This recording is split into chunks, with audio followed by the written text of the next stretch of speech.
Okay, I think we're live now. And so for anyone joining us, either live or catching this later, welcome to our Board of Education work session. And today we're going to be looking at Innovation 2030. And we're not going to start this the way that we normally do with board member comments and reports. We just met together on Monday. But we're going to go directly to a refresh on consensus protocols.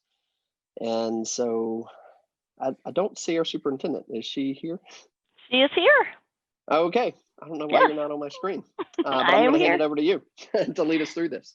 Thank you, President Matthews. So I'll just start with saying that throughout the work session today, we are going to be using the consensus protocols. It's a little clunky in Zoom, but we're finding that it's working. And so just as some reminders around the protocols, we'll have a facilitator and a recorder. When you get into small groups, the facilitator will actually be the cabinet member in your group, and then the cabinet member will pick the recorder in the group. And then we have a form that the recorder will be filling out. So that'll be the flip chart that you're used to seeing in the circle. That'll be the flip chart that they'll be recording on. And then we'll just remind you that we want to hear from everybody at least once before people begin speaking twice. We don't expect you to talk about everything today in Innovation 2030, but we do expect you to engage for about an hour and spend about 15 minutes in each focus area. And we'll talk you through that as we move you into those smaller groups to do that today. So the purpose of today is for us to get feedback, and so we can continue to refine Innovation 2030 and continue to get it right and improve upon it, so that as we roll this out in February to our community and have the community give us some input as well, that it is a document that you as a Board of Education and the steering committee who's here with us today are comfortable sharing with the community. And of course, it's still draft at that point, but the idea is we will have a pretty good working draft by then, and we'll be able to share that out with the community and get their input. I expect that we'll have over 100 participants at that community input meeting in February. So we're really excited about that. We do possibly have some guests today who are observing the work session. So and they may join your small group when you get to the small group. Remember, they're just a guest, so they're not there to participate. So facilitators, you'll manage that. They're there just to observe if they're here observing the work session today. Again, the folks who are with us today are the steering committee for Innovation 2030 and our Board of Education. So steering committee, I'm going to ask you all to take kind of a back seat at this point. I want to give the Board of Education a chance to do some grounding in this work. They're the same grounding questions that you have seen before as a steering committee and as an instructional leadership team. So we're going to ask the board to respond to those same questions in the grounding. And I'm going to ask Ms. Crane, our executive assistant to the board and to me, to lead us in that grounding, if you would, please. So good morning, everyone, and here we go. Good morning. I did want to just provide a little bit of a background information on the grounding since it's been a while since we've done this. I wanted to make sure that everybody recognizes the importance of doing this as a way to begin our meeting and to get into the right frame of mind for the work that we're going to be doing. We are intentional about the questions that we ask.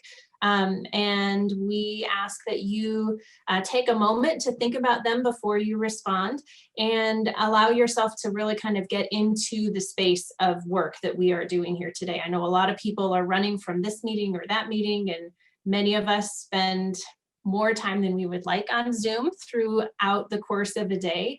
And so this is a moment for us really to just take a breath, to refocus our attention on the purpose of why we are here today so that we can be as productive as possible. So board, I will go ahead and work through you guys in the order that I'm seeing you on my screen. So it might be a little bit different than the order you're used to responding in the past. So just a heads up on that. But I'd like you to respond to 2 questions, and I'll repeat them a couple times just to make sure that you have them. But the 2 questions you'll be responding to are, how do you feel about being here today? And why do you think it's important to continue planning strategically for our future, even while we're in the midst of a pandemic? So again, those two questions: how do you feel about being here today? And why do you think it's important to continue planning strategically for our future, even while we're in the midst of a pandemic? I'm going to go ahead and start with Terry and move to Ms. Pappas. We'll begin with you and move to Mr. Hafley next, just so you have a heads up on the start of the order here. So again, one more time, how do you feel about being here today? And why do you think it's important to continue planning strategically for our future, even while we're in the midst of a pandemic?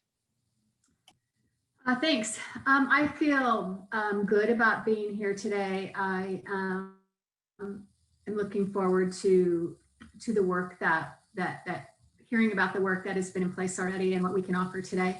I've said this many times, but it's really important, I think, that we continue to do the work of the district even during the pandemic.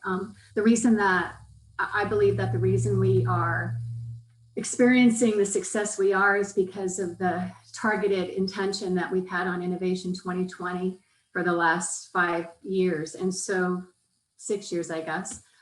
So for me, it's really important that we continue the work to move forward with our strategic plan. It's way too easy, I think, just to get focused on the pandemic and forget that our job is really to educate every student in this district. So I feel very good about being here. And as I said before, I'm looking forward to hearing from all of you today. Thank you. Thanks, Ms. Pappas. Mr. Hafley, we'll have you respond next, and Mr. Matthews will be after that. It is absolutely wonderful to be here today. As I look at the list of people, I know that they're the reason the district has been incredibly successful during these challenging times, and each of you deserves to be lauded for your efforts. So thank you. I need to almost be verbatim from Ms. Pappas. Due to the successes of Innovation 2020 and how it's been used to make decisions, it has shown its absolute worth during the course of its existence. And like her, education doesn't take a holiday, even though we're in the midst of a pandemic. And consequently, I think it's important that we establish our decision-making model as we move forward to 2030. And I know that this group and the community will help us do that, and it'll be exciting for everybody involved. So thanks in advance. Mr. Matthews, we'll have you respond, and then Ms. Mueller. I also am excited to be here today. I'm excited to get to do this work. I appreciate that we're a district that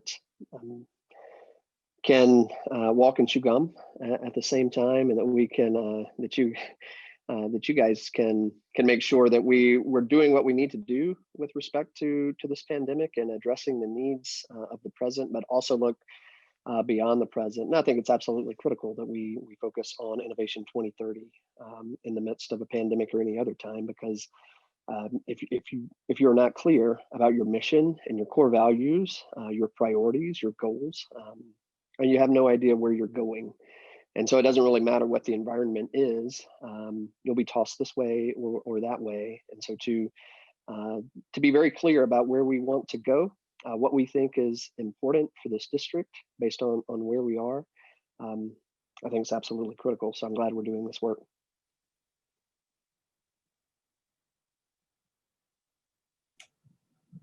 Thank you. Oh, I'll just jump in really quickly and say, Mr. Talley, you're up after Ms. Mueller.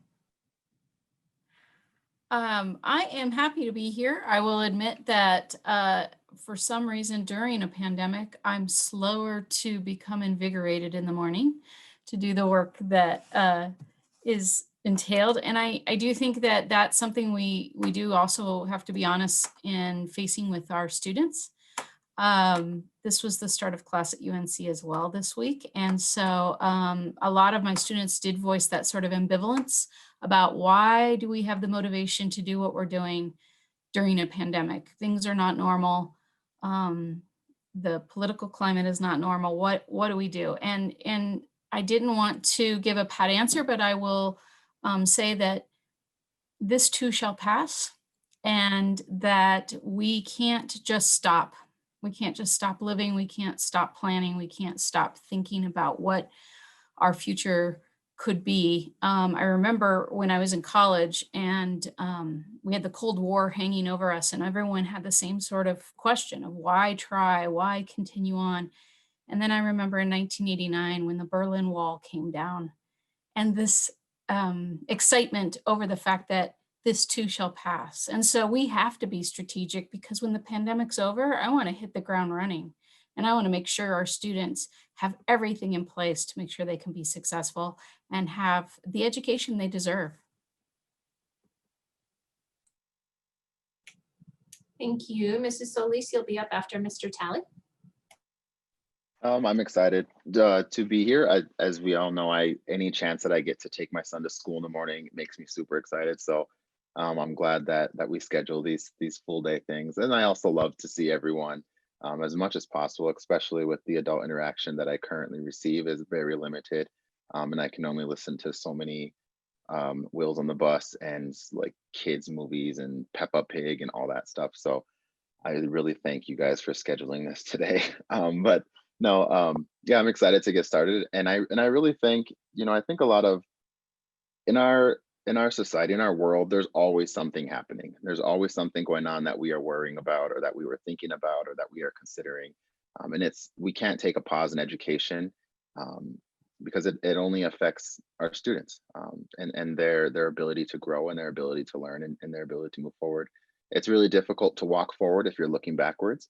And so I think that it is important that we continue to look forward if we want to move forward. I just don't think that we can create a plan and a goal unless we have some action towards those. So that's why I think that it is very important that we continue this work.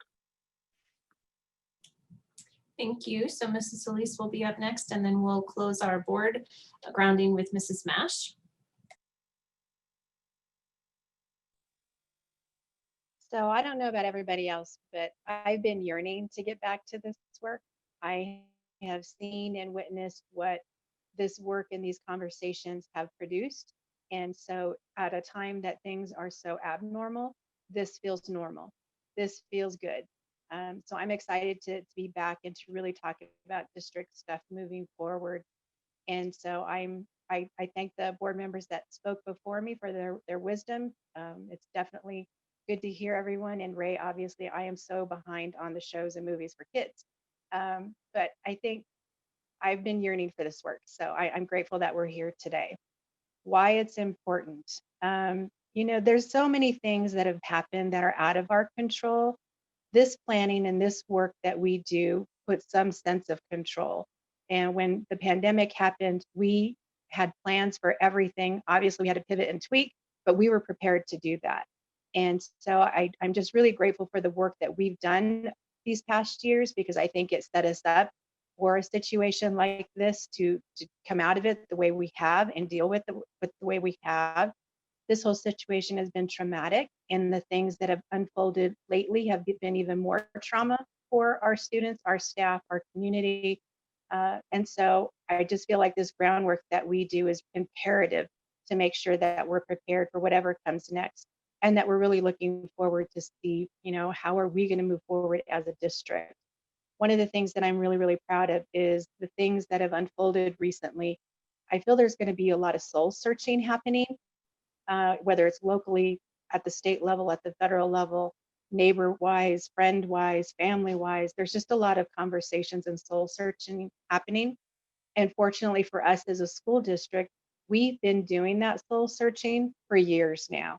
And so I think we are way ahead of the game. The work we put in place around making sure that all our students feel welcomed and a part of this district, and setting the tone that we will educate all students, we will care about all students, and we will love all of our students, is a little bit different than what we've seen in other entities over the past few years.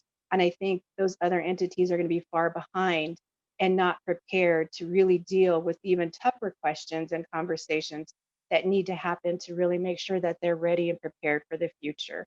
So I just am grateful for everyone being open to this work. It's not always easy, but I look at the conversations that we've already had, the cultural training that we've already put in place, and those types of things, and we're way ahead of the game. We are the leaders in this community around this work, whether it's taking a plan for the future, making sure that people understand what's going on, translating that information, making sure that we know that other people have access to that information, and really that access piece is key. And there's a lot of other people, especially around COVID, the information has been so confusing that that access piece is still a huge concern for me. So I am just grateful that we have the team that we do, the board that we do, that are prepared and willing and wanting to do this work. So I thank you all for being here today.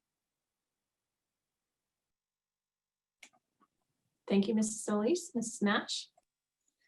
I'm also very glad to be here today doing this work. I feel very honored to be able to listen and learn from this brilliant and creative group towards a common purpose. I echo everything my other board members said about, you know, we have seen so much success with our very specific goals with Innovation 2020, and it feels like, you know, this positive momentum, we don't want to come to a stop during the pandemic and then try to get started again. So continuing through that momentum, and if there could be anything good about the timing of the pandemic, I'm actually glad that it happened before we had this completely all decided and tied up. Not that it won't be a, you know, a changing plan, but it's kind of maybe helpful that we have the challenges that we've seen and the places that need improvement or, you know, focused intervention from the fallout from the pandemic, you know, kind of before we get this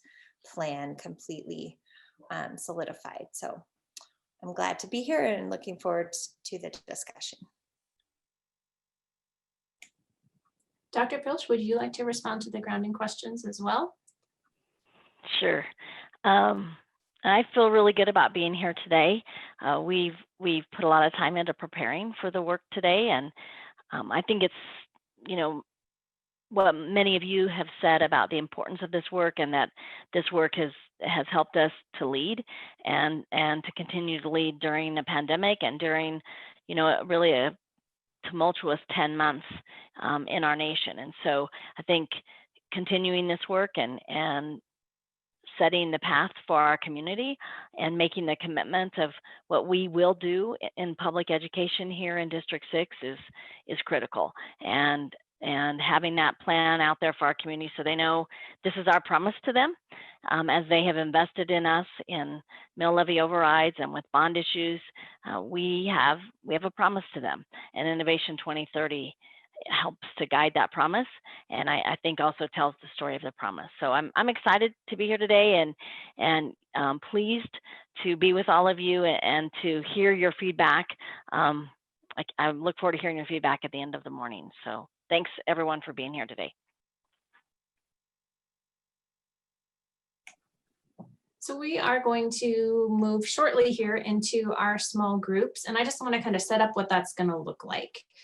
So let me share my screen here really quickly. We do have small groups assigned, and each of you should have received a calendar invite with a link to your specific small group there. But just as a info piece for you, you've got the groups listed here. So each of the groups has a board member in it, has at least one cabinet member, and then has 2 or 3 steering committee members in there. We did make sure that we have both school-based representation and someone from the district, whether that's instructional or operational side, could vary.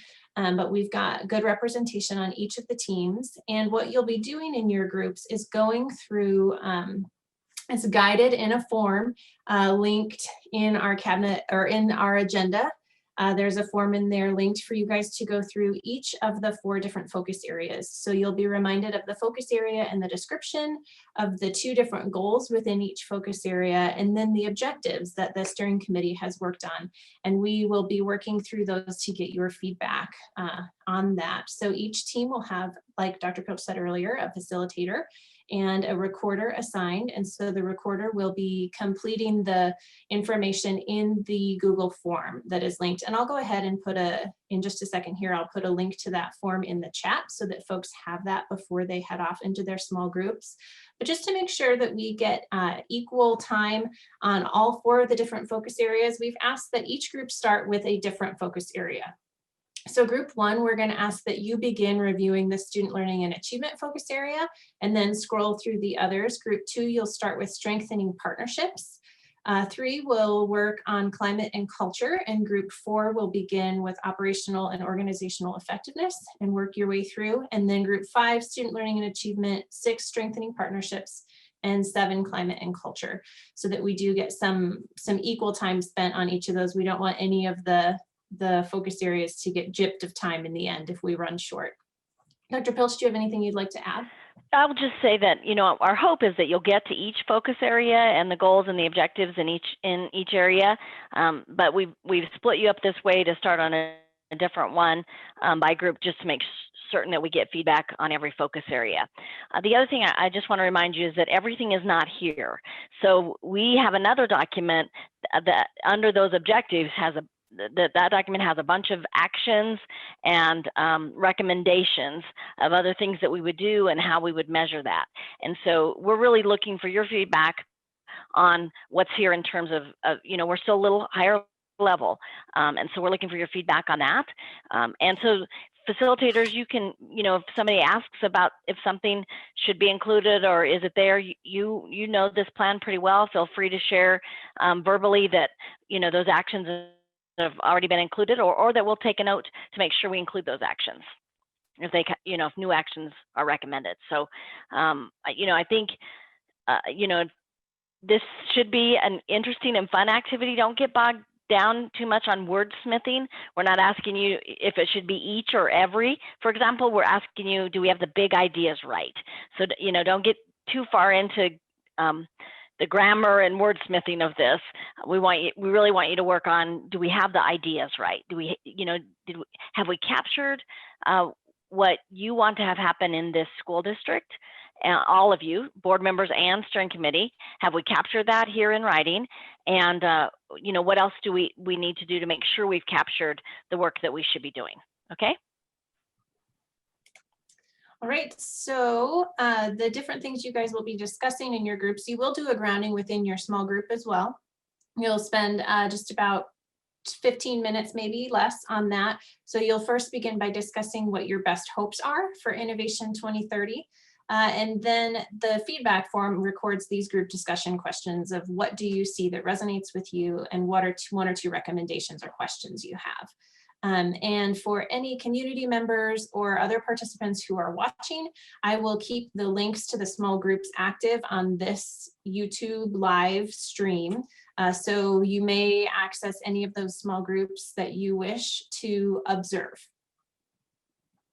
And so for steering committee members and board members, you are welcome to access your group through this shortened bit.ly link that's showing on the screen, or you should have access to it in your calendar as well, in the calendar invite. And you are free to go. Thank you. Yeah. And we are to begin by reviewing SLA, is that correct? I don't know why this is a bit confusing to me. I think they wanted us to do the grounding first. Thank you. Do we use the same grounding questions the board used? The one that's on the agenda says, what are your best hopes? Yeah. That one, yeah.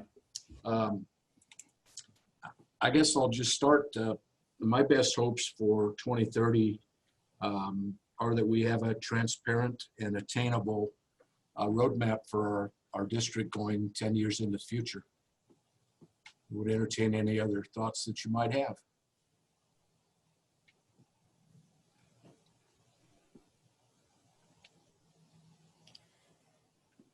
Ramon, you ready? I am. I want to just give time for Tom to jump in, but I'll go. It's all good. I'm looking forward to it. This is my 6th year now here in District 6, and it's awesome, awesome to see what we were able to do with past goals and being part of that committee now for future goals. It's awesome. The work that we're doing with diversity and in all the areas are as well. So just looking forward to the rest of the work that needs to be done. And that's all I had to say. Jenny? Thanks, Ramon. My best hopes are that when I think about Innovation 2020, and we had some areas where we didn't quite meet some of our goals that we had set. So my best hopes for 2030 is that all of those things that we set out to do and all of those outcome measures that we create, we attain those in the end. Tom? Thanks, JJ. When I think about Innovation 2030, I hope that we can build upon all the successes of I-2020 and include things that probably weren't kind of included in the 2020, and that's like all the pandemic things and the pandemic needs, as well as kind of post-pandemic needs, that anticipating what those might look like. How do we accelerate learning to kind of catch up kind of during this time. So I just think about that. Like, there's a lot of successes. Ramon named some of those as well. I think building on all those and incorporating pandemic needs, I think, are really important. So, Mr. Matthews. Yeah, I guess my best hope would be that we could improve on 2020. Innovation 2020, that is, not the year. Certainly we can improve on 2020. But Innovation 2020, I think, was a very successful roadmap, and I think it would be easy for us to just take it and not look at it deeply, not look at the work deeply, and just sort of duplicate what people did 5 years ago. But hopefully, my hope is that we can identify where we really need to improve. Like I said, I think that's going to be challenging for us, but to identify those specific areas and give attention and money and resources to those areas so that we can achieve those goals, Jenny, that we didn't meet in 2020, those graduation goals and some of those really ambitious goals that we set out 5 years ago to achieve. Very well. Does anybody see where that we could attach on to SLA? Is it in our agenda? Ask that question again, John. We need to review SLA. Is it in our agenda? So on the major agenda in the next section, there is a link to a Google form that does have it starts you out at the SLA. At least when I clicked on it, it did. Okay. Student learning and achievement, and then it has goal 1 and goal 2, and it has 2 spots to kind of record answers underneath. Tom, tell me one more time where you are. I'm on the Zoom for this meeting. Yeah, if you go back to work session agenda. You can, but let me fast track. In the chat, I just put the link to the same form. Okay. See if that helps.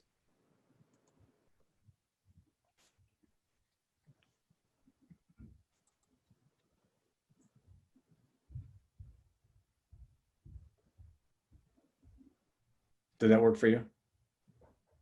It's making me re-sign in. Bear with me here a minute.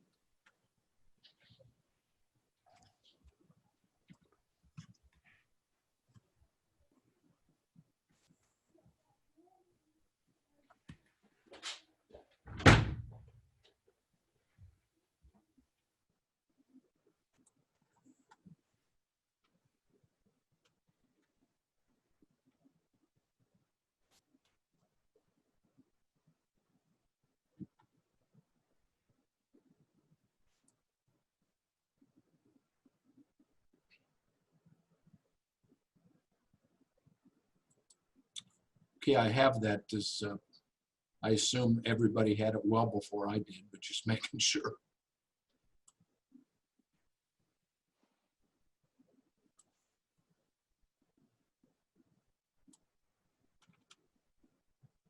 I think the first order of business, if I'm correct, is to pick a recorder.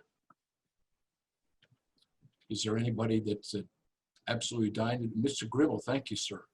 Tom, I don't know about dying, but I'll do my part. Tom will be our recorder. Thank you.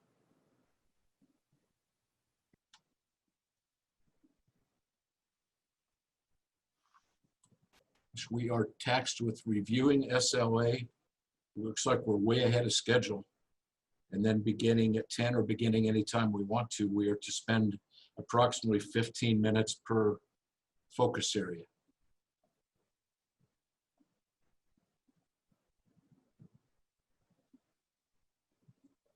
And consistent with Dr. Pilch's direction, our primary goals are to see that we didn't miss anything pertinent, consistent with the opinions of this group, and to make sure we have the big ideas right. So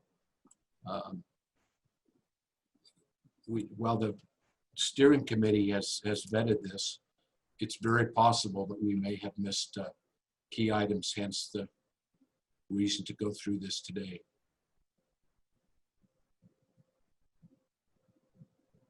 Are we ready to discuss SLA?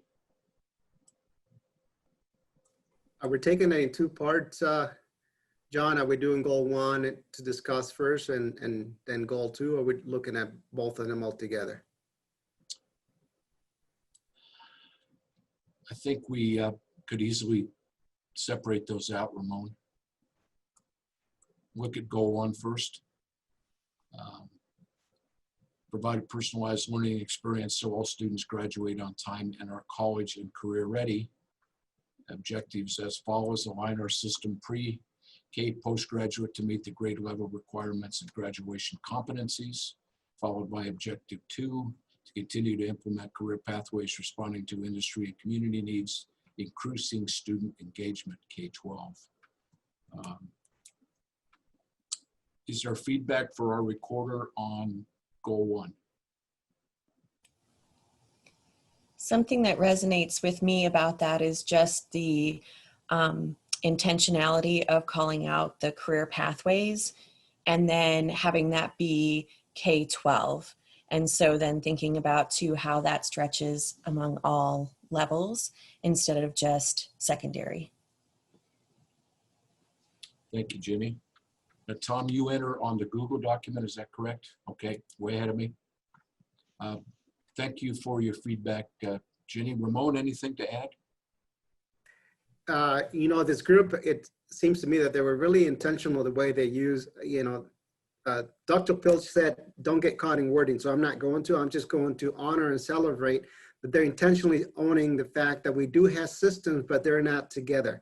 And so they're saying, yep, we're going to align, right? So they're gonna bring everyone, everything has to be connected, and I appreciate that. I think that's great.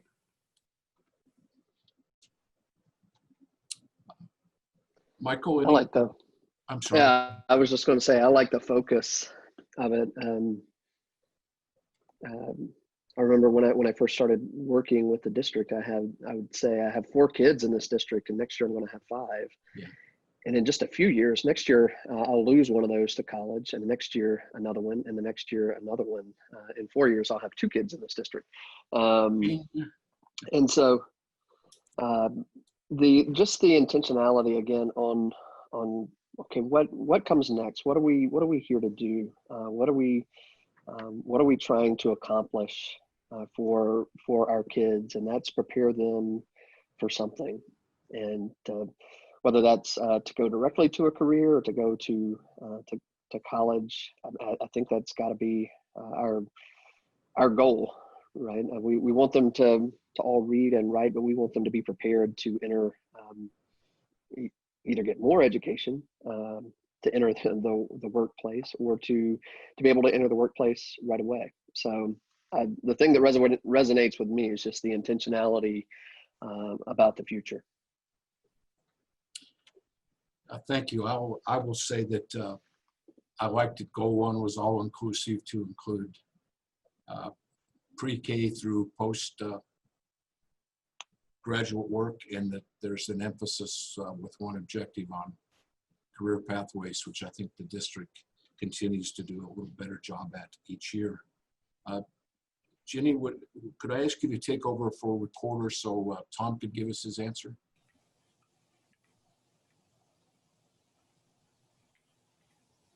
Can you guys see what I'm typing? I don't know. No, I can't. Yeah, so she can do it in spirit maybe, but I can capture my own. I don't know if I have anything new to say, but I do appreciate the inclusion of preschool in there. My work with Stacy Gershwin, I know that she is having those conversations with preschool staff about graduation. And I don't know if that was happening before. So to see that reflected in this document as well is really, really good.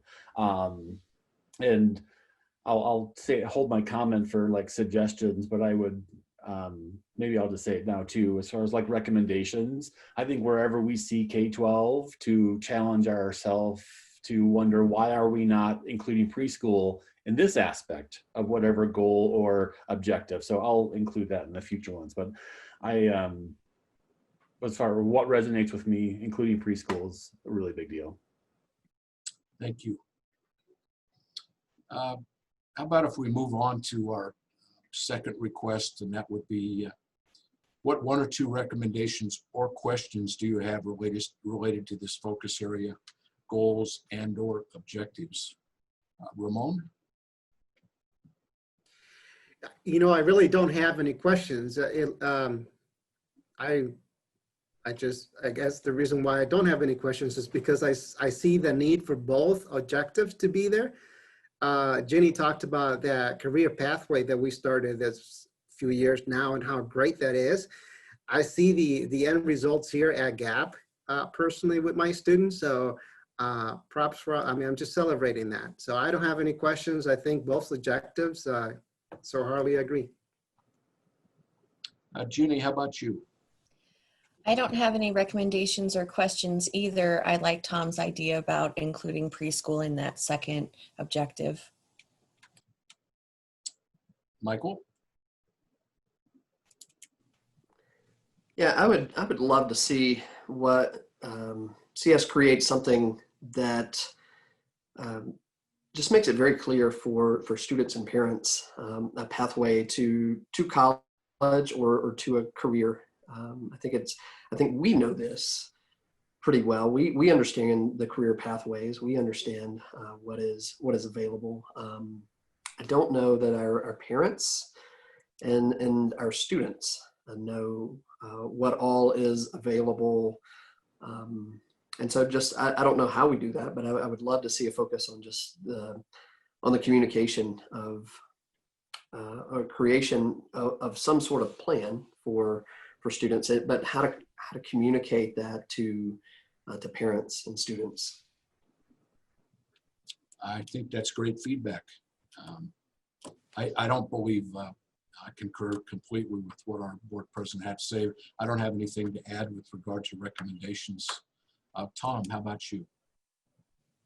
Or Jenny, how about recording for Tom? You know, just that pre-K piece is really important, but I do like Mr. Matthews's comment about, you know, really clearly understanding and making sure that our families have access to this information so that's accessible to them. So I like that feedback as well. Okay. Do you all feel like we need to spend any more time on student learning or achievement, or have you provided the feedback that you desire to provide? Seems like we're in agreement that we could move on to, as I click on, the next one I find is strengthening partnerships. Goal 1, strengthen relations with parents and families, with objective 1 being develop and implement a comprehensive PK through 13 family partnership plan, and objective 2 to develop and implement staff training to partner with families. Jenny, what resonates with you for goal 1? I think about just that inclusion of all. I see, you know, business, local government, community organizations, just that thinking of expanding throughout the whole community. That resonates with me. Very well, thank you. Ramon, how about you?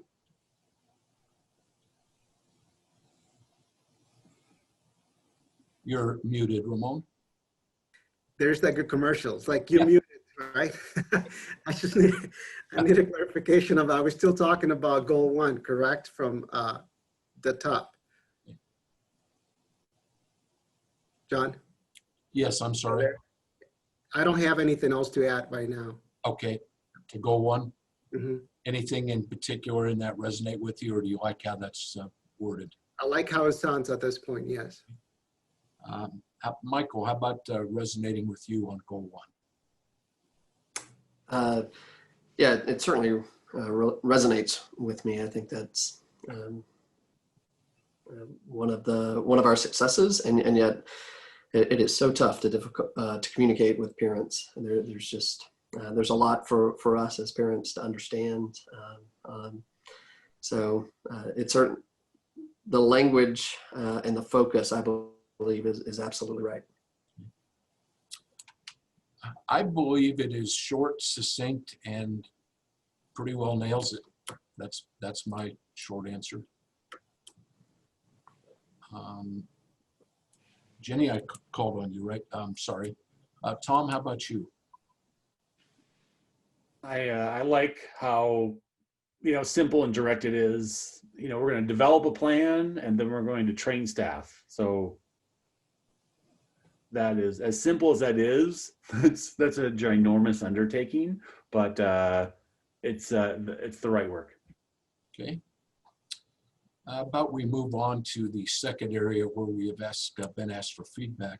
What 1 or 2 recommendations or questions do you have related to the focus area goals and or objectives for goal 1 under strategic partnerships? Jenny? I don't think I have any recommendations or questions about this one. Very well, thank you. Ramon? If you can leave me by last, that would be great. I'm trying to follow here at the goals, John. Sure enough, come back to you. I can go. I'm curious, or a question I would have is, when we talk about develop and implement staff training to partner with families, would that look the same at every school? Or would that look different at different schools? How much freedom does an individual school have to do that differently? Or is this something that we develop system-wide and say that we're going to do it this way across the system? I think that's great feedback, and my guess would be the answer would be it would look different at various schools, but maybe I would need to defer to a principal to best answer that. I think that's absolutely great feedback. Ramon, any particular feedback, either to recommendations or to Mr. Matthews' question we might add in the columns? I just got them.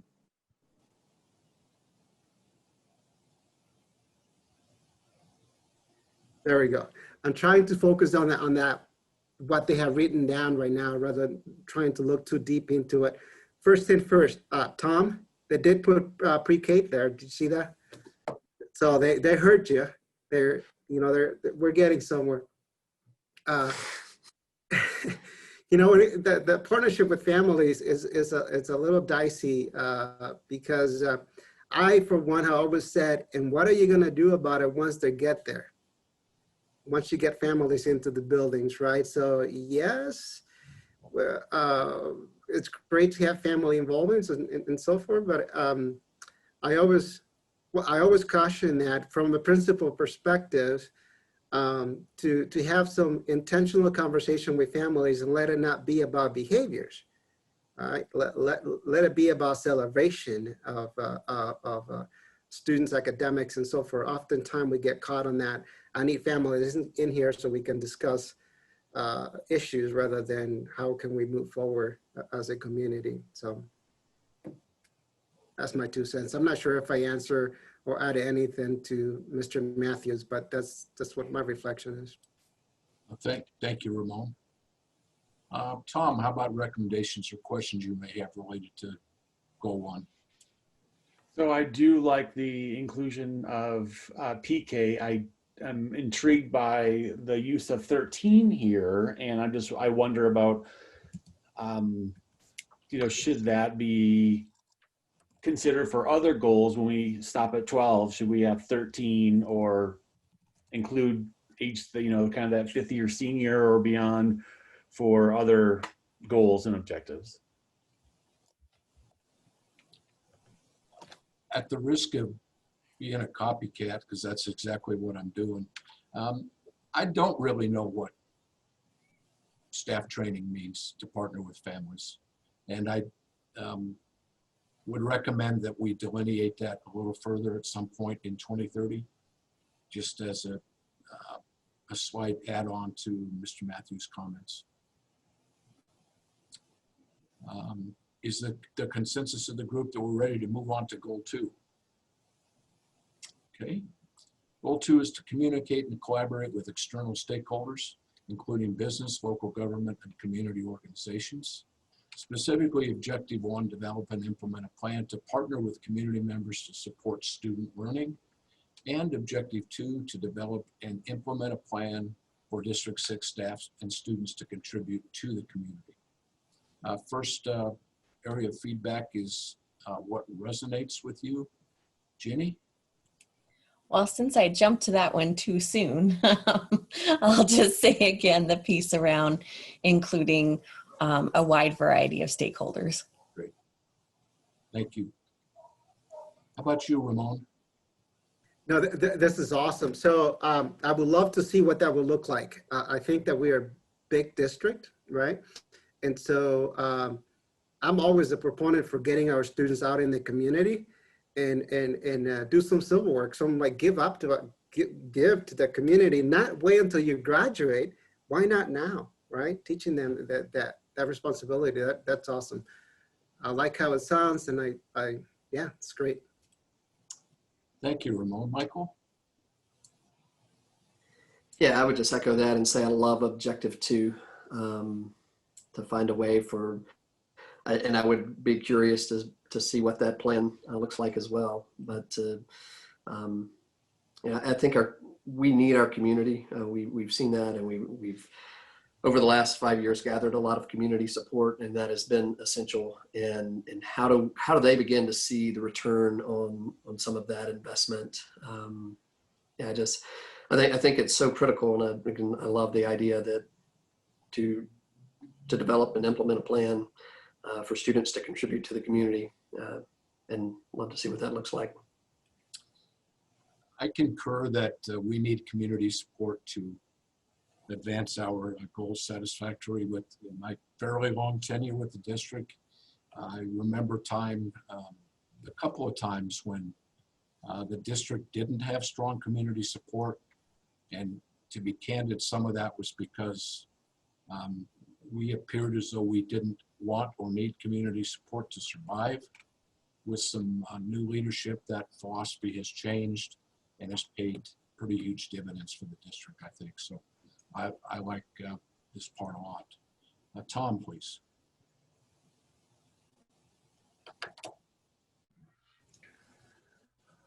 I noticed that both of these are kind of a plan to plan, and which is good, right? We need to create a plan in order for us to implement something, but I do appreciate the need to do the kind of increase the partnerships and build those partnerships, and all the stakeholders. So I like the idea of what staff can do in addition I guess I'm looking at that. I see that what staff and students to contribute to the community. So I like how it's including both staff and students.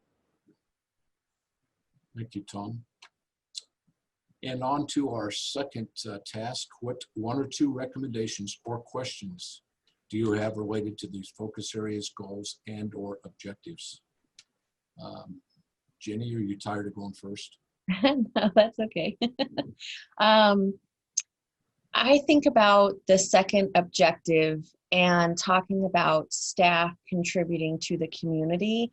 And with my evaluation hat on, I think about in our teacher rubric, there are elements that talk about teachers getting involved with local stakeholders and family and community partnerships. And so I wonder if we would want to expand that out in some of the action steps to just make sure that we're very in alignment with what we have within our teacher rubric as well, so that those things are kind of working together along with meeting this goal. Thank you, Jenny. Ramon. Yeah, Jenny, nice connection. That's yes, I think it's element 4 that talks about that. Not element 4, but standard 4. You know, I was thinking about the students and how we can connect them with our community during their time they're staying with us. Honestly, I think that the success of a lot of this work depends on us putting students as agent to the work we're doing. And even when we engage in cultural difficult questions and discussions, I think if we put kids out there as agents, that will help create a good bond between our district and our community as a whole. I don't have any recommendations at all at the bottom for the objectives, John. Thank you, Ramon. Michael. I would echo a little bit what Jenny said, and just make sure that we clearly say what it means for staff to contribute to the community, and that our staff would not feel that we're placing an additional burden on them, that because they've already carry so many burdens for the students, for the education and all that they provide. I want to make sure that that we would communicate that clearly, and as Jenny said, that would work with what we already have for staff expectations. I think you've all provided great feedback, and I have nothing at all to add. Tom?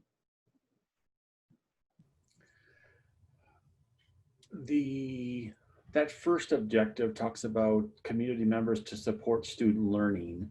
I just wonder, is it limited to just student learning? Because we have students who are hungry, we have students who have mental health needs, that I guess I'm wondering, is it just student learning? Because I think some of our community members can support other aspects of needs that students have in addition to student learning. Okay, thank you. Is there a desire to discuss goals 1 or 2 in strengthening partnerships any further, or is there a consensus that we can move on? We are through 2 of the 4 areas. I would like to garner permission to take 5 minutes because I have had entirely too much coffee. Any disagreement with that thought? I've got about 2 till 10. Why don't we reconvene at 5 minutes after? That works. Thank you all. See you in a bit. Okay, we're up to climate and culture. And that's the 3rd of 4 focus areas.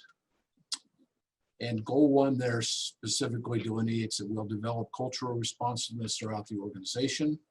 Objective 1, all stakeholders will experience a strong sense of belonging and empowerment. Followed by objective 2, all students will have access and support to all learning opportunities so they will be college and career ready. And objective 3, all staff will be culturally responsive and utilize the shared decision-making model. What do you see that resonates with you with regard to goal 1? Jenny, why stop now? Would you mind going first? That's totally fine. I'm thinking about the piece around strong sense of belonging. I feel like I've been in our district for a really long time, and I don't know if there still is, but there was a question about, I have a friend at work on that, survey teachers always had to take. And I think people thought that was a silly question, but I think it goes back to that feeling of belonging and feeling that you're connected. And I think that's really important as we think about turnover in our system and, just people wanting to continue on in District 6 and be a part of this work. That belonging piece is so important. Thank you. Ramon, how about you?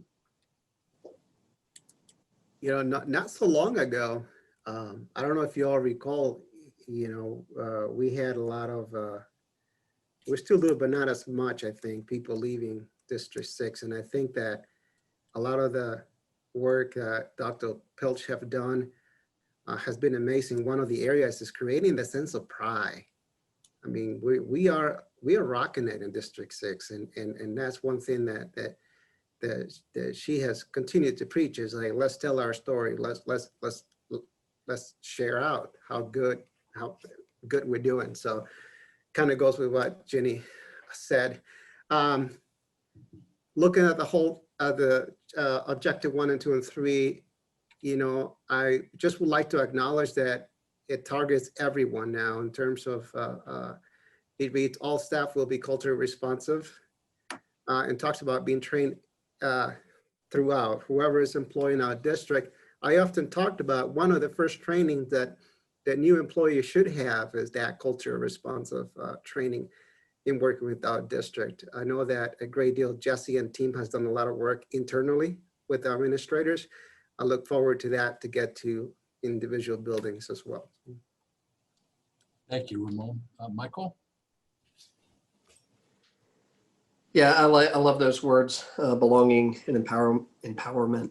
Ramon, the question you were asking earlier, what do we do with parents when they're in the building, and how do we create a sense of belonging, that these are very safe spaces, places that they feel at home, because after a while, I do feel like Chapello is a second home in some way. I just have spent so much time there over the years. And I remember, Ramon, when I first came on the board, I wasn't even on the board, but there was, it was a funny time where I knew that I would be, but wasn't, and there was a school meeting at Meeker, and I just went, but I didn't get all the emails and everything. And I don't know if you remember this, I showed up late after everybody had left, and just the way that you took me through the building and showed me and just, again, creating that sense of belonging for our parents, our community members, that these are their schools and their buildings, I think is truly important. That's our Ramon, not surprised. I would just add that what resonated with me is that there's really no time like the present to emphasize cultural responsiveness, and glad that we have a goal that emphasizes that in 2030. Empower us to move forward in that regard. Tom, how about any feedback you might have with regard to what resonated with you? I notice and appreciate it's all stakeholders, all students, all staff, that the all means all in this one, and it's not some or most, or it's everyone is included. So I included that in the notes here. Very well. How about we move, oh no, I missed one. With regard to goal 1, what are 1 or 2 recommendations or questions might you have related to the focus area goals and or objectives? Jenny, please. I guess I wonder, the piece around all staff will be culturally responsive. I wonder how that is measured, because that seems a little gray to me, just in the nature of culturally relevant teaching and pedagogy. I'm just kind of wondering how we can be able to check a box that all staff are culturally responsive. Okay, good feedback. Ramon, what do you have to add?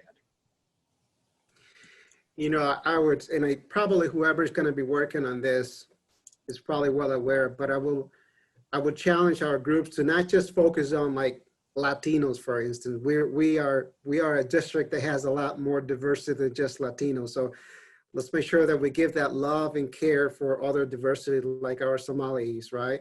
And what would that look like? A sense of, Mr. Matthew talked about creating a sense of belonging, or even creating a school that is welcome to all. What would that look like? Because I think that we need to do a great deal of work with other diversities, and let's just not focus on one group, right? We tend to, by default, I think we tend to kind of like look at Latinos and so forth. Much appreciated from a Latino, but I will encourage our team to celebrate the others, right? Other diversities are in, and what would that look like? Because I myself don't have the answers, but I think it's needed to find out. Thank you, Ramon. Michael? Yeah, the question that comes to my mind is how do we pay for it? I mean, it's great. I think we would all resonate with this, that all means all, and how do we get access and support to all learning opportunities, give all students that access and support. So I think we are either going to have to prioritize, as you're saying, Ramon, I mean, that, or we're going to have more funding in some way. And how do we, do, as we think about, I think first about transportation, but I think about all the possibilities for translation, for it gets expensive, and that's just when you talk about language, when you talk about students with disabilities, internet access. It is there's a lot of inequity, and I think we will have to prioritize, and I think we have to either be willing to put this in the next MLO, or come figure out some way to fund it. Thank you, Michael. I guess I have a question with regard to Objective 3, and I know this came up at least in the group I was in the screening committee. When we say all staff will be culturally responsive, I think we need to identify what that means. Does all staff, do all 2,700 employees need to have the same, or should have the same amount of cultural diversity training that the DLT had, which was a lot? And I don't know the answer to that. I don't know how feasible that is. I like the fact that it's an objective, but back to my opening comments, within a goal or objective is, are they attainable? And I don't know that is. So, what does that mean? How do we pay for it? How do we create the time necessary to train our staff based upon whatever definition applies to culturally responsive? So while I like that it's there, I think it's a little open-ended, and we should hone it a little more as a district. Tom, I would defer to you for any recommendations you might have. Thanks. I don't know if I have anything addition here. I guess I want to make a comment that JJ, I hope that you now feel like you do have a friend at work if that survey question comes up again. But otherwise, I do think that this is, compared to the other goals that we've looked at, this one's a stretch, right? In clarity and measurability and all those type of things. But maybe that's okay for us to really be pushed along and having kind of a stretch goal on this. Yeah, they can't all be easy, can they? Good feedback. Thank you. With that, let's move to goal 2, support the social and emotional well-being of students and staff. Objective 1 is to develop and implement a district-wide plan to explicitly teach and embed SEL standards and instructional. And objective 2 is improve staff social emotional wellness. What resonates with you with regard to goal 2? Ginny, please. Yes, Tom, you're stuck with me as your friend. You know, I think about this year, I've been supporting the elementary online program, and I see so much of a need for the social emotional support for both our staff and our students. And I think it's easy sometimes to get caught up in the academics, to get caught up in the data. You know, our report card comes from the state in terms of, you know, our achievement on, you know, data points. And I think it's easy to get caught up in that and to forget that we really do need to be thinking about everyone's well-being. And I think this pandemic has even brought that to my attention, I feel like, more than ever. Agree so much. Ramon, how about you? I was trying to cheat a little bit and write a couple of thoughts, but you caught me, John, so I'm just going to tell you what I'm thinking. So, you know, this goes... I'm right here too. I'm cheating too. Tom mentioned a little bit at the beginning of our conversation about, you know, about providing food. I don't know if Tom remembers that, you know, like that. If you want to teach me, put me in a setting where I can actually pay attention. If I'm worried about when am I going to eat tomorrow or in a couple hours, I won't learn. If you want to teach me, help me get this mind controlled so that I can pay attention to class. The truth is that this is needed in our district. And I hope that once we put it all together, that every, like, pre-K through 12th grade have a consistent approach. Kristen Dalton is amazing at this work, and it is needed. I agree, and I think that if we really want to get kids moving academically, we need to create a home, a safe place for them to be. As I reflect on my home visits, a lot of our students, they don't have a safe place. You know, as we look at online learning right now, I can't wait to get them in here because I know I have a better chance of moving them academically than where they are right now. So this just hitting home for me. Thank you, Ramon. Michael, please. I like the emphasis on staff. I'm glad that we that objective 2 is there.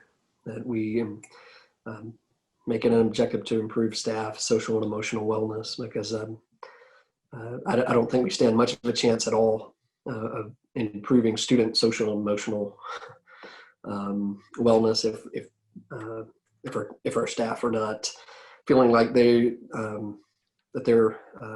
have something to give emotionally, and so I love the emphasis of that one.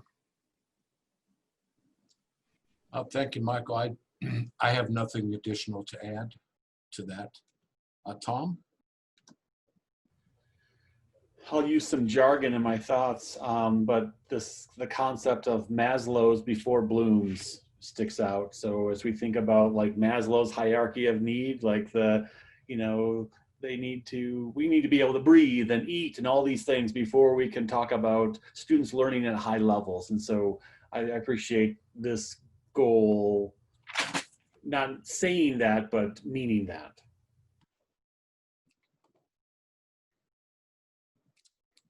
Very well. Is there consensus that we've completed our work on climate and culture? Do we want to capture any recommendations, questions, or something on goal 2? Just seeing if you're paying attention. No, I'm really not. I thought we had done that. So thank you for keeping me in line. You're double dipping the recorder and slapping the facilitator around, Tom. Thank you. So with that, let's talk about 1 or 2 recommendations or questions that we may have related to this focus area goals and or objectives. And I'm back on track. Ginny. I don't think I have any recommendations or questions. Ramon.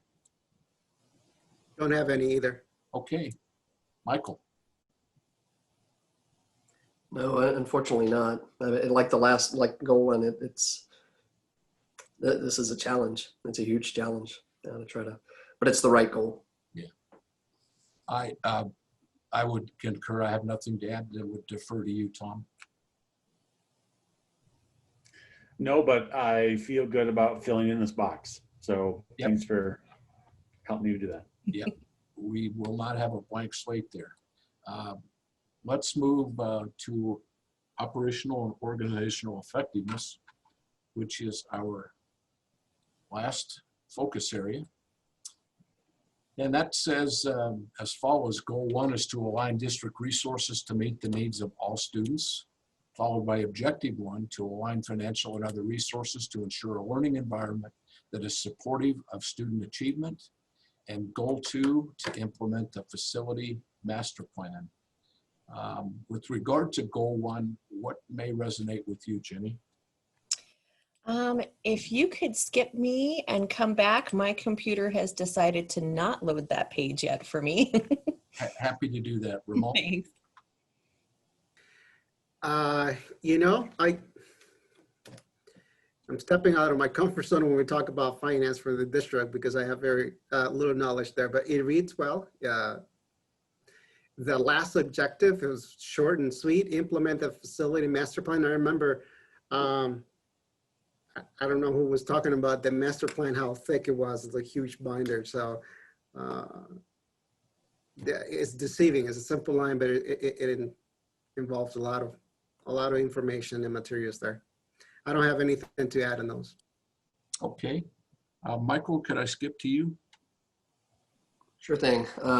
Again, I would say that aligning financial and other resources to ensure learning environment, that is going to be the difficult work, right? Because the finances, there's not enough to do everything to achieve all of these goals. And so we'll have to be creative about finding, and we have been. I think that's been one of the great successes of the last 5 years is finding finances, finding grants that allow us to employ more people for social and emotional.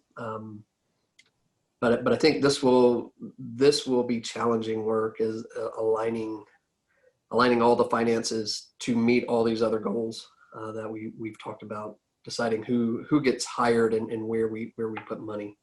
But again, even if it's challenging, it's the right goal. Agreed that the facility master plan is huge. I think we're fortunate to have Kent and members of his shop make recommendations consistent with that plan to Megan and her shop to delineate if and when we can pay for that. So I think these are lofty goals, lofty objectives within the goal, but necessary for our plan. Jenny, please.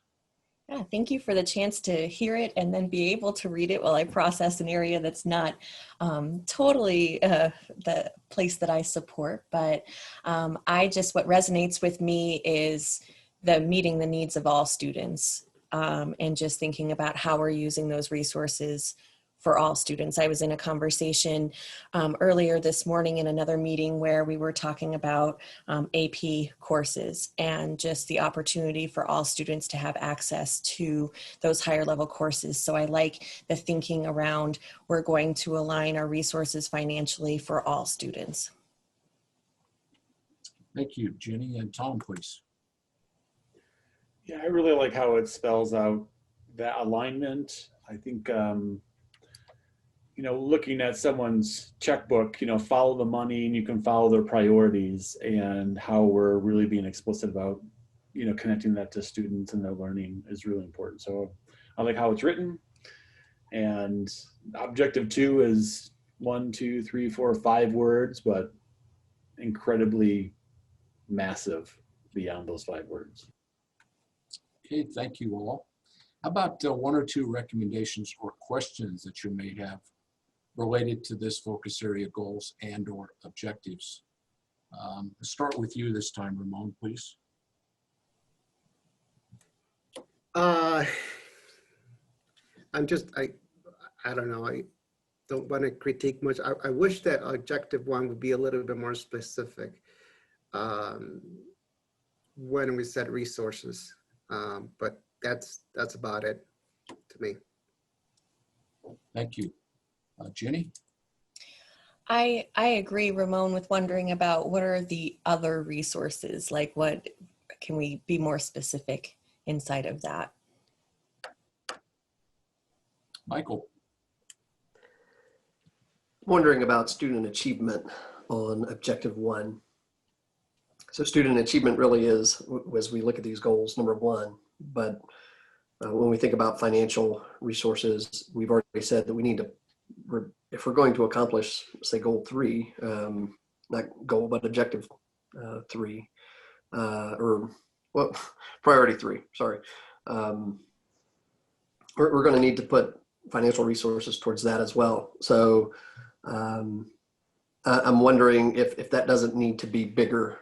And maybe everything supports student achievement, obviously. It's the first one for a reason, but I wonder if that language needs to be more encompassing. Okay. And I would say that I completely concur with Jenny in objective 1. Other resources is perhaps too general and lacks specificity. And I think that we should delineate that before this plan is no longer a draft, just my opinion. I mean, other resources, I don't know what that means, but when you're evaluating the effectiveness of goals, when you have something that broad, I think it's easy to say, yeah, we met it, but maybe we're not reaching enough to just say other resources. And there may be there may be a plan that those that draw this up had there, but I have questions about other resources and exactly what that means. Tom, please. Yeah, I think the need for clarity is needed in objective 1, and in some ways the implementing the facility master plan, is it every single page, or is there some priorities within that as well?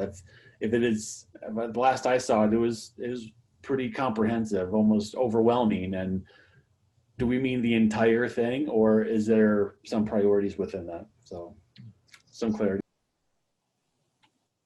Thank you. I think this group would seem to indicate that this goal needs a little bit more work. I'm curious to see what the other groups might report out in that regard. And let's move to goal 2, which says maximize the recruitment, hiring, and retention of all employees. More specifically, objective 1, develop and implement a recruitment plan that ensures a qualified and diverse workforce that is representative of our school community.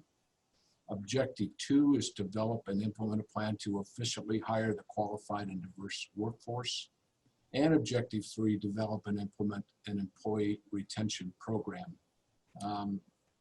What resonates with you with regard to goal 2, Ramon? You know, I was connecting this earlier, we talked about creating a sense of belonging, and it goes back to employee retention as well, right? So that's 1. 2, I continue to be a cheerleader for the district when we're doing this hard work about trying to hire and look for a little bit more of a diverse pile of candidates. What I appreciate also is the language that says qualified, right? So I always caution, we want to hire people that are qualified, right? And that they can do the job. We don't want to just hire individuals that are minority just because they're minority, right? So we want to make sure that we do get great candidates to deliver. And I appreciate it. I like how it reads because I was part of that group. I'm a little selfish guy in this one, just so you all know, okay? Very, very well, Ramon, thank you. Jenny, what resonated with you? So objective 3, talking about developing and implementing an employee retention program.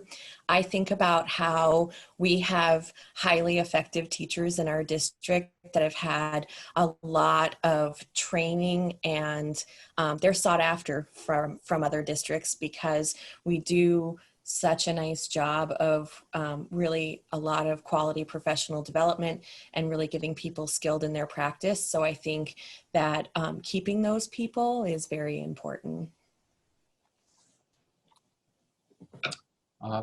Thank you. Michael, please.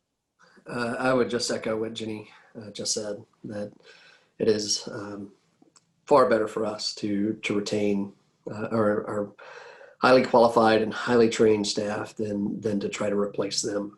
And so that certainly resonates. I have nothing to add. Apparently, we are not the only ones well ahead of schedule. I just got a text, hey, facilitators, do you need until 11 or would you prefer to come back early? So my response was that we were close to being done. So I guess my attempts to drag this out longer aren't necessary. Tom, how about you on resonating? Yeah, that objective 3, I share in JJ's and MM's comments here. You know, there's a buzz out there that the districts along the Front Range wait for Greeley to hire and train them up so we can take them. And I hear that more than I'm willing to maybe admit, is how it's not just a rumor, it's a reality for us. And I also have experienced when we increased our starting pay. I live in Fort Collins. I remember it was a parade. This is pre-pandemic. I remember in a parade seeing teachers holding up signs in Poudre saying, you know, Greeley pays more than us. And I thought to myself, well, maybe on day 1, but they got a mill levy and bumped it up again because they were so far behind it. But on day 1 we were ahead, but after that, right? So I think when I think about the employee retention program, it's in addition to recruiting and bringing people in, but is our salary schedule supportive of them staying, right? And so that, you know, teachers' credentials travel. They can go anywhere they want and they'll go not too far away for a lot more money. And so when I think about that retention, it's how do we pay them to keep them here as well? Yeah. Okay, how about we move on to the second part of goal 2. What 1 or 2 recommendations or questions do you have related to this focus area, goal and or objectives? Ramon, please. Again, I'm a little mixed here because I was part of that. Now, I don't have any recommendation or suggestion. I just want to echo what Tom was talking about. You know, I know many of our teachers, they have a second job because they can't pay still their housing or rent and so forth. And Mr. Matthew, he goes back to the finance. You said, you know, it gets costly, and I get it, but we have to be a competitive district, right? And to retain employees, we have to look at that a little bit closer. So I'm with Tom on his thoughts. That's all. I don't have any suggestions or recommendations, I should say. Very well, Michael. Yeah, I don't think I have anything to add other than what's already been said in terms of recommendations for this one. Nor do I. Ramon, your group apparently did so well with this that we're having trouble vetting it any further. So that's our story and we'll stick to it, okay? Tom, please, close us out.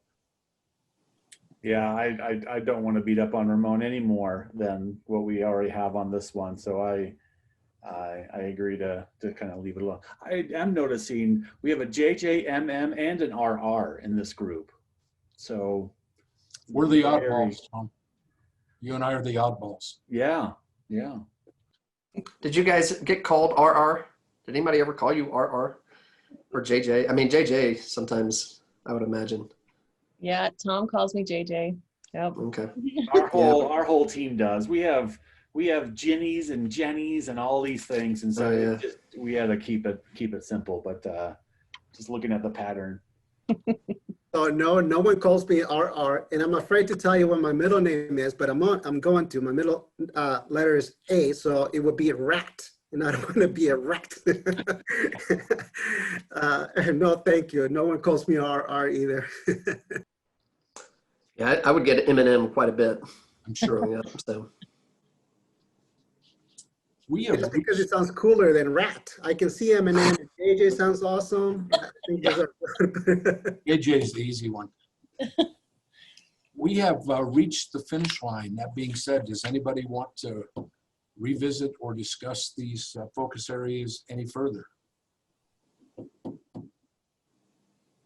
I thank you all for an enjoyable hour or so. Based on the text messages I'm getting, some groups are done. Some groups want till 11 o'clock. So my direction from Christina is that anyone that's done, take a break, remind your team to click on the link in their email to return to the original meeting at 11. So with that, thank you, Tom. I think we do a share out and the recorder will share. Are you comfortable with sharing key points of our group in the 11 o'clock hour? Sure. Thanks, John. Nice job.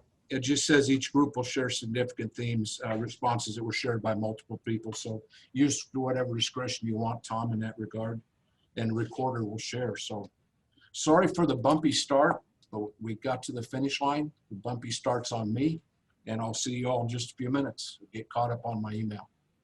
Thanks, John. Thanks, guys. Thanks, John. Fun hanging out with you. See you in a little bit. Likewise. As we start out, let's real quickly, I know there's a grounding question. Before we even do the grounding question, or along with the grounding question, introduce yourself just to make sure everybody knows who you are, what your role is in the system. And then our grounding question is, what are your best hopes for Innovation 2030?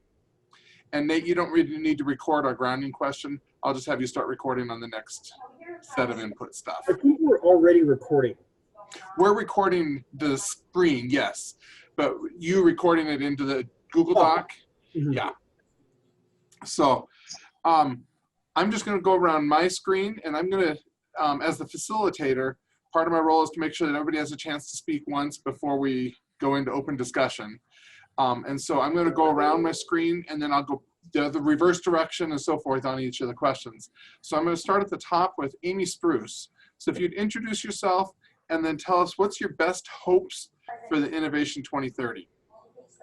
Well, good morning. I'm Amy Spruce, HR Director for Certified Staff. And I came to District 6 almost 2 years ago, a lot based on Innovation 2020. And so I'm really excited to be part of 2030, as that not only helps us move forward as a district, but helps us bring people in. And so that's best hopes is that it keeps doing what it's been doing and better. And Aaron Allen. I'm Aaron Allen, assistant principal at Greeley West High School. As I've mentioned to Dr. Pilch, one of the reasons I came to this district was because of Innovation 2020, and I had basically memorized it for my interview, and that ended up working out well for me. And I've seen that it's done really good things for the district and for our students. Sorry, it's really noisy out here.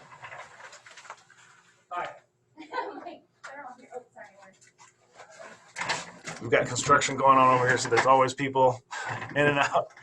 And what I'm excited for with 2030 is that I've seen really good things for our students. We've seen them continually get better, the learning is getting better, the academics are getting better. And so that's my real hope, is that we'll continue to provide really great education for our students. And Terry Pappas. Good morning. My name is Terry Pappas. I am on the Board of Education. I actually have been in District 6 since 1982 as a teacher and a building administrator and a district person. So what I am looking forward to with Innovation 2030 is that we can keep the focus on the goals and action plans that are determined. Having been in the district this long, as I'm sure Wes could attest to as well, we've been through some strategic planning prior to Innovation 2020, and those strategic plans did not ever get momentum, did not make a difference in the education of our students. So with 2020 and the focus on this focus on 2020 for the last several years, I feel like there was maybe a slow start, and maybe not everyone had all of the information needed of the work that was identified in 2020. So my hope for 2030 is that with the work of all of you and the rollout is strong, and we just are able to continue that momentum in a positive and effective way. Thank you. And Nate Fall. Good morning, everybody. Yeah, Nate Fall. I'm legal counsel for the school district. I'm just happy to be here. I'm just so excited to see this roll out and to watch us develop a plan that we can get real results from. And I know that that's been really interesting to discuss. How are we going to measure this in the future? Because that's really a question I've never asked myself in the work that I've done.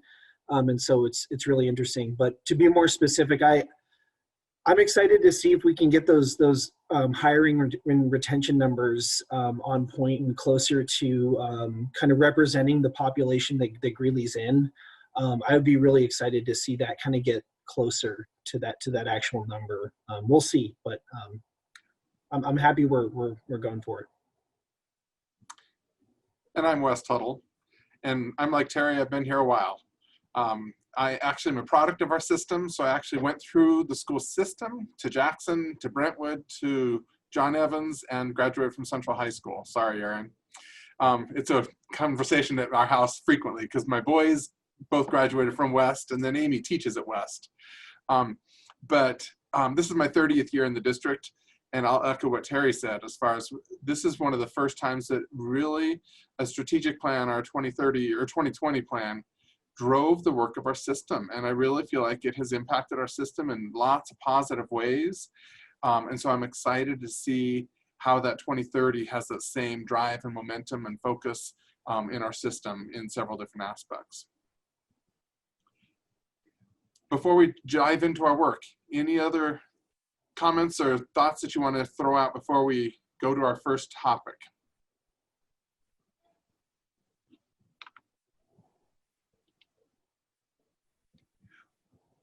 What we're going to do is we're going to look at all 4 aspects of our strategic plan. Terry, if you want to move your shade, you're welcome to. Yeah, I'm going to try to figure this out. I see the sun is shining in right into your eyes there. Yeah, I'm going to try to figure this out. Do you want me to share my screen here, Wes? Yeah, so Nate is going to share his screen. And what we have for us is a Google Doc. And what we're going to do is we're going to go through, yeah, so click on next there. And click one more next, Nate, because we're going to start on the next one. Okay. Which is, yep, strengthening partnerships. So right there.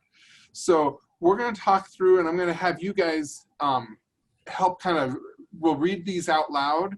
Again, we're looking right now at the big picture, the goals and the objectives.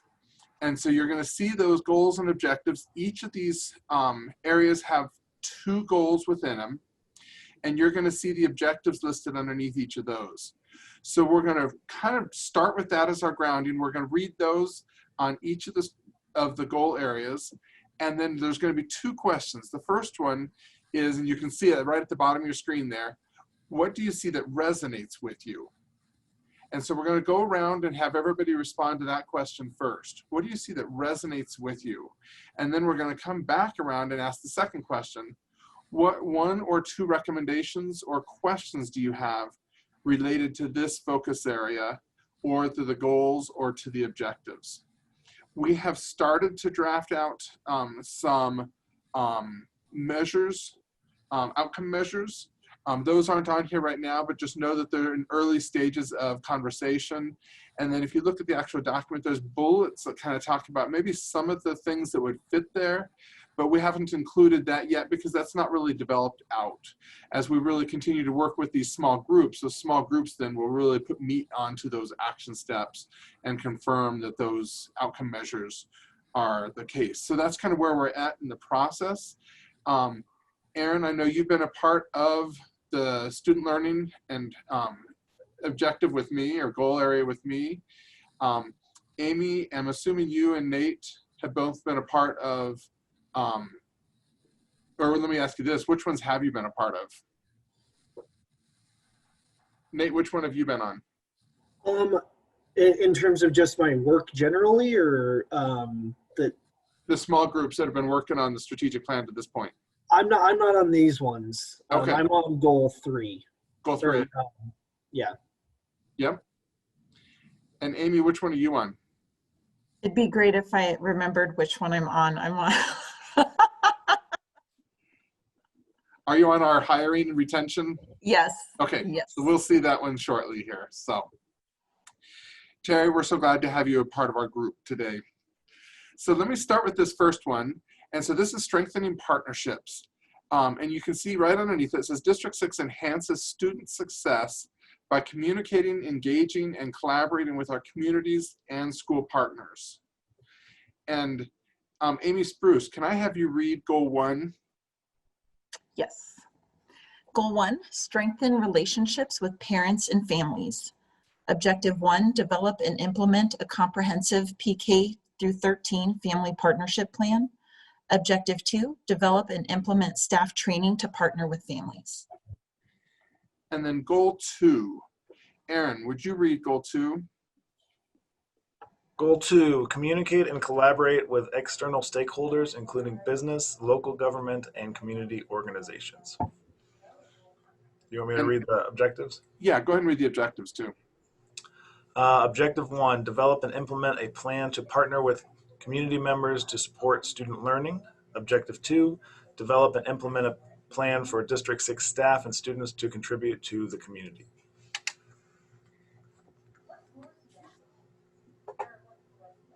Now we're going to start with that first question. What do you see that resonates with you? And do you all have access to this form, Erin? Because as Nate scrolls up to start typing, you're going to lose access to the form. Do you want me to put it in the chat? Yeah, I think I may. No, I've got it right here. There's a link. Yeah, the link is here. This Google form under discussion. Yeah. If you go to this document. So Nate's going to be our scribe, and he's going to try and capture your words as precisely as you can.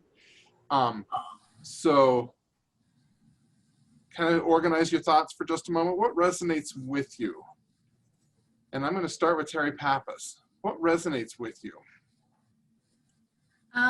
Can you scroll that back up, Wes, so I can see the, okay, right there. Perfect. So in goal 1, in strengthening the relationships with parents and families, what I really appreciate is in objective 1 is the fact that we are talking about partnerships. So the idea of partnering with families is really important, I believe, as opposed to involving parents or engaging parents and families. So partnership resonates with me. Same with goal 2, the partnering with community members, just that word of partnering. I'm sorry, Terry, I missed the second part of your point in goal 1. So in goal 1, I was just identifying that partnering is really, the partnership piece of this is really important as opposed to involving, engaging. Typically what we've tried to do in the past is we use the language of we want to involve our parents. We want to get our parents engaged. And the word partnership takes it to a much deeper level. Thank you. That we're actually partnering with our families.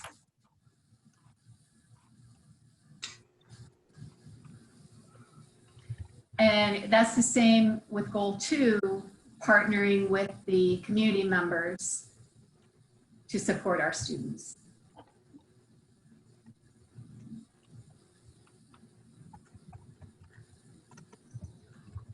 Okay.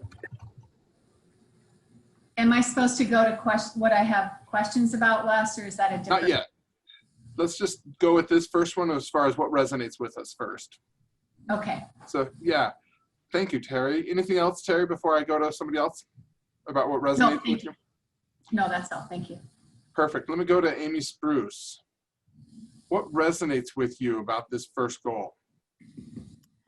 I was actually looking at both goals, and I think together it just brings that full circle for us. So we look at the staff training to help partner with families, really making that comprehensive for all of our students, and then bringing it full circle by our students coming back to contribute to the community. So high hopes is that when they contribute to the community is that they stay and they want to come work for us at District 6. But I do like the whole full circle piece of the partnership.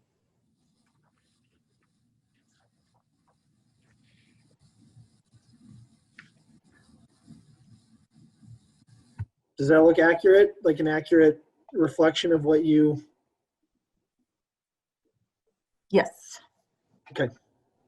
Thank you. Aaron Allen, what resonates with you on this first focus area? And help me if I use the wrong language. I'm trying to get better about that. So when we think about strengthening partnerships, that is our first focus area. And under it, it has these two goals. And under that, it has these objectives. So I just want to make sure I'm using the correct language there. But Aaron, what about this first focus area? What resonates with you?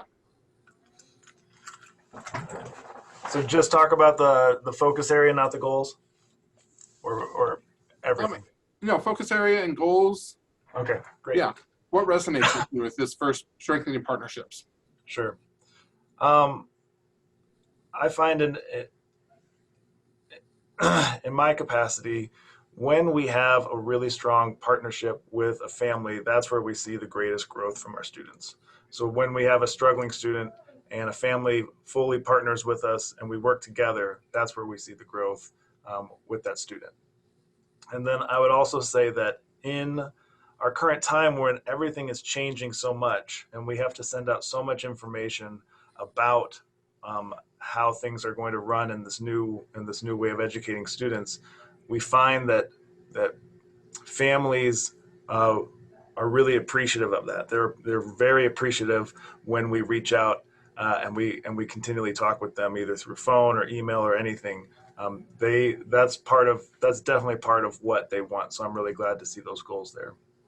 And then for goal number 2, it really is we are developing citizens who are going to enter into this community. And I'm glad that we have a goal to be better tied in with them because that's what this is all about.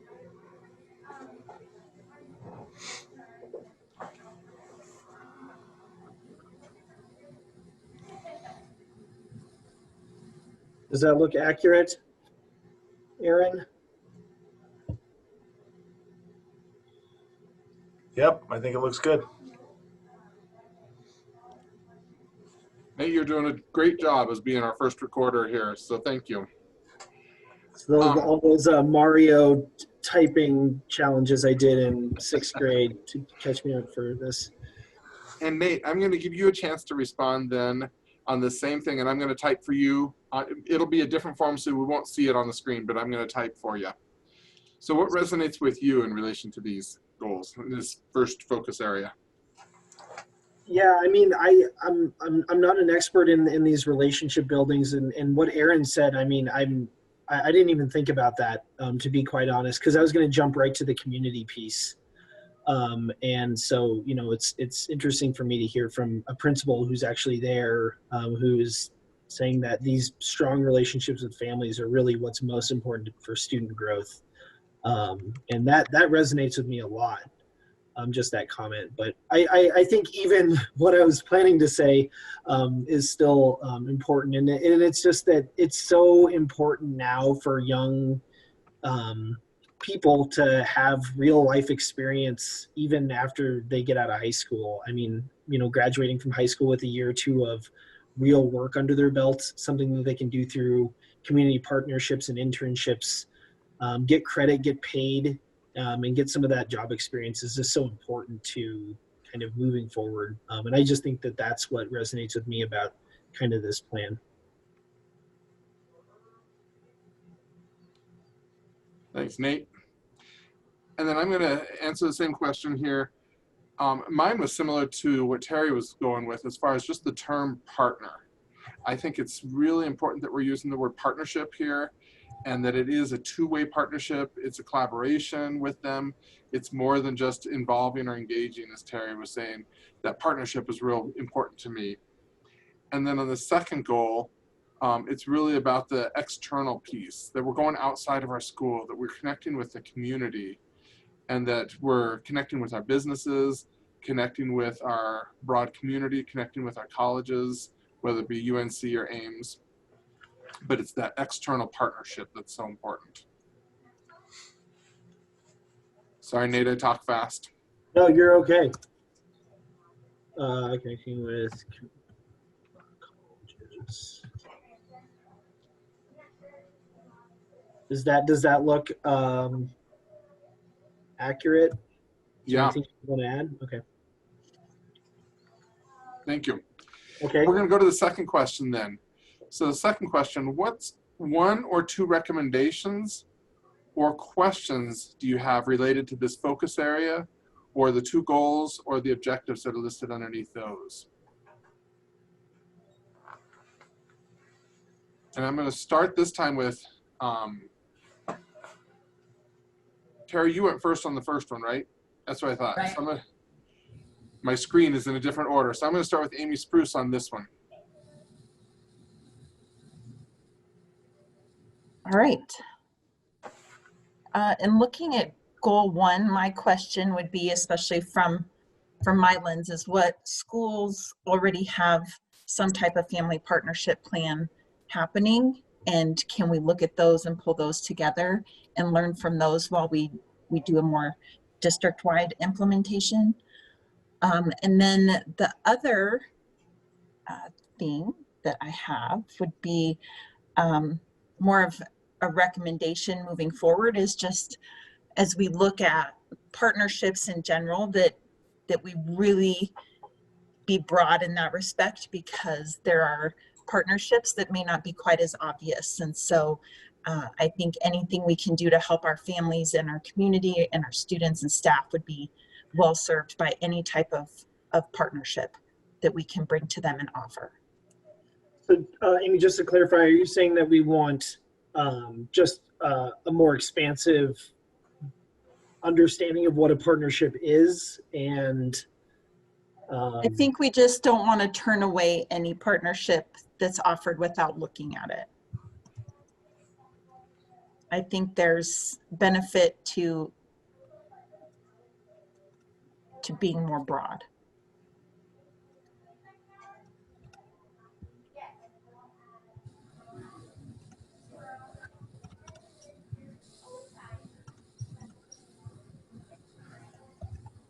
okay. I'm going to go to Aaron Allen. What's one or two recommendations or questions that you have?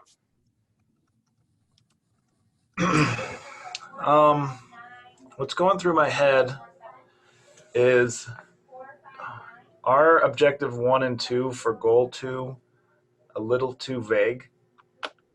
And maybe I just need a better understanding of what a plan would look like to partner with community members and support student learning. And maybe once I see the outcomes, the desired outcomes, that would come. But when you look at objective 1 for goal 1, you can see that it's a comprehensive pre-K through 13 family partnership plan. And it feels like it's this, it's big, it's going to be something that's very clear and direct. But then the other two down at the bottom there, I feel like I'm not 100% sure how big of a scope we're talking. So maybe just a little bit more clarity in what that plan would look like.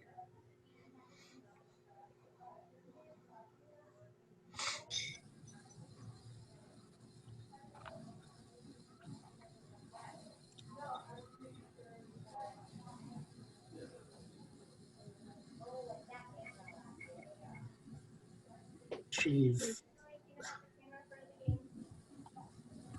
Okay. How does that look?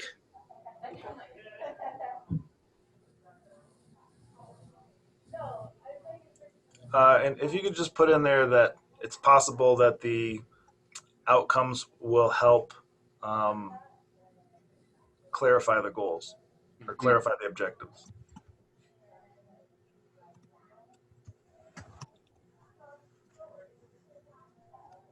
Okay. And Nate, I'm going to call on you next, and I'll scribe for you again. What's one or two recommendations on this focus area, goals and objectives? Yeah, I mean, I feel like I'm going to kind of have this problem with a lot of these and it's kind of with Aaron's point about just being a little vague. I agree that goal 2 does look a little vague. Just how are we going to really measure what, I mean, I don't know. What does develop and implement a plan to partner with community members look like? I mean, I figure we already have that plan, right? As a district, we already have the internship opportunity. So I don't know. I just think that if we could really dial down on what a plan is, it would make a little more sense for me. Good. And Terry, what's one or two recommendations or questions that you have? Well, I agree with a lot of the thoughts from Amy and Aaron. Well, what worries me is the developing a plan and training. I worry that we get caught up in the development of a plan and implementation of a plan, that it takes a really long time to begin partnering. And so, as Amy stated, I feel like there are a lot of partnerships with families, as Aaron mentioned, that are already happening. So I think we need to look at what is already in existence before we look externally to some sort of plan, development of a plan. The other thing I believe is that there are a lot of ideas and resources outside of our district that even with Colorado Department of Education, there is a pretty comprehensive family partnering group, I guess that's not the right word, but at CDE that they've done a lot of work with ideas of how to partner. But I don't want us to get stuck on this is what partnership looks like, because as someone mentioned, I'm not sure who, there just are a lot of different forms of partnering. So I guess I just want us to be very cognizant about the fact that when we say develop and implement a plan, we don't want to get stuck on that. The other thing I would say is as far as our District 6 students and staff contributing to the community, I also know that there are, that's already in place in some cases as far as community service that students have access to. So I would recommend that we take a deep look at what is already in place as far as those opportunities in our community.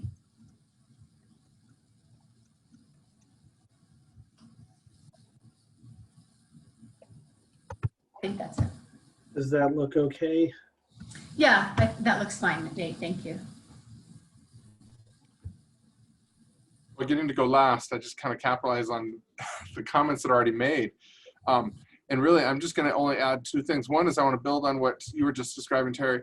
I do think it's important that we take an inventory of what partnerships already exist, because we do have a lot of them and we want to build on those. We don't want them to stutter while we're creating this plan. We want to make sure that we are building upon what we have. And the other thing that I think about is we have an opportunity right now to partner with some things that we don't normally, because of the construction, because of the bond things that are going on, because of the architects and all those types of agencies that we are tapping into, that there's a unique opportunity to partner with some additional types of community resources. So I want to build on that too.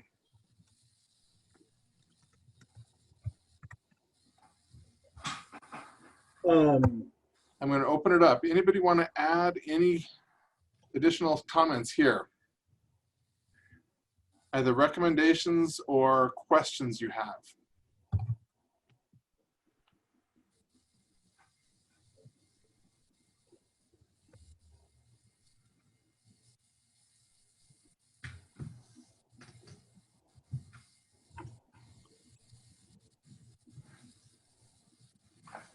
We can come back to this question before we hit submit. So if there's other thoughts that come back to us in relation to strengthening partnerships, we'll come back to it.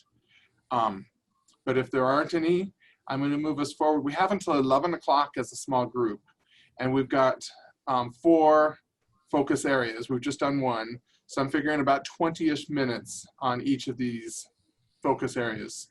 So we'll keep moving through, and then if something else comes to mind, we can come back to it. So Nate, let's move forward in your thing and hit next, and it'll go to our next one. Yep, climate and culture. So I'm going to start at the top, climate and culture. So you can see the focus area. District 6 cultivates a safe, healthy, and inclusive learning environment for all, embracing our diversity and engaging all stakeholders. Terry, would you read goal 1 and the objectives under it? Goal 1, develop cultural responsiveness throughout the organization. Objective 1, all stakeholders will experience a strong sense of belonging and empowerment. Objective 2, all students will have access and support to all learning opportunities so they will be college and career ready. Objective 3, all staff will be culturally responsive and utilize the shared decision-making model. And then Nate, would you read goal 2 and its objectives? Sure. Goal 2, support the social and emotional well-being of students and staff. Objective 1, develop and implement a district-wide plan to explicitly teach and embed SEL standards in instructional. Something made a mistake there. Objective 2, improve staff social emotional wellness. It does feel like a word is left off there, but yeah. So take a minute, just leave your screen where it is so people can kind of think about what resonates with you.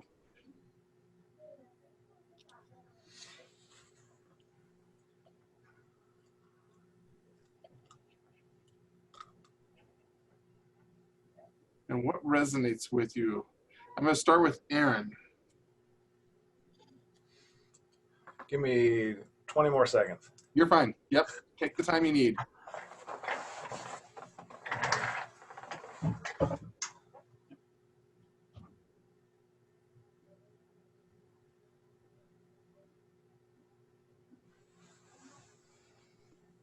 First thing that comes to mind is actually the last objective, improve staff social emotional wellness. This has been such a big thing, especially in our time of COVID. Just making sure that we're watching out for staff, that they're not getting overwhelmed, and that we're providing them with the resources they need to be mentally healthy has been really important. So I'm really glad that that one is there. We've also started to reach out to students with the SEL standards, and that's starting to come into play this year. And I know that that's it's an important step in the right direction. And then I feel like goal number 1 is something that Greeley has been working on for quite a while now. And so this will be a continuation goal in my opinion, but definitely there's more growth to be made.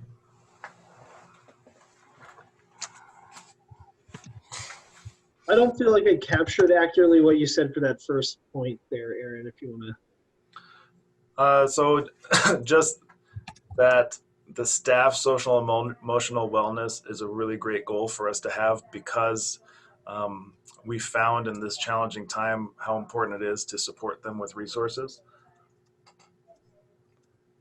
And then the second part was really that the community has reached out about SEL standards for students, and I'm glad to see that moving forward.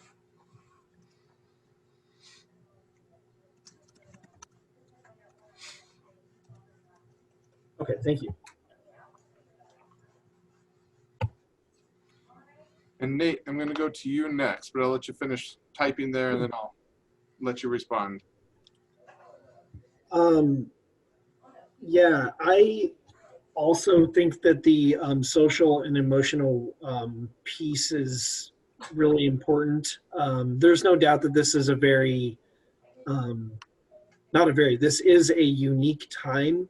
And so everybody's kind of suffering a little bit, but I don't think that, the conversation stops after COVID.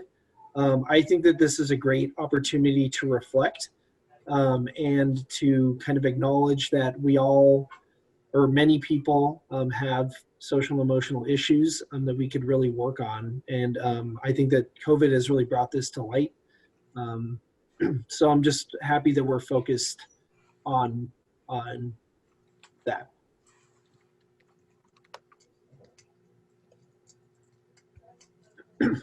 Terry, what resonates with you? Well, in goal 1,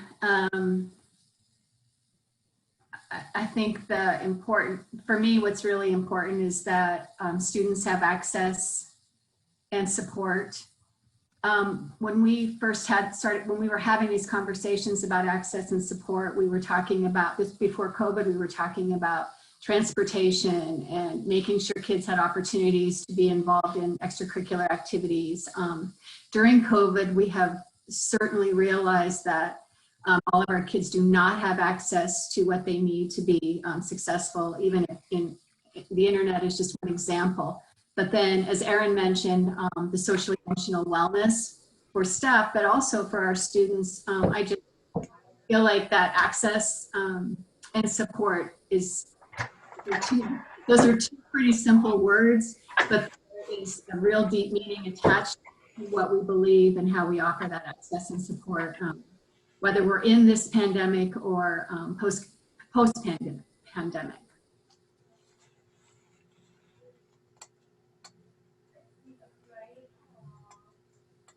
And I guess, Nate, as you're typing, I would just say simple, but also just meaningful and important beliefs that we just need to keep in mind.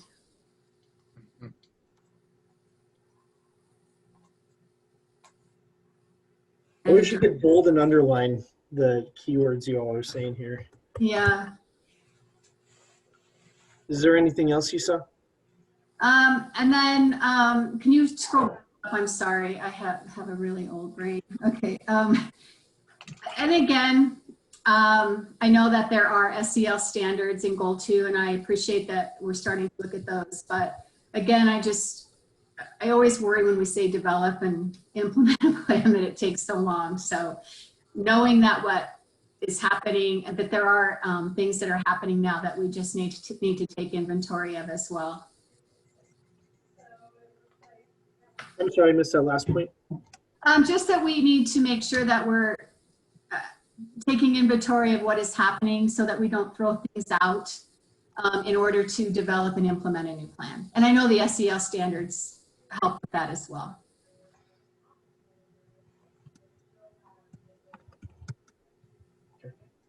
That's all.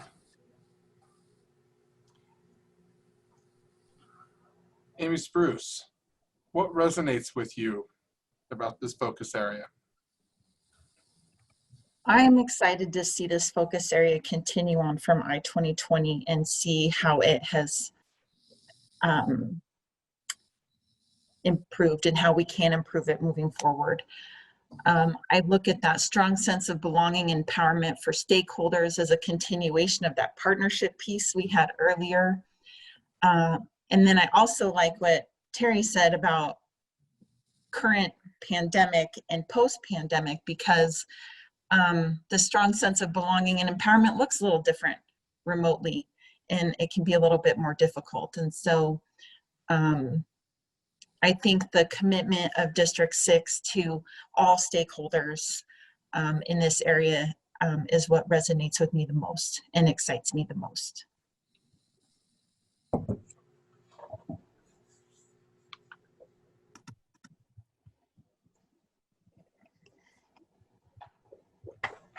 How does this look?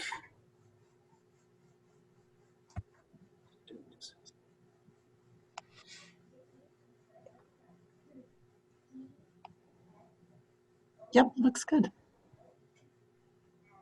Okay. And for me, what resonates me with that first one is just this, that it's all stakeholders and a sense of belonging. So I think about all stakeholders, not just students, not just our staff, but our parents. And it's so important that all of these different constituents feel comfortable, feel like a sense of belonging with our school system, feel they can approach people and come into the system. And the second one around the SEL, I think this is one of the first times in a long time, at least that I remember, Terry, that we've had actually an SEL curriculum that is utilized district-wide. We're implementing some consistencies across our system. And so I'm excited about that and excited to see how we can build upon that.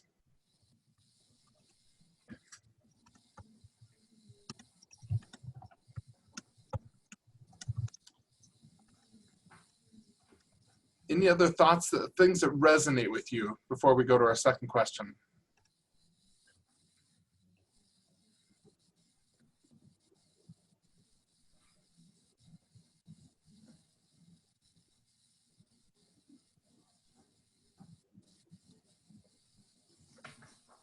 Let's go to the second question then.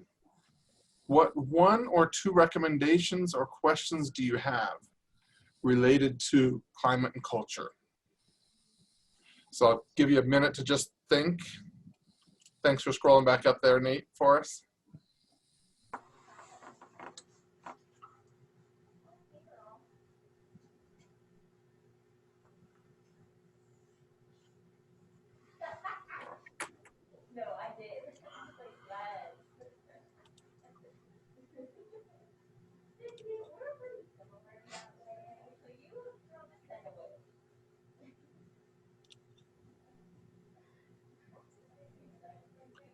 So it can be a recommendation or a question.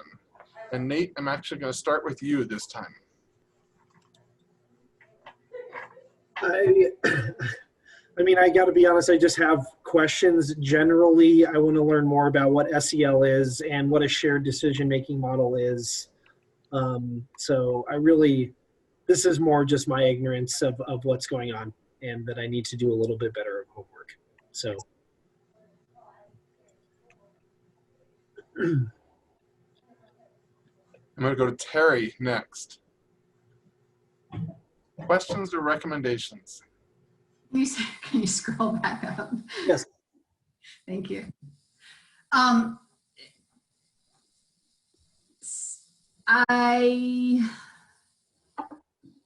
It's a question. I don't know if it's a recommendation. I know I was involved in these, in making these, but when it says all staff will be culturally responsive, that seems very vague to me. I don't know exactly how you know that. I like the word practice better. All staff will practice as opposed to will be, but maybe that will all come in the action steps and strategies that are included in the next part of developing this plan. I just don't know how we can, I don't know how will be culturally responsive helps change or impact our students. I don't know if that really makes sense or not.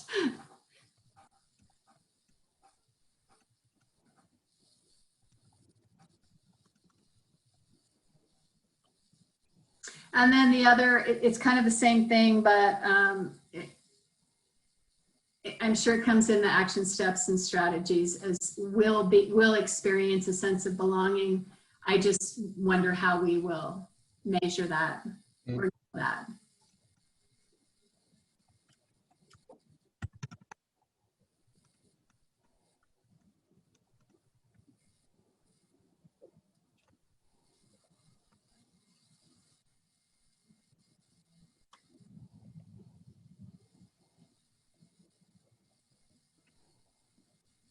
That's all. Good, I'm gonna go to Amy next.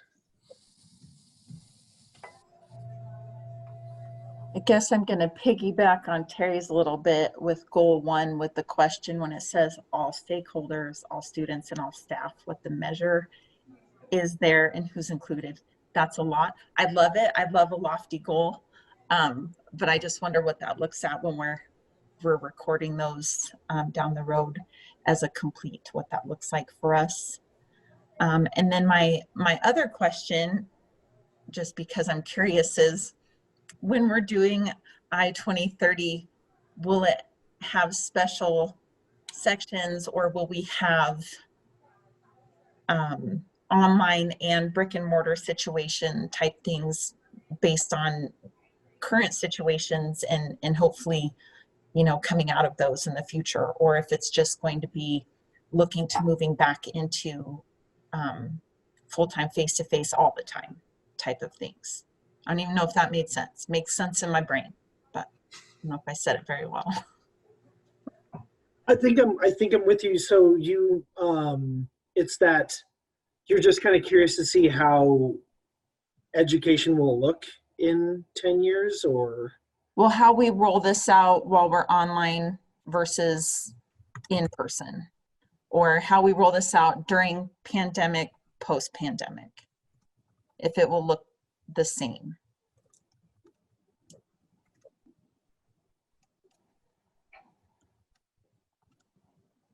See, if I'd have said that the first time, it would have made a lot more sense.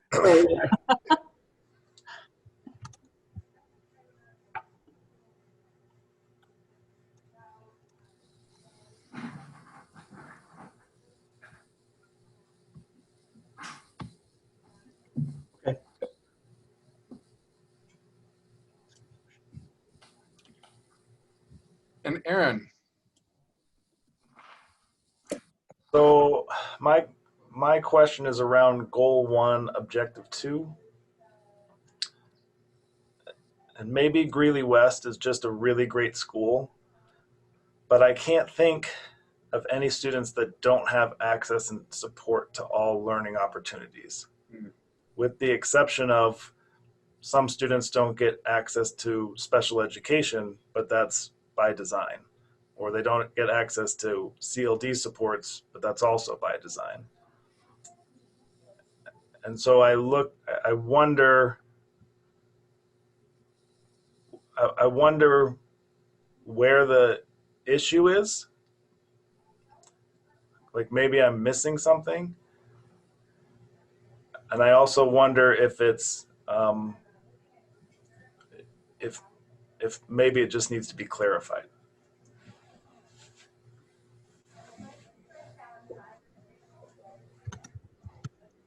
Could you explain that just a little bit more for me? Sorry.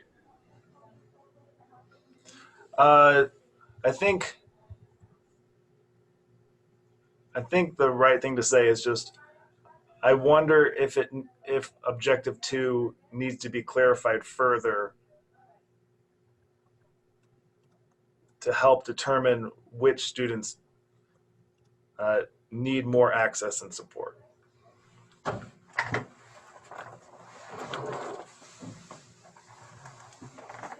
Do you understand what I'm saying, Wes? I'm hoping it's not coming off, the wrong way. Am I saying that our school is perfect and that every student gets everything that they need every moment of the day? No, I'm not saying that at all. I'm just saying definitely we are an open building, and if you want to join something, or if you need help with something, you have access to it. That is 100%.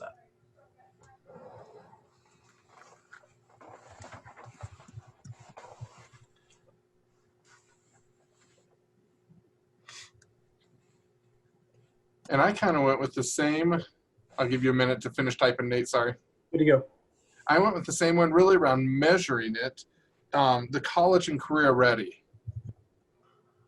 College, we know entrance, what are the entrance requirements and things like that. I'm always curious how we measure, are we career ready? How are we providing our community businesses with a product that they can tap right into and utilize our students that step right into the careers. And so just measuring that is something that I'm just curious about.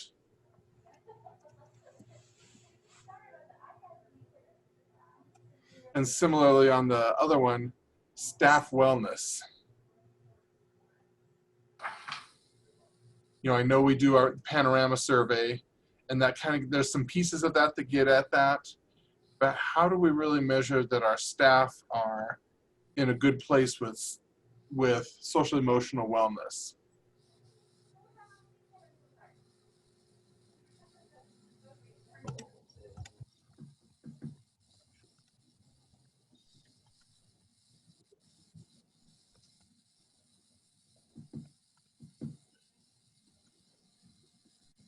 Is that a good question or? Yeah.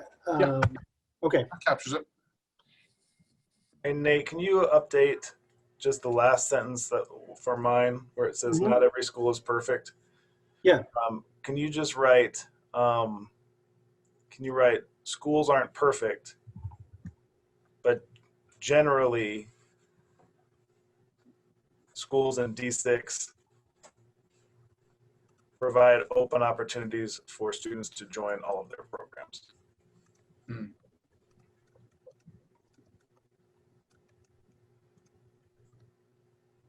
And then you can get rid of that. Yeah, thank you.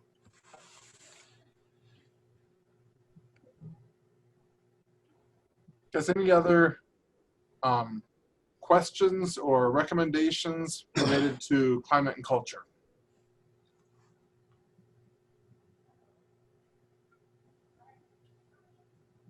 Wes? Yeah. I just want to go back to that access and support. Mhm.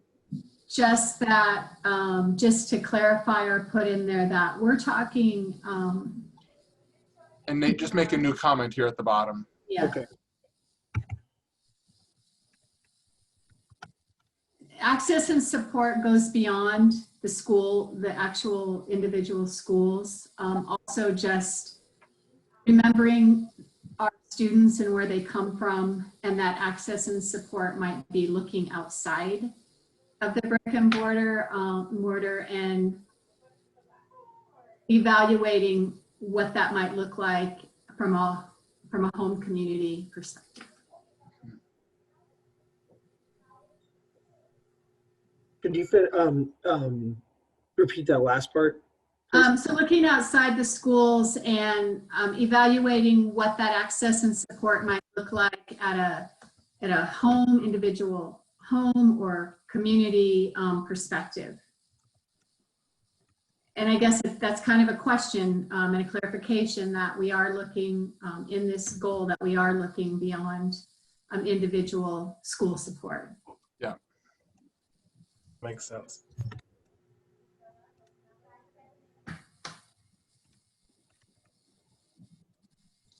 Any other additional comments before we leave climate and culture?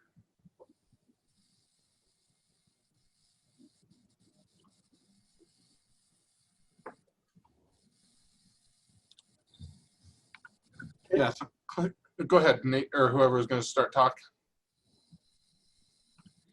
Yeah, so let's click to the next there. We've got operational and organizational effectiveness.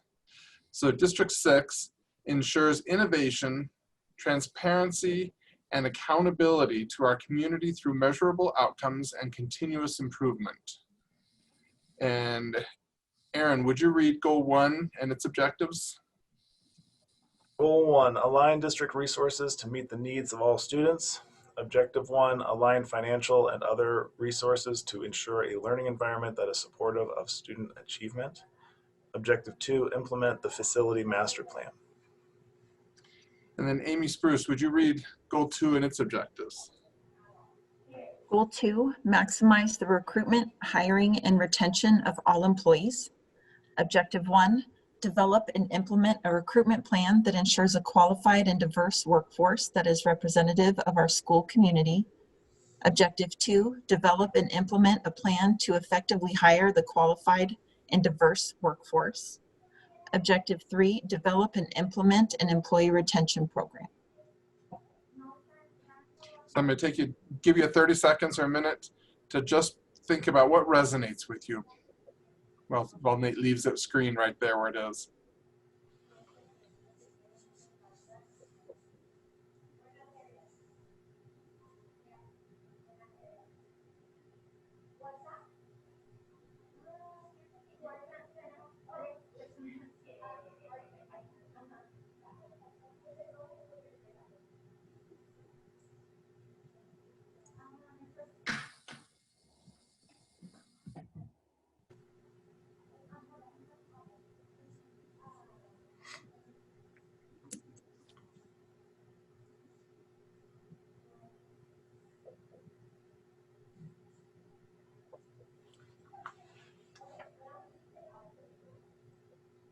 All right. Terry, I think I've got you still. We'll start with you. What resonates with you? You do still have me. What resonates with me in goal 1 is the facility master plan. I think I think we found what happened when we didn't have a facility master plan and the great needs that we have in our district.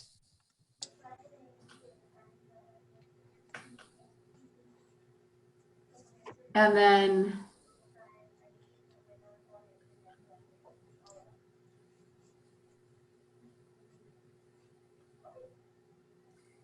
in goal 2, the qualified and diverse workforce that is representative of our community.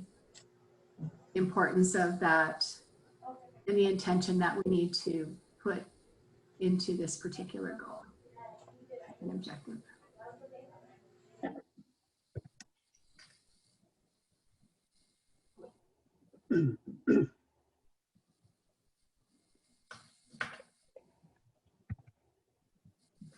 What I was thinking, Nate, is just the intention that we need to put.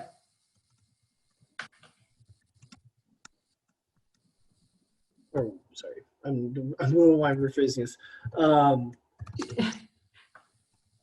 To put into meeting this objective. Okay. Yeah, perfect. Thank you.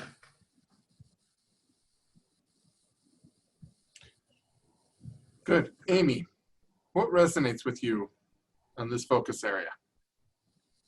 This is my focus area. It all resonates with me. It's my favorite.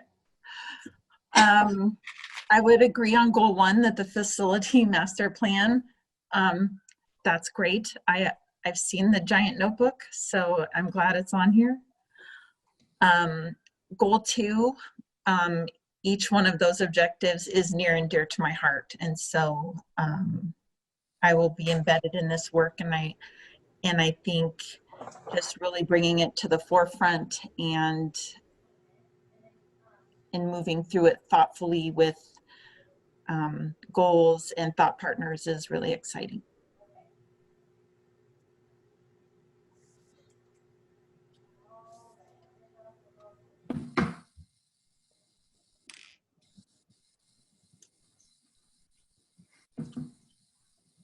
Aaron, what resonates with you?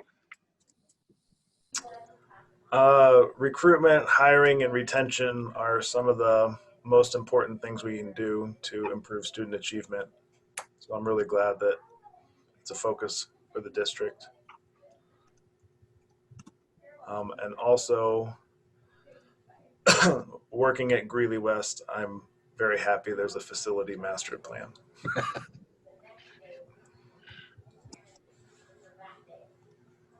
I'm going to put that in caps.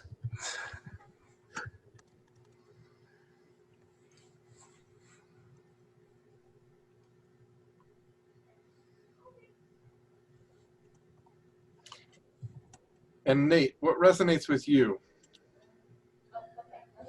Yeah, I'm the same way about goal 2. I think it's terrific that this is something that the goal intends to do. I mean, putting it in practice is a whole different story, but I just really appreciate that we are going to take a very thoughtful approach at having a diverse workforce that's representative of the community. It really resonates and stands out to me.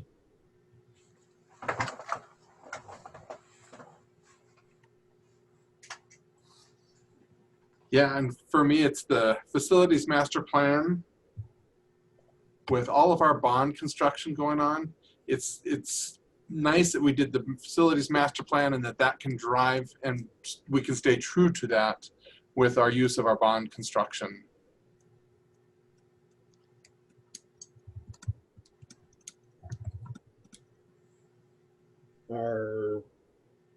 We are on track? Sure. And focused with our use of our bond dollars.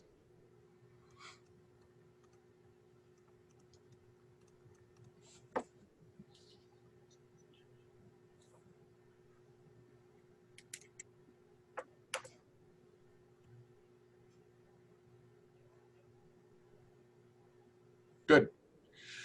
Scroll back up, Nate, and let us look again.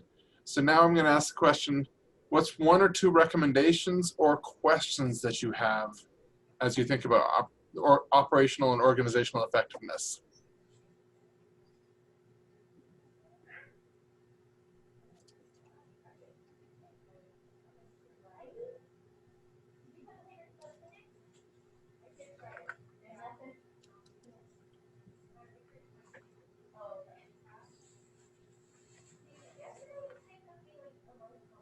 And Amy, I'm going to start with you when you're ready to.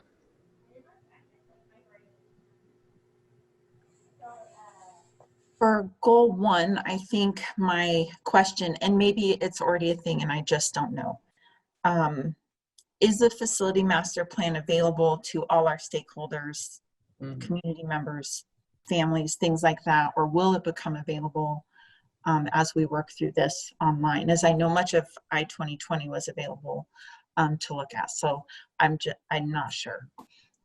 On goal 2, I have all the questions, and and I'm excited.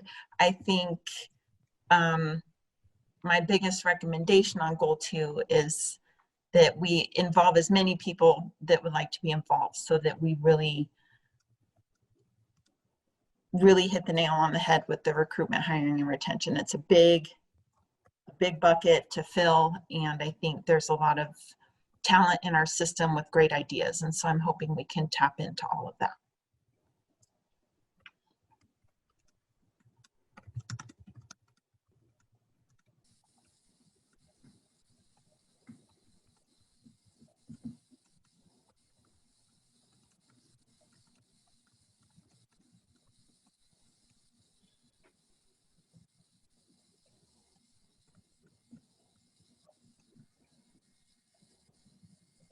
Good. Aaron. Just a question. How are our financial and other resources not aligned? And possibly, maybe a suggestion would be clarify what alignment needs to happen over the next 10 years.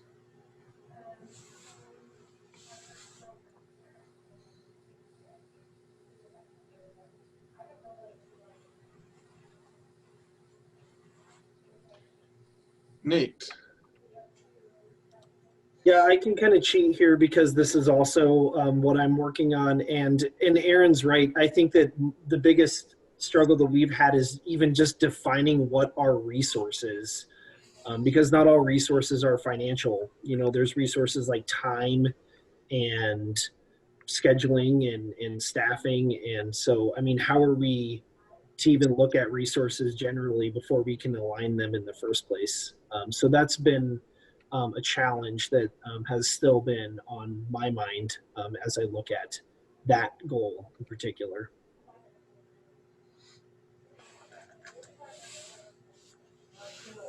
And Terry.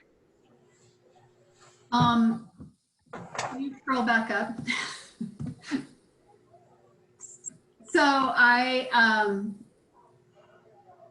would like to go back with Amy's thought that as we are developing and implementing this plan to recruit a diverse workforce that's representative of our community, that we are involving a diverse group of people in this plan, a group of people that are representative of our community.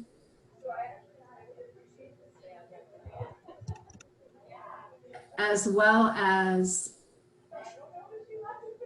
teachers and staff and community members who have access to students right now that can become part of our workforce. I guess I'm thinking specifically of, I'm sure Erin has groups of students at Greeley West that potentially will be able to come and work for our school district. So just making sure that we are utilizing all of the resources we have in place to recruit from within.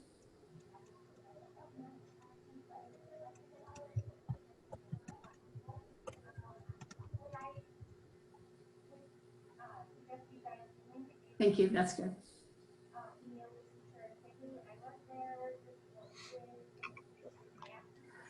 So I'm just going to drop this here to make sense of this.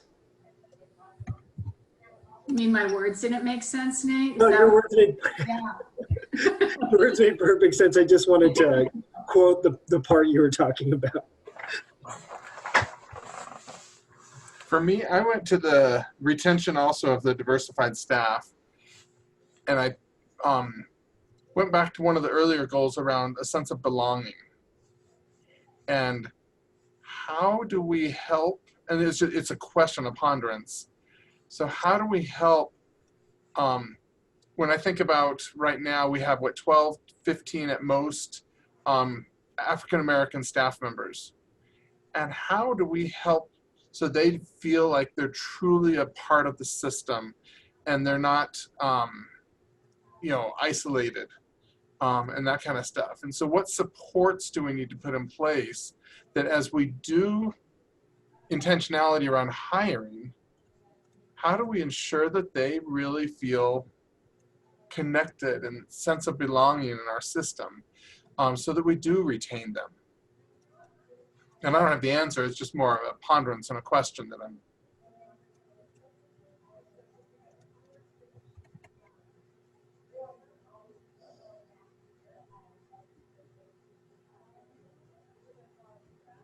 Is that okay? Yeah.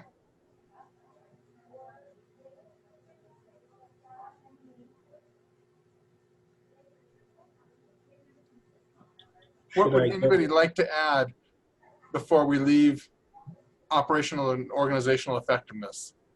Any additional questions or recommendations for Nate to capture?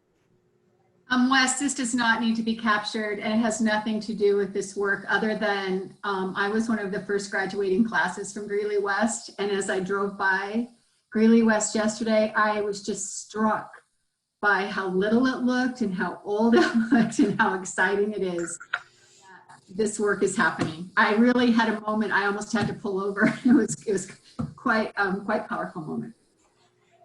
I didn't realize you were in one of the first classes. 1971. That's pretty cool. Yeah. And it's exciting to see the walls be dropped in now. I mean, they're just, the way they're dropping them in, it's bizarre, but it's incredible. Yeah. Yeah. We've got 2 cranes going now, so it's going to happen quick. Wow. Okay, Nate, at the bottom, you're going to hit the back button. Don't hit submit. And we're going to need to go back and capture. It's going to be slide 2. Mm-hmm. Student learning and achievement? Yep. Okay. So that's where we're going to go back to now. And this is our 4th one. I'm just confirming with text messages going and everybody's saying, yep, we need until 11 o'clock. So we're on slide, student learning and achievement is our last focus area. District 6 engages all students in a challenging and personalized education, preparing each student to be career and college ready. So there's 2 goals beneath that.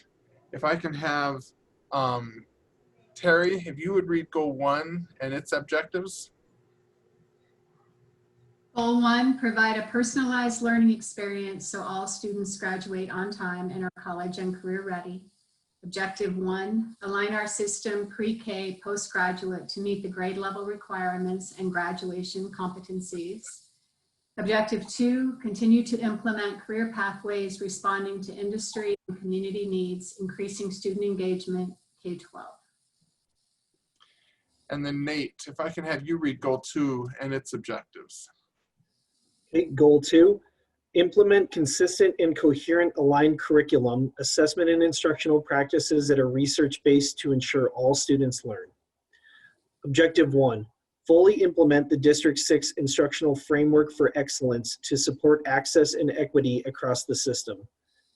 Objective 2, provide school-wide professional learning and implement a personalized professional development plan that supports educators to ensure quality teaching and learning. Objective 3, ensure grade level targets are aligned with curriculum, standards, and assessment, including the use of effective data systems to support teachers in instructional planning so that all students have access to grade level content. So I'll give you a minute to just first think about what resonates with you. So I'll give you a minute to think about that.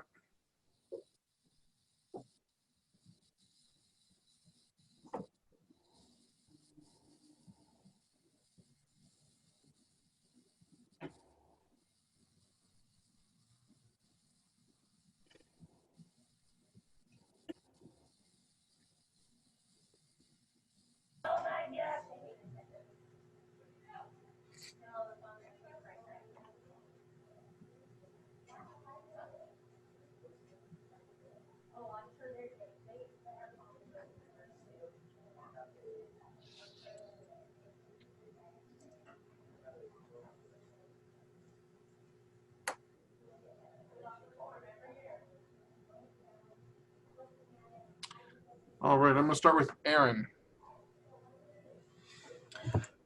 So 2 things stood out to me.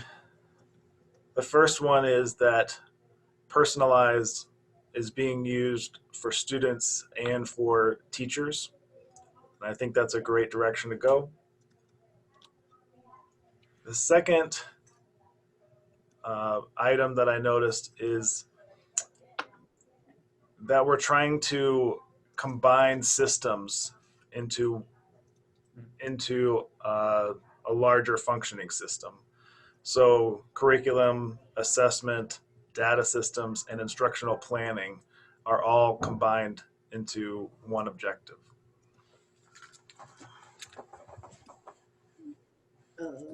Assessment and Data systems? yeah. So curriculum, instructional planning, data systems, and assessment.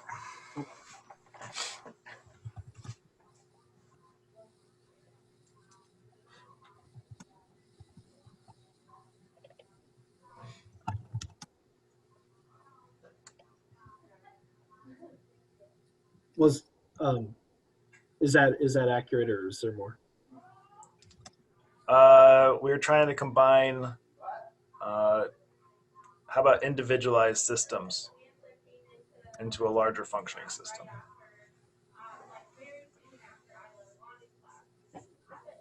Good. Amy.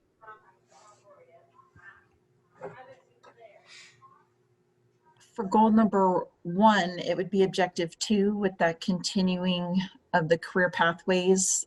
The most important part being responding to industry and community needs. I see that really bringing that partnership and stakeholder thing throughout as a consistent message, which I really like. For goal 2, it's the same as what Aaron saw with that personalized piece. So that's pretty exciting.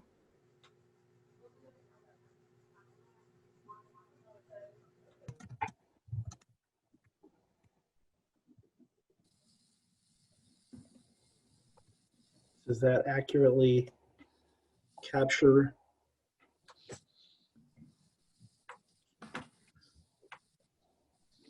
Yes. And Terry, what resonates with you? In goal 1, also the focus on personalized learning experiences for students and staff. And then also the tie to the partnerships with community and industry.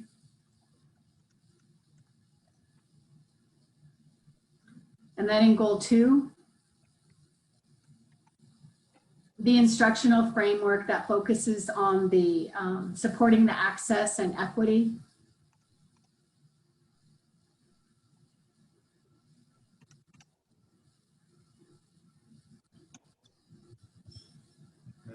For every student.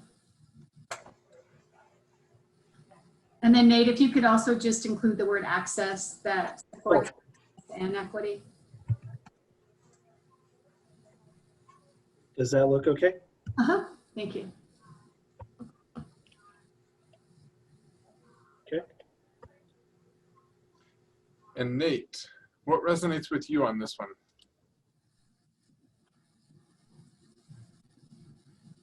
Yeah, I think that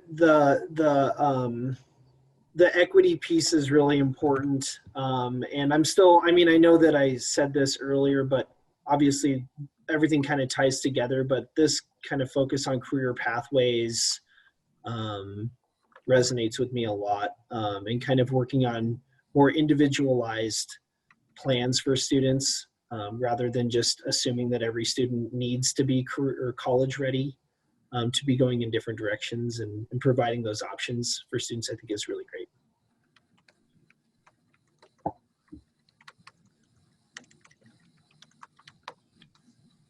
Okay, I've realized I don't type as fast as you do, Nathan.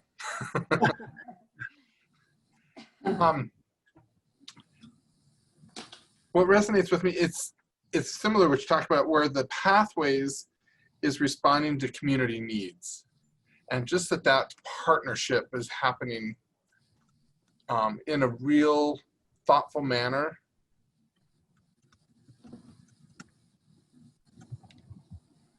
And then goal 2, data systems. I agree with Aaron as far as the pulling all these pieces together, but I feel like right now that our data system in and of itself isn't as strong as I would like. And so I like that's a piece of this to be addressed. Could you rephrase that second part? I'm sorry. Pulling these systems is good, or is positive, but a desire to look specifically at the data systems.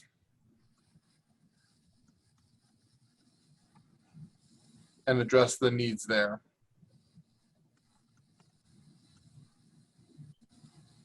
Is important. Yeah.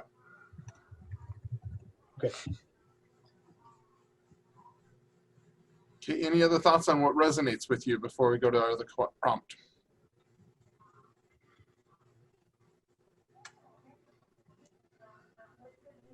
We'll go to the other prompt then. What's 1 or 2 recommendations or questions that you have? I'll give you 30 seconds to just think.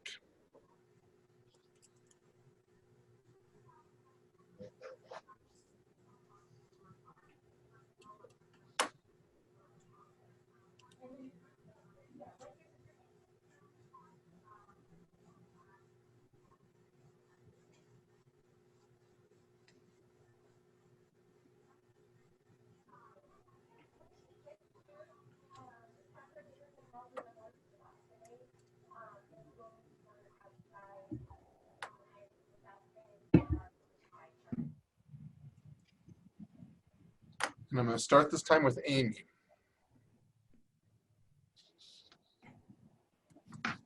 I think for goal 1, my question is, how do we find out what the industry and community needs are? Where does that information come from? I think we should be training them all to be teachers, but I know that that's not the only need we have. So I just wonder where that comes from, or where we get that. For goal 2, I wonder what that personalized piece looks like for professional development. Is that going to be teacher driven, staff driven, administrator driven, or a combination, or how that looks, and then how to prioritize those needs for that individual moving forward?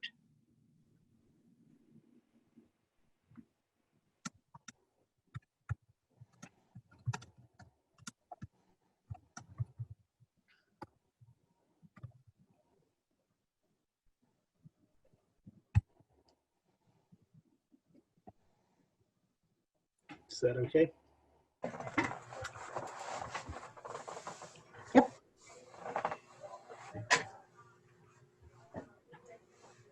Terry. Terry, what's 1 or 2 recommendations or questions? Do you want them to scroll back up to the top? Of course. Yes. Sorry. You're fine. There you go. So just a thought, and I know we've talked about this before, and I think it will be addressed in the action plans, but when we talk about providing a personalized learning experience, just the importance of going back to the concept of partnering, but partnering with students and families to develop that personalized learning experience, or to be engaged in that personalized learning experience.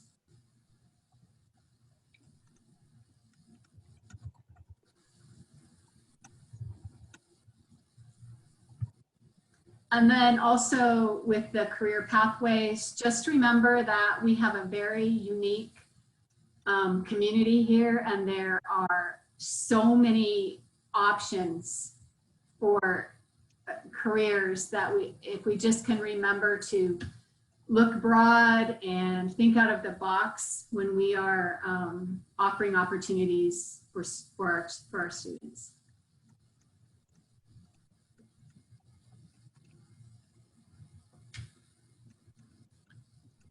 And Nate, it was unique. Is the Unique. Sorry, I just missed it. Thank you.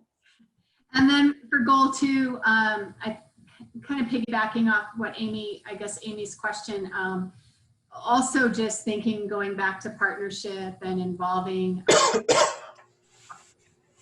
our educators in the process of educating. Just what does that look like, and how are they involved in their own personal professional development?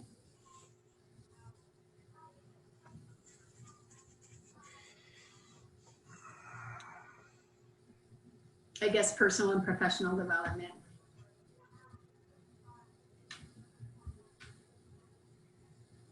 Mm-hmm. Thank you. And Nate, I'm going to come to you. What recommendation or question do you have?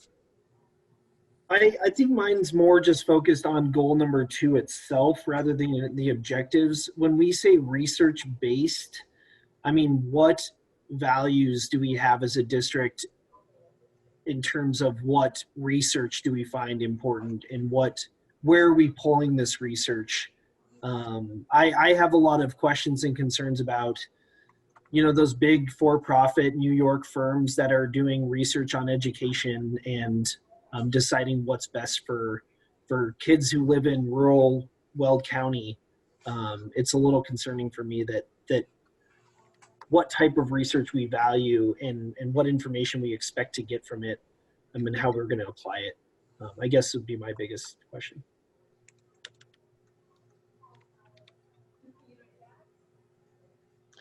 And Aaron.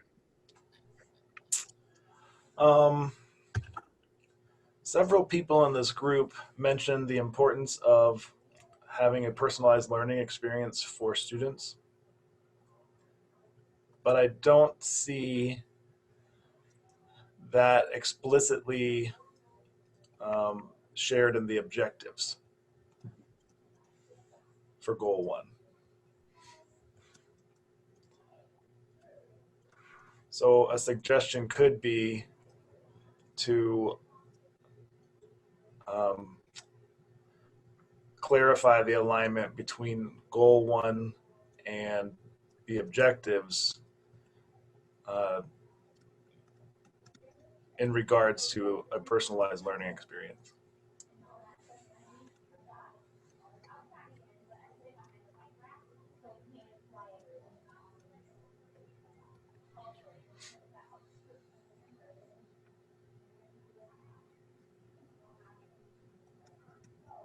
Was that okay? Perfect. I'm trying to speak a little bit slower for you, Nate. I appreciate it. I think I got him pretty well done. Okay. For me, I'm going to go back to the data systems. And I guess it's how do we find a system that's efficient and useful? We have some good pieces in place, but what I don't have right now, as an example, is an ability to look at math data, short cycle data, and compare school to school and find out where things are happening really well and build on that. And so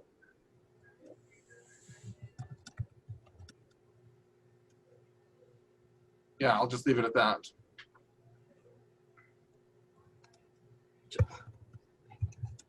Okay. Does that look okay, Wes? Yeah. And one of the things, Nate, that we didn't tell you when we go through consensus training is we never criticize spelling or anything of the person who is doing the scribing. Well, So I can't help it. I need to like make sure the words are all. no, you're doing fantastic. It's like an OCD. Hey, on student learning and achievement, any other thoughts before we conclude our time together?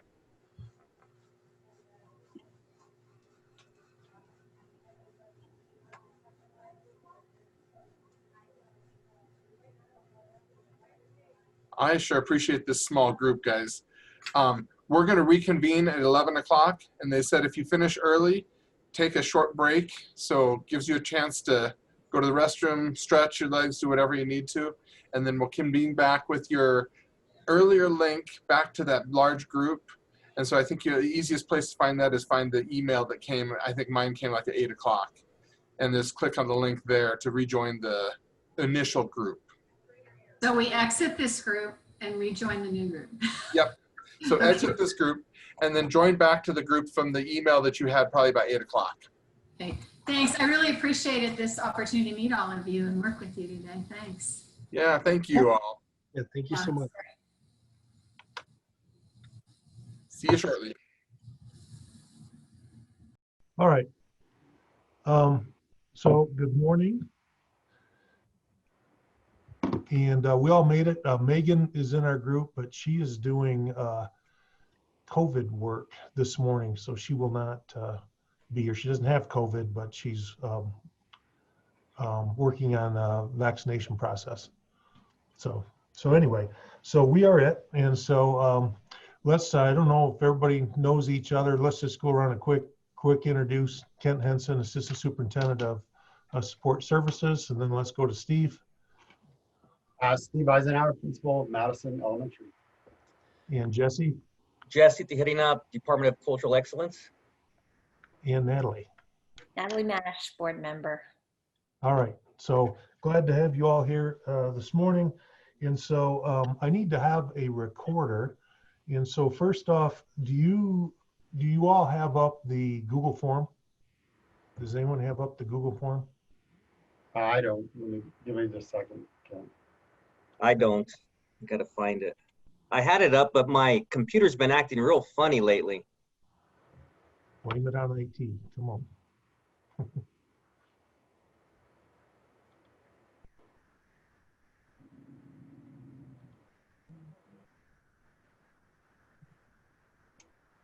Natalie, we're not going to make you record, so you can relax.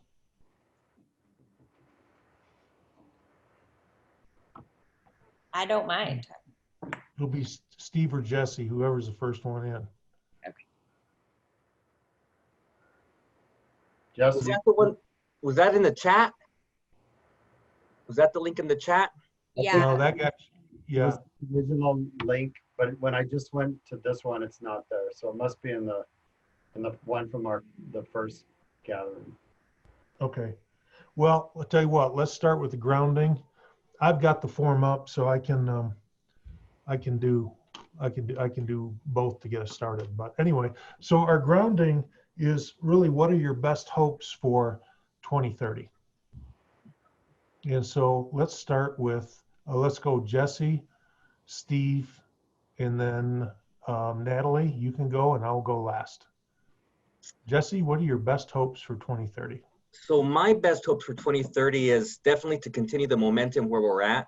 You know, I'll tell you what, since, and this is no indictment to the superintendent prior to Dr. Pilch. However, I feel the strategic plan I-2020 really kind of set the course and gave us a vision. You know, I always believe that without a clear vision, your vision is not clear.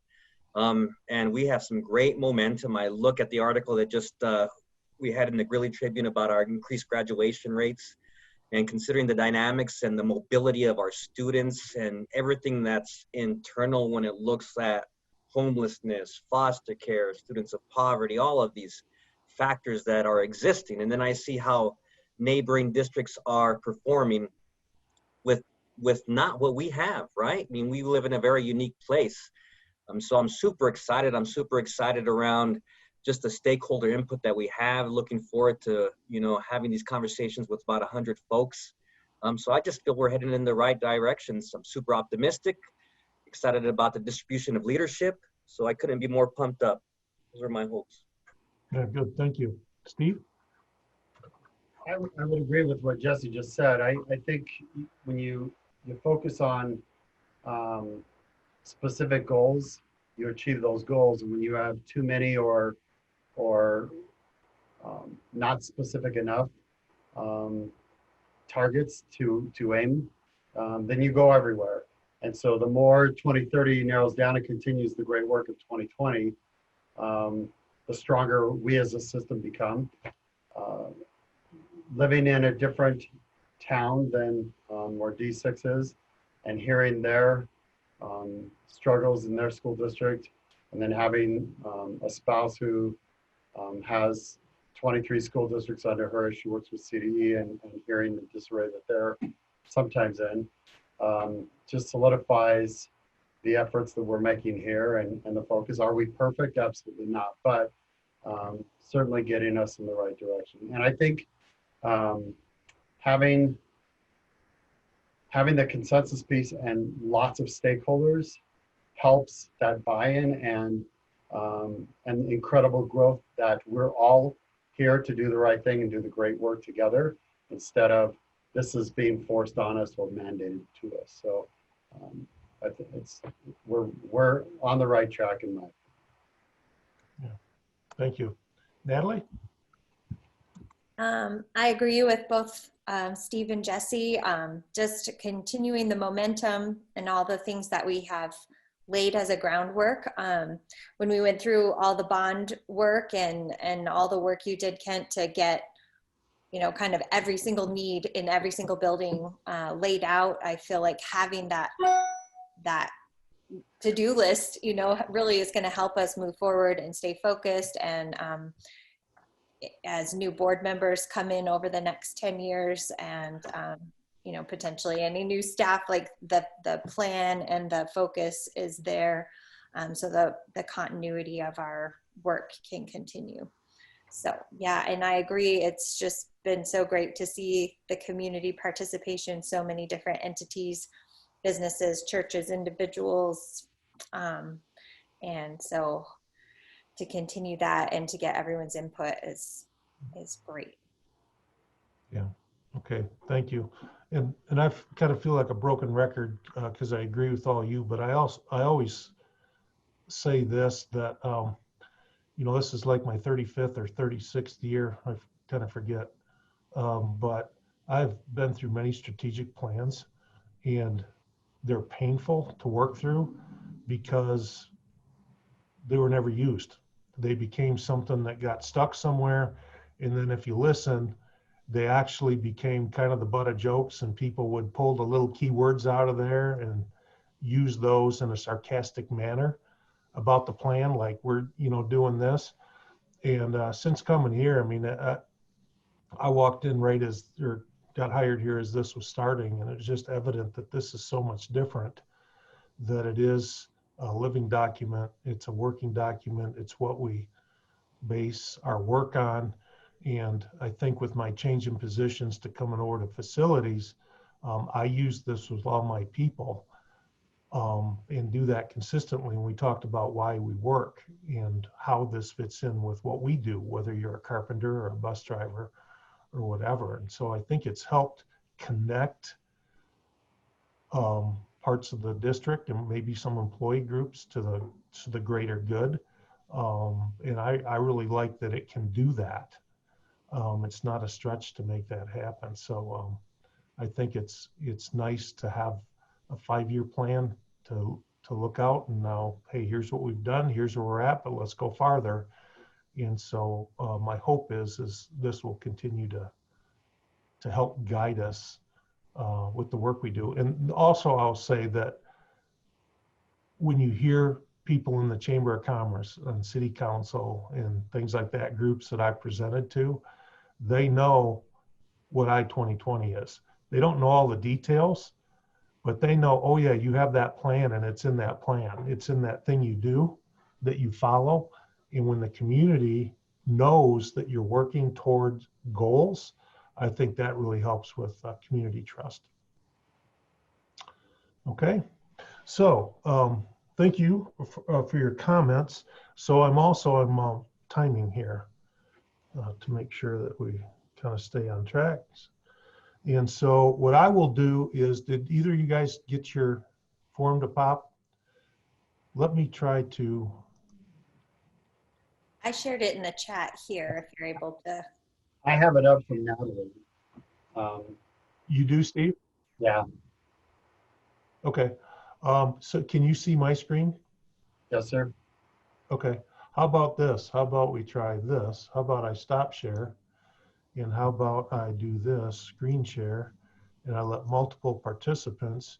And so Steve, if you'll go and hit the next button until you get to climate and culture, that's where we're going to start.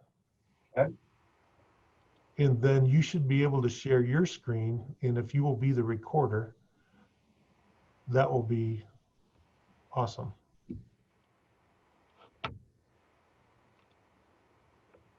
No making fun of my spelling. Did you all Nope. get specific Zoom training, or is it just like, oh, screen share, where's that button? No, it was trial and error, man. Yeah. Holy cow. Go in the pool and say, learn how to swim while you're in the water, baby. Yeah. Yeah. It was messy, but now we're experts. So, Bodybuilding it. so we're going to start with climate and culture here. Can everybody see that on their screen? And so let's take a moment and read through, just take a second to read through goal 1 in the objectives, and then goal 2 in the objectives. And then we'll go through and I'll ask you some questions about those.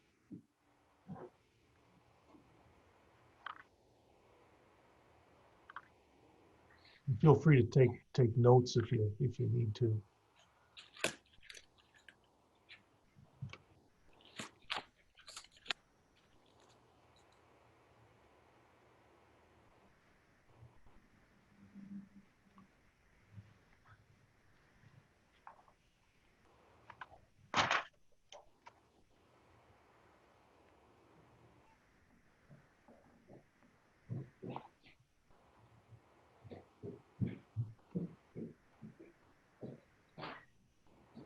So the steering committee is who, like, there's the objectives, but then is there also like action steps? Do those come in after that? Okay. There are documents that have action steps under all of these. And so, those are things that we're kind of still working on. So I think some of our comments today at this higher level will help us zero in on our action steps as we evaluate those.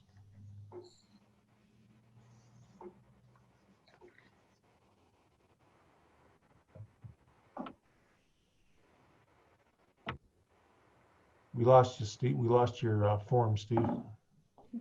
Oh, you did? Good looking family, Steve. Family.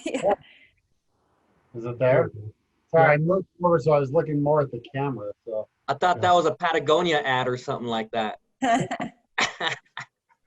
he actually, I don't know if you heard, Jess, or Kent, he proposed over. Oh, congrats!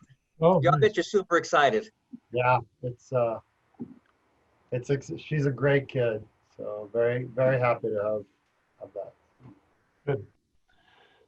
Okay, so let's we'll just start with the first one, and we'll kind of go, we'll go in this order. We'll go Jesse, Natalie, and then I'll go, and then Steve, you go last, and I'll try to record while you're answering. How's that? Okay. So what do you see that resonates with you? Let's go around and just do one comment at a time. We can go through this a couple times on this if we need to. So who's going first? I forgot. I'll Jesse? go first. So Okay. you want me to do goal 1 and goal 2 all together?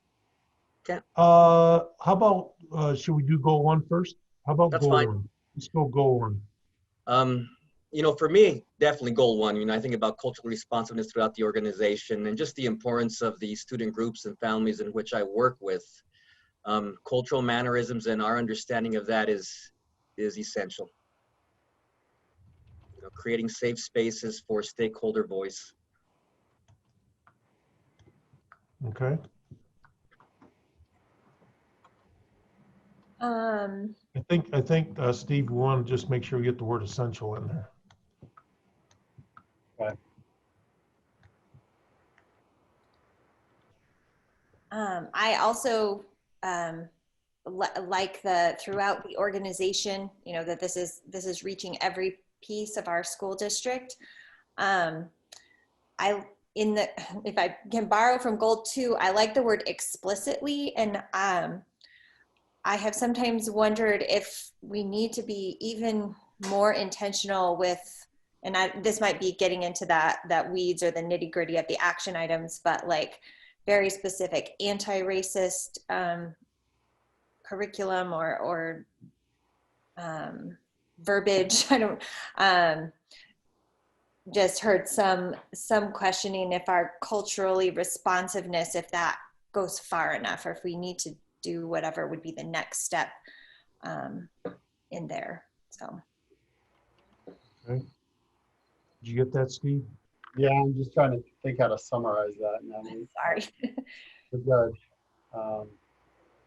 I just like the fact that you mentioned explicit and intentional. I think that's really going to be primary, Steve. I appreciate that, Natalie. You know, around not being, I mean, recognizing that we can never go far enough, however, having the courage to move forward with intention, you know, and calling it out, right? Yeah.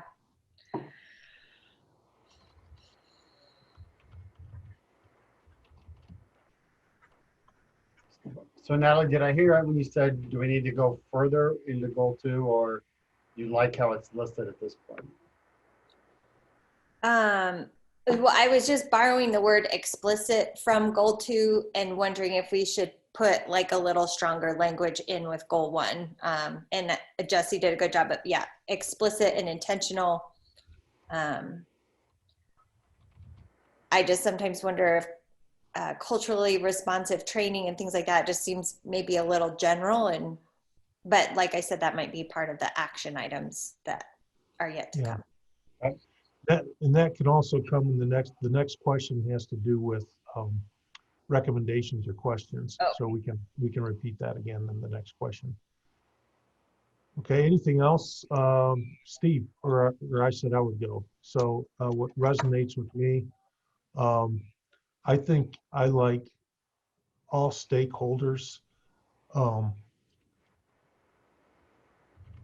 The strategic plan has to have meaning and connections to all stakeholders. And especially, I think, you know, our staff that are not in buildings, we need to be all inclusive. So I like that.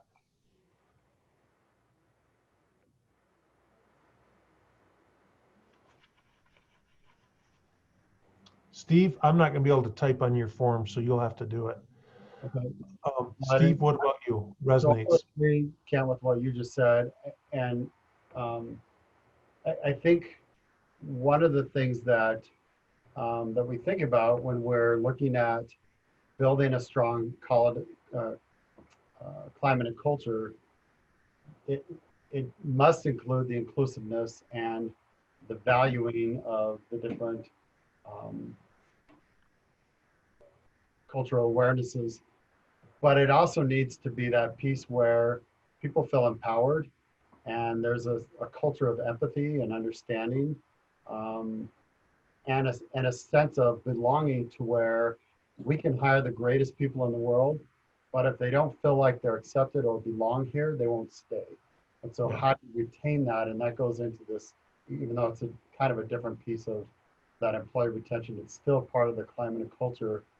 And it is inclusive of all employee groups, not just teachers, not just admin, all of our classified, all of our service folks, that strong sense. So that's what really resonated with that all stakeholders piece at the beginning. Okay. We're coming up on time a little bit, so we have the other questions due. Does anybody have anything else they'd like to add to what resonates? Definitely and you don't have to write this down, Steve, but you know, I'm thinking about what you said around empowerment. You know, oftentimes in my position, you know, I don't get stuck with it, but I address certain things that I believe can be addressed across the board. You know, however, I'm empowered to do that, you know, so to begin to, you know, distribute that empowerment, you know, and that confidence, I feel would be one, prepare our leaders, in essence, to be more comfortable to address these needs in real time rather than it go through a couple of days and get to me through a parent and then we address it after the fact, right? To really look at it in a proactive way. So I appreciate you mentioning that, Natalie, around, and you, Steve, around the empowerment of the piece. That's a huge thing. Okay. Let's go down to one or two recommendations or questions you have related to this focus area and or objectives. I'm sorry, I answered more recommendations than resignation in the my first comment. So that's okay. Yeah. Do you have anything else you'd like to say, Natalie, in terms of recommendation? I guess this is more of a question. I also really like the all learning opportunities. All students will have access to all learning opportunities. And I was curious if there's an attempt to extend that to extracurricular activities as well. Just knowing that sometimes a kid can't stay for play practice because they don't have a ride or, yeah, that's, I don't know if that's a recommendation, but just a question. Yeah, we got that. Jesse, recommendation? My recommendation will be kind of like what Natalie said, you know, and I think it'll come in within the action steps, but being very explicit and intentional, what we mean by cultural responsiveness, you know, whether it's, again, racialized bullying, racialized trauma, that kind of piece. So just explicit and intentional around wording.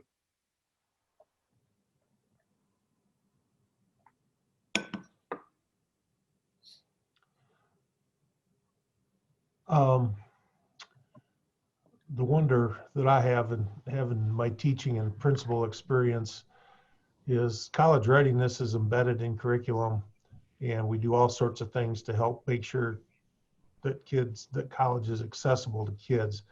But really the career piece, I think sometimes I'd really like to focus a lot on the career piece, because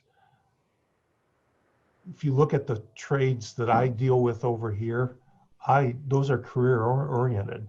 And how do we, for those kids where it's the career that may be more important than the college, how do we get better at that in giving kids exposure to careers other than those that need to have a college degree?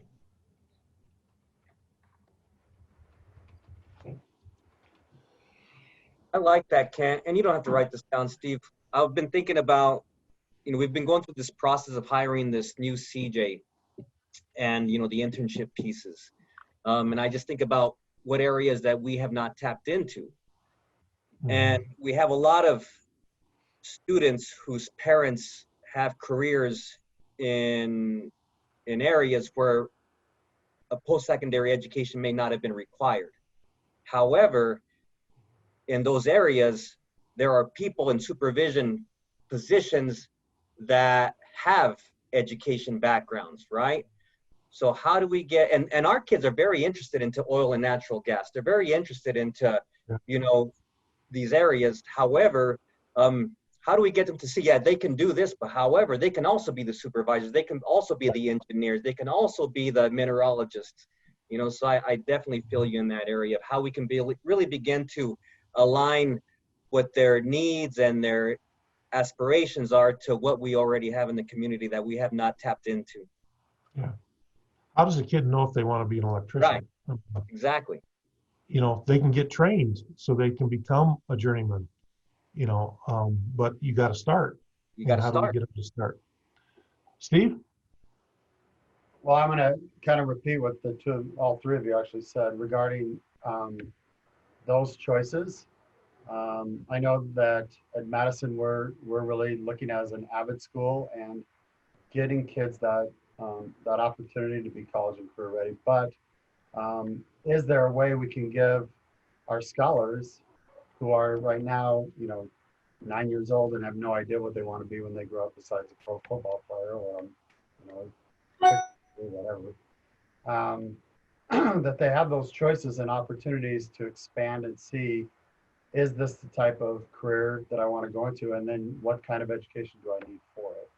And Ken, you and I have talked about the need for highly skilled workers, construction, roofers, electricians, other skilled trade people who don't necessarily need to get that college degree, but they have to have some training along the lines, and especially that work ethic and making sure that they still have that perseverance and ability to be a responsible contributing citizen. So lots of how can we do this?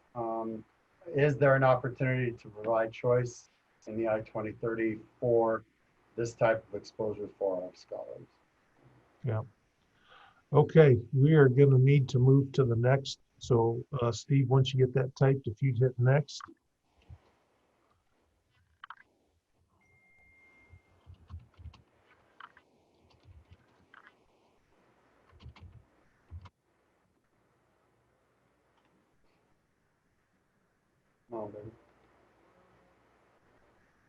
All right, so now we're into operation and organizational effectiveness. So let's take a minute to look through those.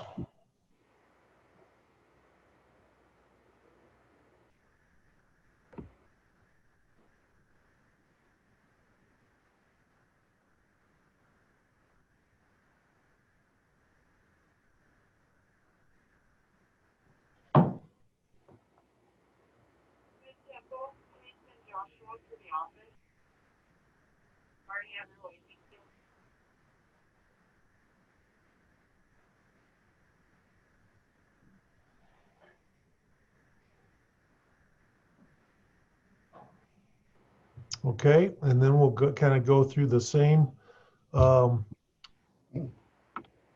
two questions here.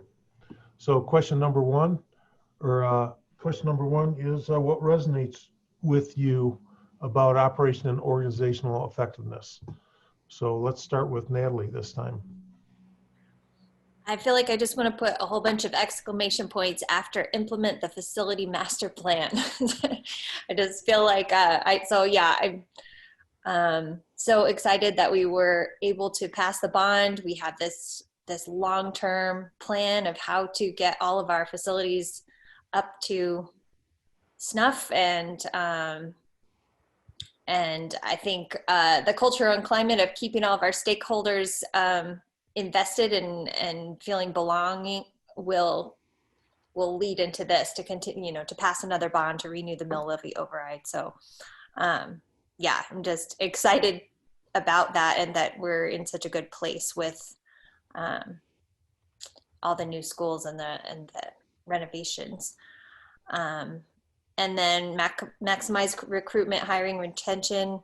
Obviously our staff is what makes all this possible and makes the magic happen. And I know that we've done a lot of work around that. And so continuing, I like the word efficiently hire the qualified, and I like diverse workforce.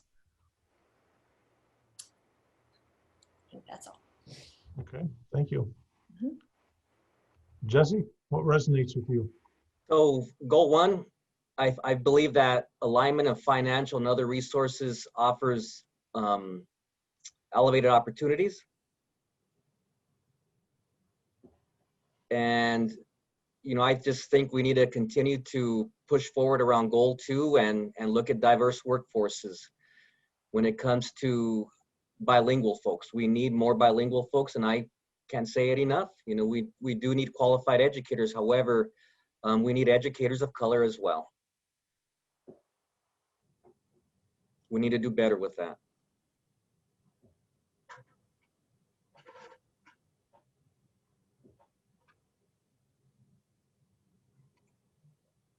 Okay. I think what resonates with me is, Jesse, kind of to your point, on the educational side, trying to hire a teaching force, administrative force that is diverse, is almost the same over on this side, trying to do that in some places, especially in the more skilled positions. It's difficult to do. I think, if we really look at where a lot of our more diverse work groups are, is custodial and transportation. And I think we have to ask the question, why? Why is that? Steve? I kind of jumped to this on our last slide, and I apologize, but that same piece of the retention, recruitment, I think,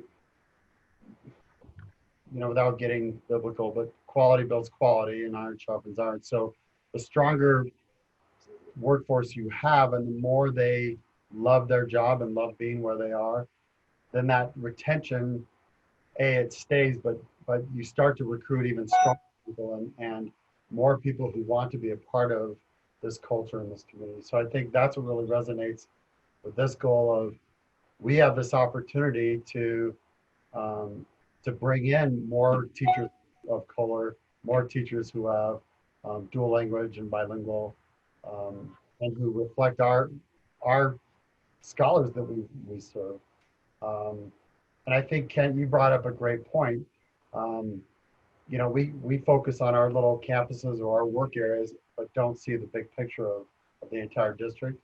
And so having that represent the entire district just makes perfect sense. So I would just echo what all of you said. Is there anything else that resonates with anybody that they'd like to add?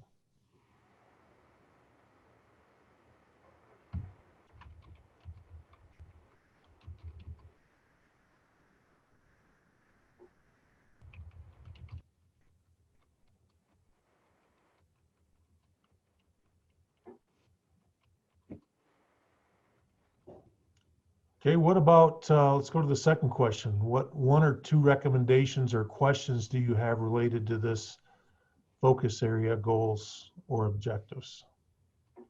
So recommendations or questions. Natalie? I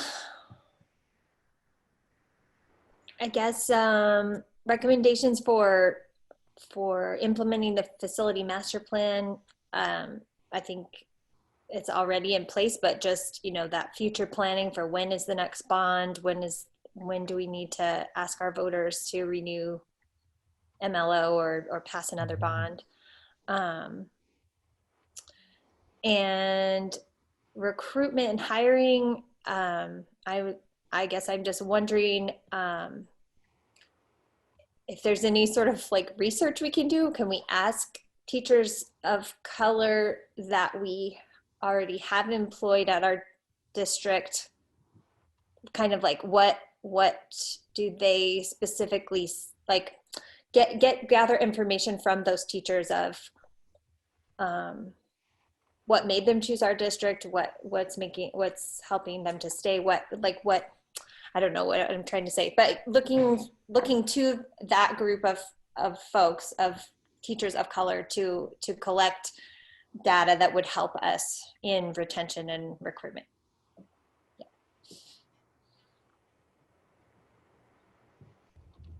Jesse? Definitely agree with Natalie. I think that'd be wise to do an affinity group with educators of color for the empowerment piece that Steve was talking about. We don't know how many of those folks might have interest of becoming administrators. They may or they may not. You know, so there's that facet of how we empower educators of color, how we support them as opposed to educators who are not of color. And then the second piece, yeah, why don't we ask the experts? They're the ones that are navigating and negotiating what it is to be in our educational setting. And I think we could learn a lot from them as well. Another recommendation I'll have is how do we increase, and Natalie, you spoke to this a little bit around being really intentional. You know, I'm very proud that we have Introduction to Mexican American Studies now at West. We've had it at Central the last few years. That's a great thing. I had a conversation with Stephen Polson, who teaches it at West this morning, and they put out a survey just to gain interest to see where kids were coming from around this course selection. And it was endless. They have enough kids to want to do a full section, 2 sections year round, right? And I think the more course selections we have of these courses within our schools, the more interest we gain from educators of color to come and want to work. You know, as a Brown educator myself, I searched for jobs that allowed me to show my passion and my expertise in Introduction to Mexican American Studies. So I chose Fort Lupton because they had a position of Chicano studies. So that's why I chose that. I truly believe that the more sections and selections we have of those courses, the more interest we have of educators of color wanting to come in and teach with us. You don't have to put all that stuff in there. I just kind of was processing that. Thank you, Natalie, for that.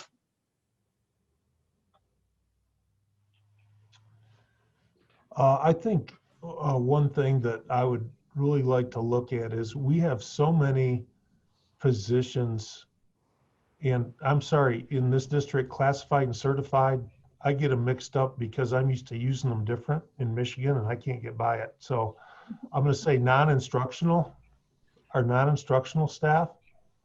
We have so many positions that are unfilled.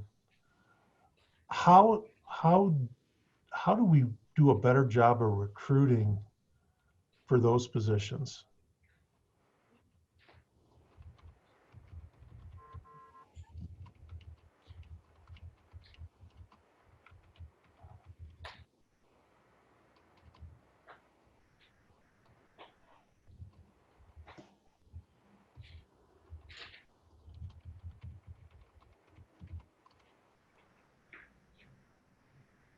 I think one of the things that we have worked on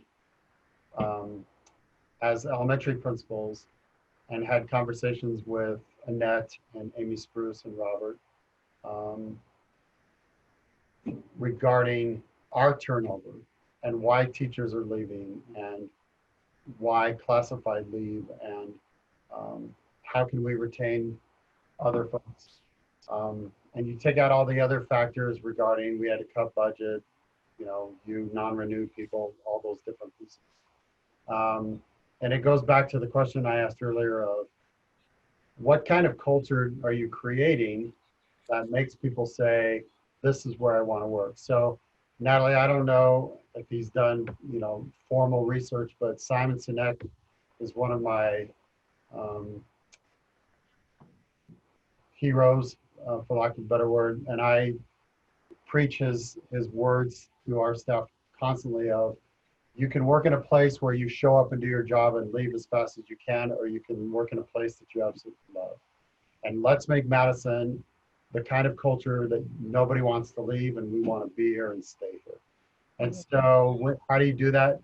You trust people and you empower them and you hold them accountable, but you continue. And I think anyone who supervises can do that same type of piece. I think the balance is, and Jesse brought it up, when I was principal at Shawsheen before I left the district and then returned, there was a lack of transparency, a lack of trust, a lack of support, frankly, from downtown. And so it kind of, I hate to say it, it starts with leadership, but it also starts with getting and I've said this for all the years I've been a principal, why are we asking admin questions we should be asking the teachers and the classified? These types of really make a difference as we do the decision making and move forward. And so I love what you both brought up, Jesse, you and Natalie, about let's ask those questions of our teachers of diversity and color. Why are you leaving? Or why won't you stay? Or what's not working? And I honestly, there's an old saying that if you don't want the answer, don't ask the question. And so there's a lot of people who are afraid to ask those questions. That's that, I think, lack of trust still. And so we need to have that sense of, I'm not afraid to ask the question because I know I'm supported and I'm helping the good of the whole system. And so that's really, as we think about those recommendations, how can we empower principals and other supervisors to have trust that they can ask the hard questions to find out why there's unsatisfaction or dissatisfaction in their facilities or buildings, and then work to improve it and make it stronger so the whole system becomes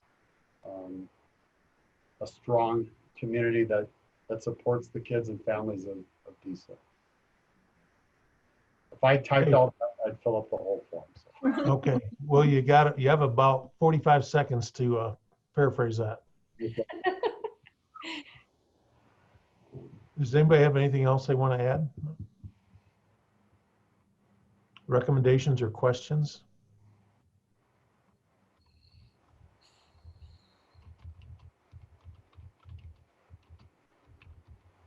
All right.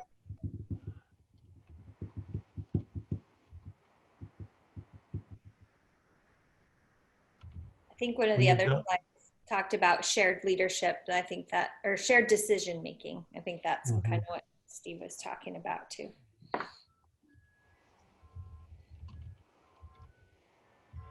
Good. Perfect timing. Okay. Yep. All right, Steve, if you'll hit next. Ooh, wait, no. Oops. Hang on. Yeah, edit your response. Yeah, hit next. Oh yeah, there we go. Yeah, we'll just go there. We'll start. We haven't done student learning and achievement, right? Let's just do that one. Okay, we're halfway home. Okay, so let's take a moment and Steve, scroll up just a little bit so we can see there. Student learning and achievement is the focus area. 2 goals and objectives. Let's take a minute to look through those.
Okay, let's talk about what do you see that resonates with you?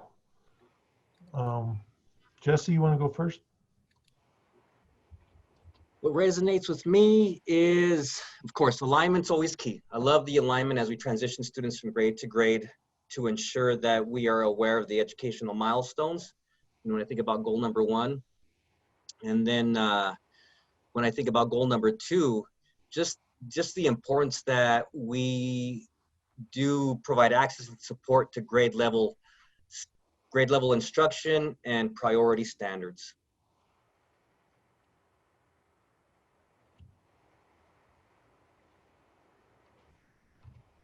Jess, can you say that again? Sorry. Just access and support to grade level instruction and priority standards.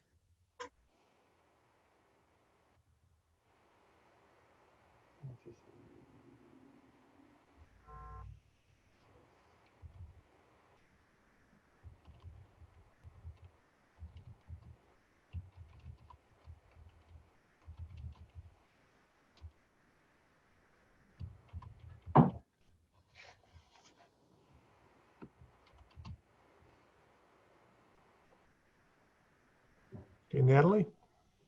In goal 1, kind of, we were talking before about careers as well as college, and I like that those two are really, you know, kind of weighted the same, it seems like, in our goals. You know, we want our students to either go to college or have a successful career, and so I'm glad that we have both of those mentioned. For goal 2, I like research-based. That's always, I think, very important that we're doing what is the best practice and research-based. And I like that in the objectives, there's mention of, you know, curriculum and instructional framework, but also professional development, so that our teachers get to continue to learn and continue to have the tools to implement that best practice.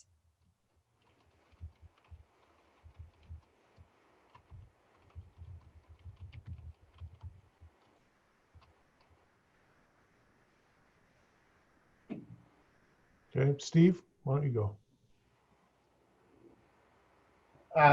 So I really love the individual learning plans. I think that the personalized ability to give to our scholars is going to make a huge difference as we proceed with 2030.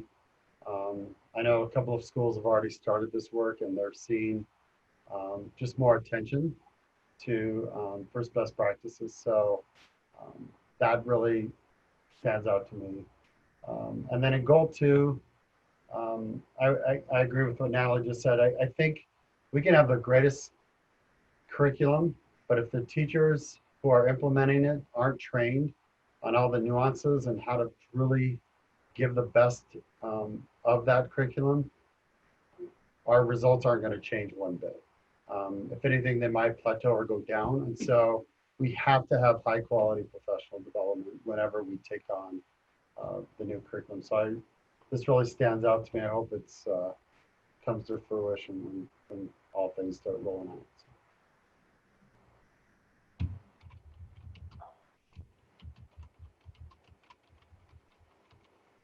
I'll let you type a second and then I'll go.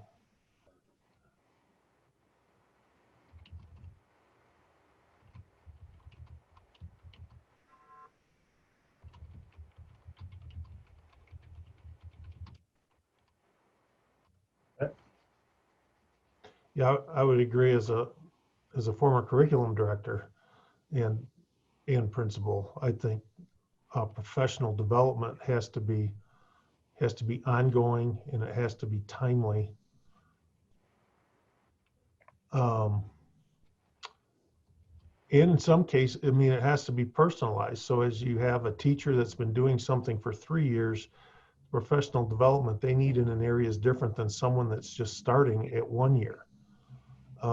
So I guess I can follow that up into the next question.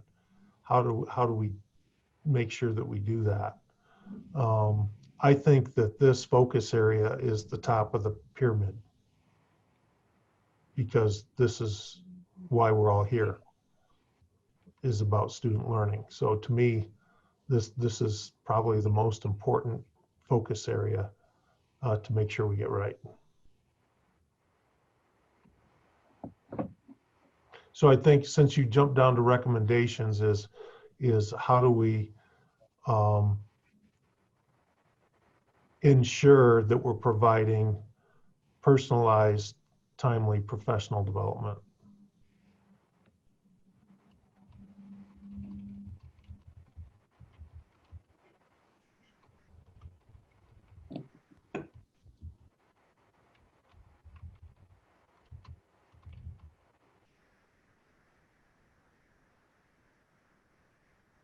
What did you say, Ken? Personalized, timely, and Timely, personalized, timely, ongoing?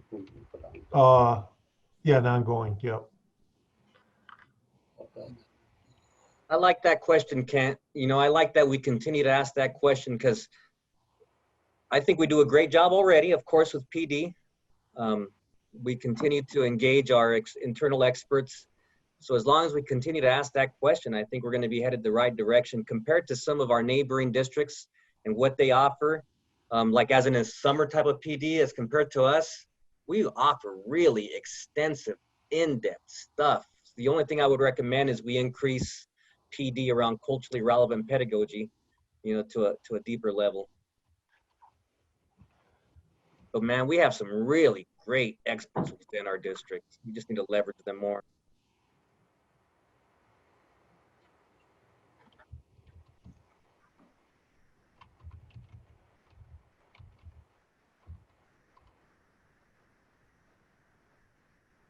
Natalie, do you have anything else? Um, Recommendations. I was wondering, we don't have every student on an individual learning plan yet, right? Is that, I mean, I know there's learning plans like IEPs and special, you know, advanced learning plans, but isn't the goal to have some sort of learning plan even for students who don't fall in those kind of specialized categories? So that's, Natalie, if I can jump in, that's what goal 1 is about. Let me scroll back up. This personalized learning. It's it could look differently. Sorry, I just ripped my skin open, so I just brought my Band-Aid. It could look lots of different ways. The old portfolios that we did, I don't know, Ken, how many years ago was that? 15 years ago, 12 years ago? That have progressed into electronic portfolios. But it's really much like an I-2030, more concerted effort of setting those goals to make sure that each child has an individual plan in place. Okay, so yeah, I was, that would be my recommendation, I guess, would be to make it more specific, not generalized that we want every child to have a personal plan, but if it can be, I guess just like as a parent, I have one child who's identified as GT and the other child, you know, sort of has maybe less specific goals because he doesn't fall into that plan. So yeah, I like the, if that's already in that goal, then that's great that it's more specific and like a, you know, a plan to get every child on their own plan. Yeah, so I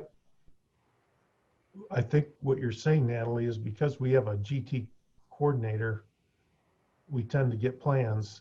So I think what my wonder is how do we evaluate our progress in implementing personalized learning plans? Yeah, that's a good question. And granted, they should change through time.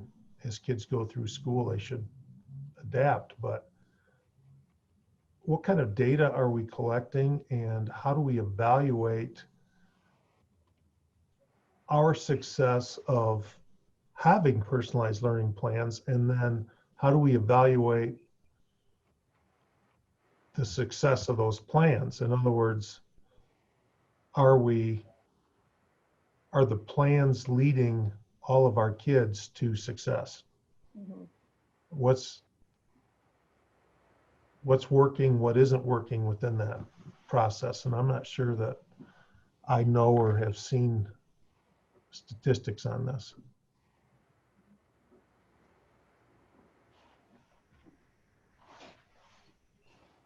And to build on that, is how involved are our students in generating those academic goals? Yeah. I mean, I've been working with teachers around 3 areas.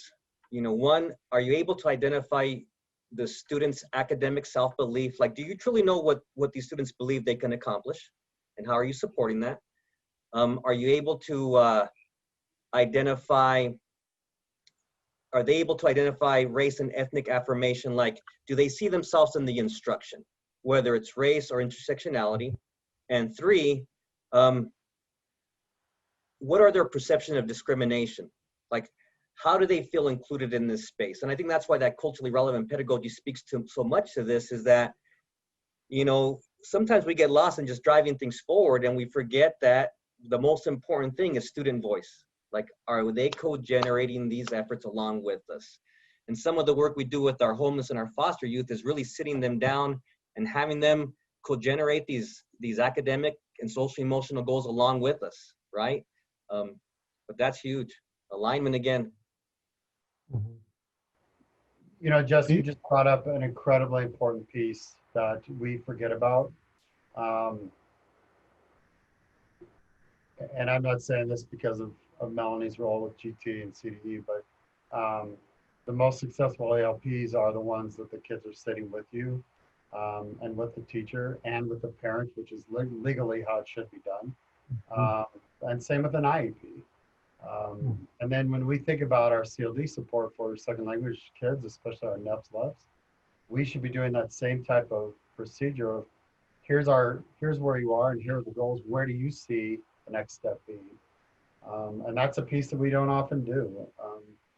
And so I think that that's a huge piece that needs to be, because we mentioned a lot of outliers, but what about that average student who, like Natalie's other child, who isn't GT and probably not on an IEP and not a second language learner, and they're just one student. And so this type of individual plan is just as relevant to that child as it is to a GT kid, a kid who's on an IEP, et cetera. So I think that's what excites me about this opportunity, but something that we certainly need to address constantly. And again, that goes back to PD, because I can see teachers coming to me and saying, how am I supposed to facilitate this conversation with 20 kids regarding these pieces? So. Okay, last few seconds. Do we have everything that we want to record?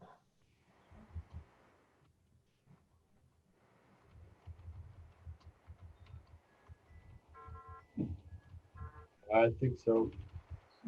All righty. Let's go to the last one. Strengthening partnerships. Do you see that? Did I roll up too much? Nope, that's good. Okay. So let's take a moment to just look through these.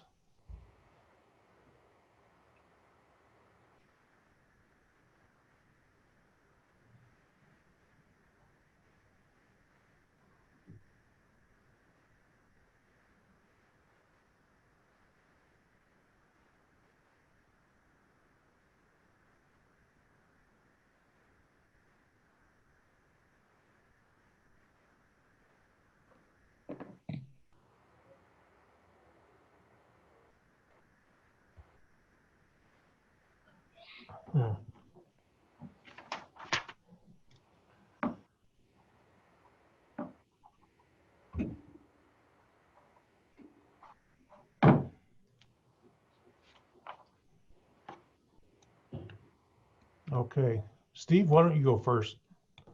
What do you see that resonates with you? So this is, to me, you know, you'd mentioned that the last goal should be, you know, that top priority, because that's why we're here. This is really, you know, that tool to success as a school principal, in my opinion. the stronger those relationships are between parents and families. For goal one, I'm looking at goal one right now. The more successful their kids are, and the schools become. And so one of the things that I hope is being professed to city council and other places, when you're talking to them, is, listen, the stronger the schools are, the more businesses want to be part of Greeley Evans, which strengthens the economy, which strengthens the schools. It's this beautiful cycle, right? So I'm not saying this because Jesse's on the screen, but I so appreciate his leadership. When we make calls and say, listen, we want teachers to start making more home visits or doing these types of connections. And every time I've ever spoken to him or asked him that type of question, all I've heard back from him is, hey, green light, we'll find a way to make it work, or I've got these resources to help your teachers. So I think that piece is vital. And then again, like even now, just kind of bring this back to Madison, we're starting home visits, but our staff needs to be trained on what's the purpose and what do we do when we're there, and not just, okay, your child's not doing this. So that training, that PD also needs to continue. Do you want us just to go one, or do you want me to jump into both? Let's just, why don't you take a minute and start writing down what resonates with you there and what you said, and then we'll come back through.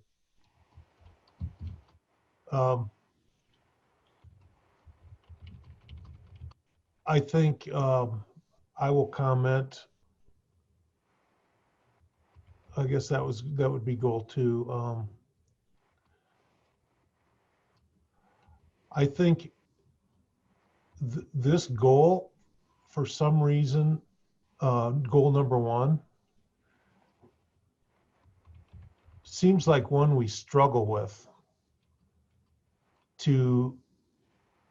and I don't think it's from lack of trying. I think it is, I think you have to have so many different strategies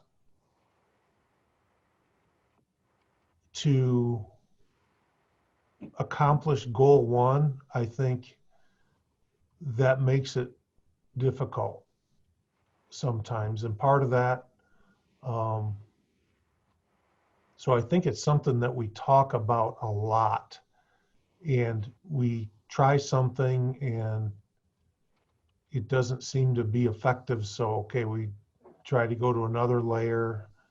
I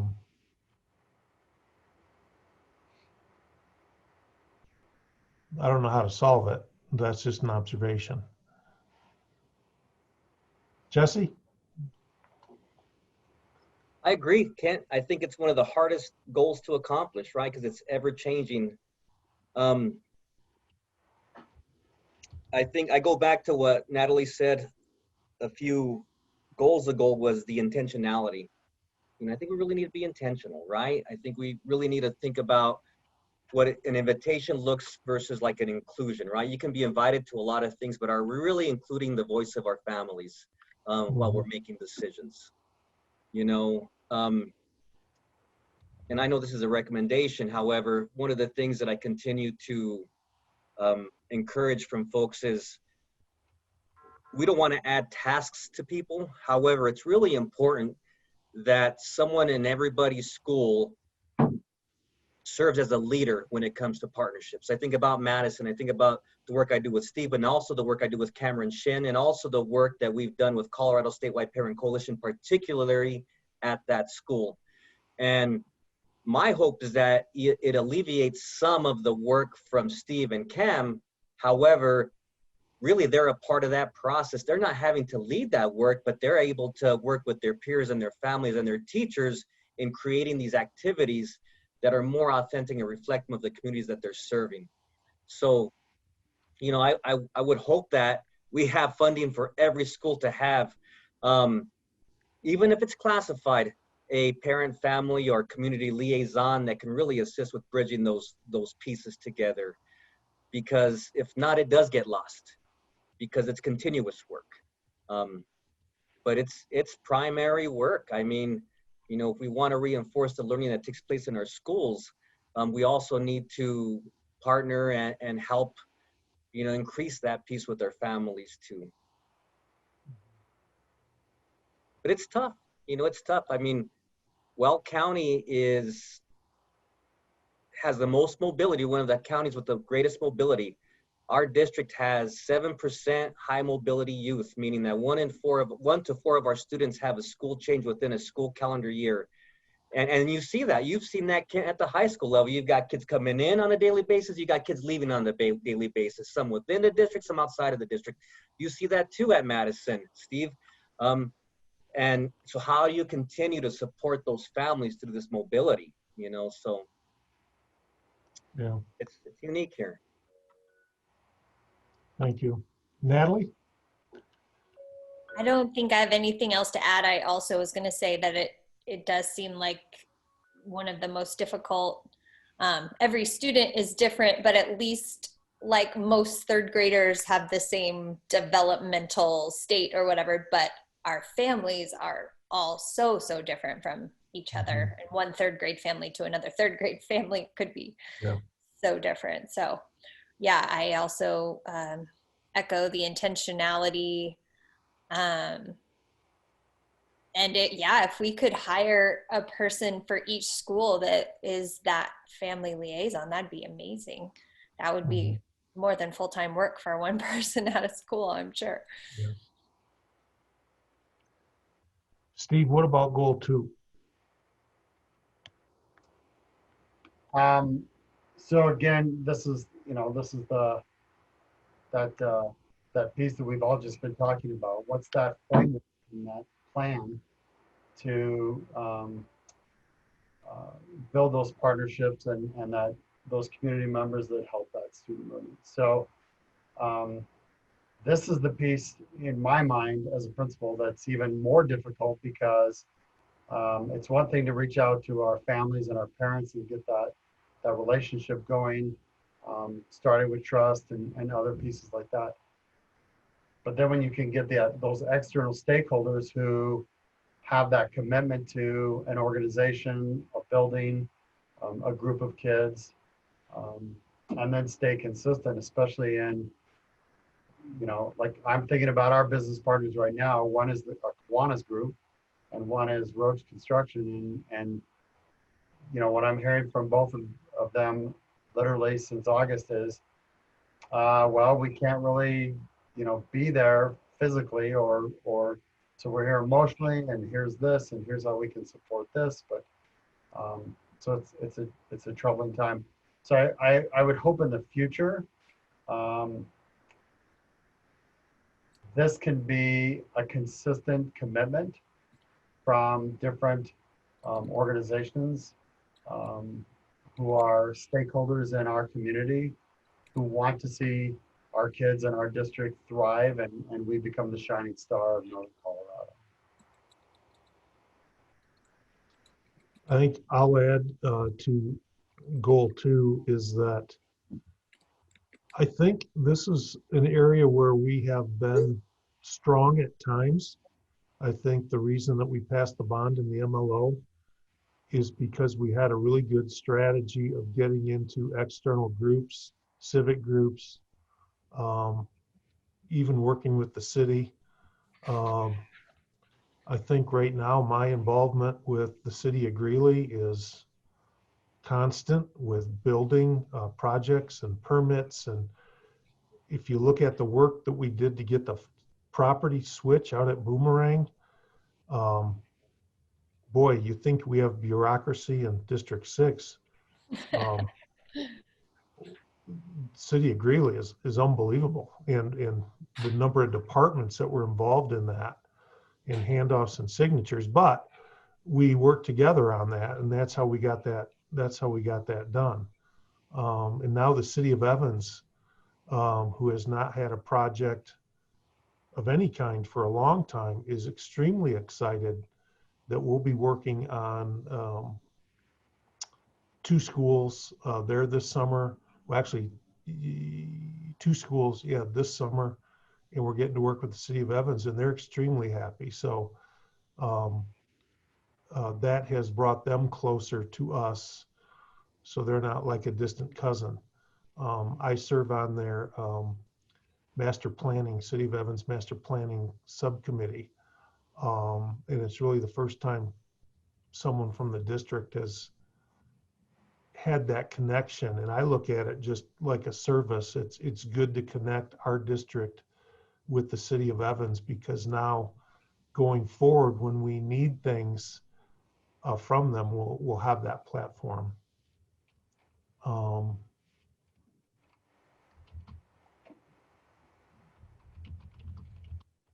But I think goal one is a lot harder than goal two.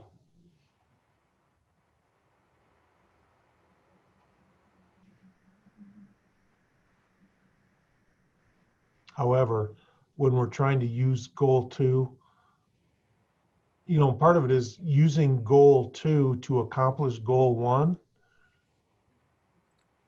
You know, when we get beyond families and making family connections to kids, and we're going into external organizations, I mean, I think we have some good external partnerships that, like Front Range is a good partnership to help us with our kids.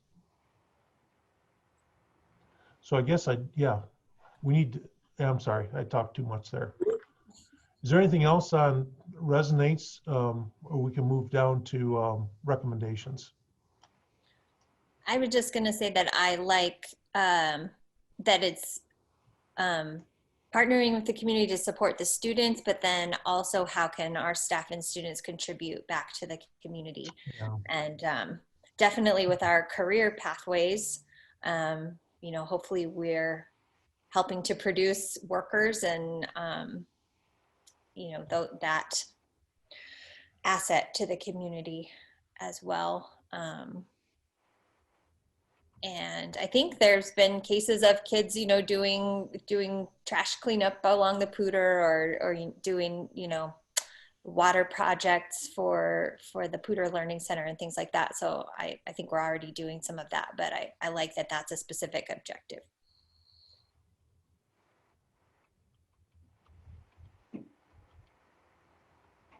Jesse? I mean, my recommendations, again, as I said earlier, to just be explicit around it being a focus for somebody within each of our schools, whether it's a new hire or it's just someone's, you know, maybe it's part of the school equity teams, and provide training. You know, I think about, as Steve said, around home visits, you know, my cautious is always, we just got to ensure that these home visits aren't home invasions, right? Because that can happen, you know, but just work together towards that. Okay. Steve?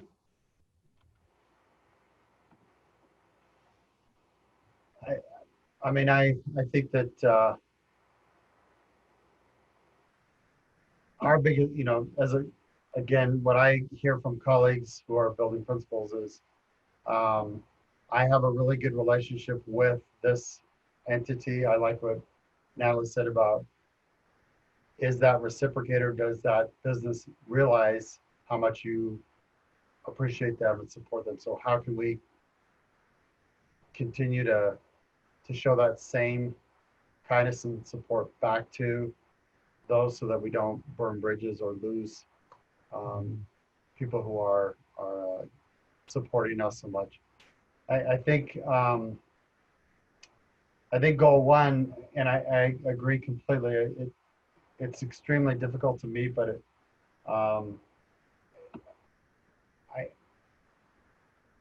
I wonder how we can continue to build those trusting relationships with families who are so in and out and so transient, and sustain that for the next few years. That's been a question that I've had forever, and just when I think I have it figured out, a new day happens and I go, well, that's a new way of figuring out how this is going to work. So.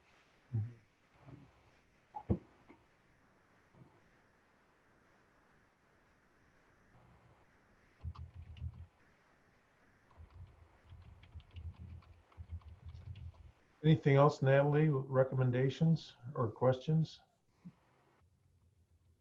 Oops, I don't think so. I think you guys have covered it. Jesse? I think we're good.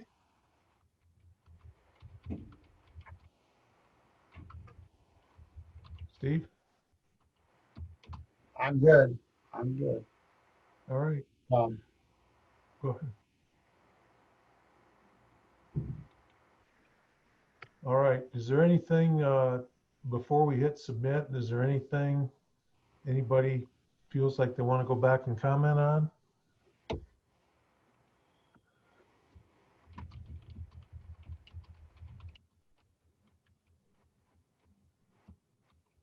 All right. Well, thank you for participating in this. And Steve, you can go through the bottom until you get to submit and then hit submit again. Oh. And some groups, we stayed on track pretty good in terms of timing.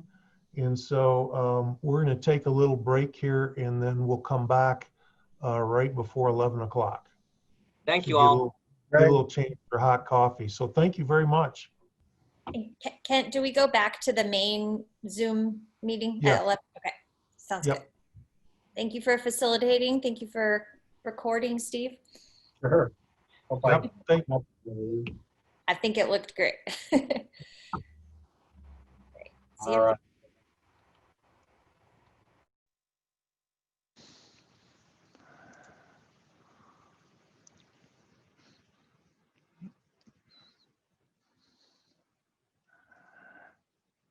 Welcome, welcome, welcome.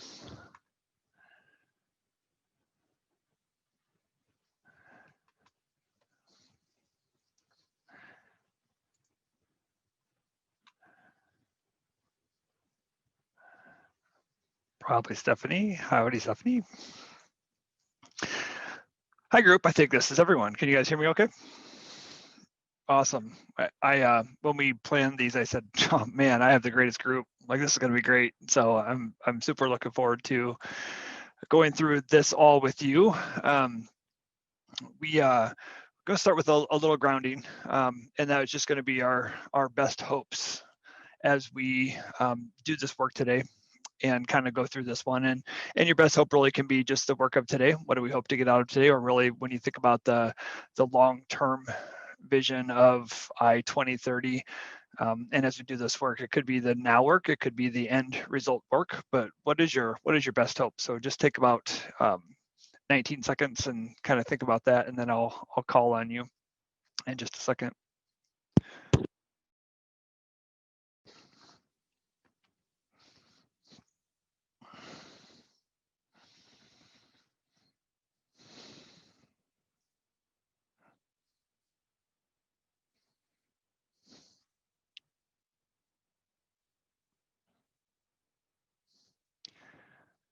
And that's probably 19 seconds. Doesn't seem like time, just when you're sitting quiet, just seems like forever, right? 19 seconds seems like 3 minutes. And Ricky, I would be remiss if I didn't call on you first, because that's kind of my tradition whenever you're in my group. So once you get us started, like, what is your greatest hope or your best hope for this work today or the long term?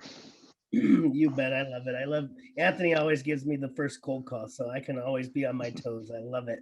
Where were you when I was in 7th grade, boss? That's what I needed too. So best hope, you know what? Honestly, it's about, for me, kind of having this shared collective voice, but then being aligned. So that way we know our leaders of leaders are part of it. Our leaders are part of it. Those who are in the trenches are part of it, but it's shared. It's still a shared collective voice, and it's aligned to what we all know we can do. Then we can just roll up our sleeves and get busy. Great, thanks. Jenny. Thanks, Anthony. I would echo a lot of what Ricky said. I think my best hope is that we just create a cohesive plan that really helps continue to just move our work farther and really that District 6 is this model educational institution for others to follow in educating students. It's great. Stephanie. My best hope would definitely be kind of echoing Jenny and Ricky, just really being a cohesive plan. But I feel like every time we revisit being part of the steering committee and revisiting this plan, I feel like we just refine it and get excited about it, and it builds momentum. So I'm really excited today. It's like that, it's another layer, right? To get feedback and continue to just push it to make the best plan that we possibly can have for our students and our staff in our district. So I'm really excited today to continue the work in refining and getting even more feedback on it. Great. Ray. I would say I'm hopeful and excited that this will be a collaborative and exciting and really a plan that other districts will look at and want to follow or want to copy, I guess would be an easy way to say it.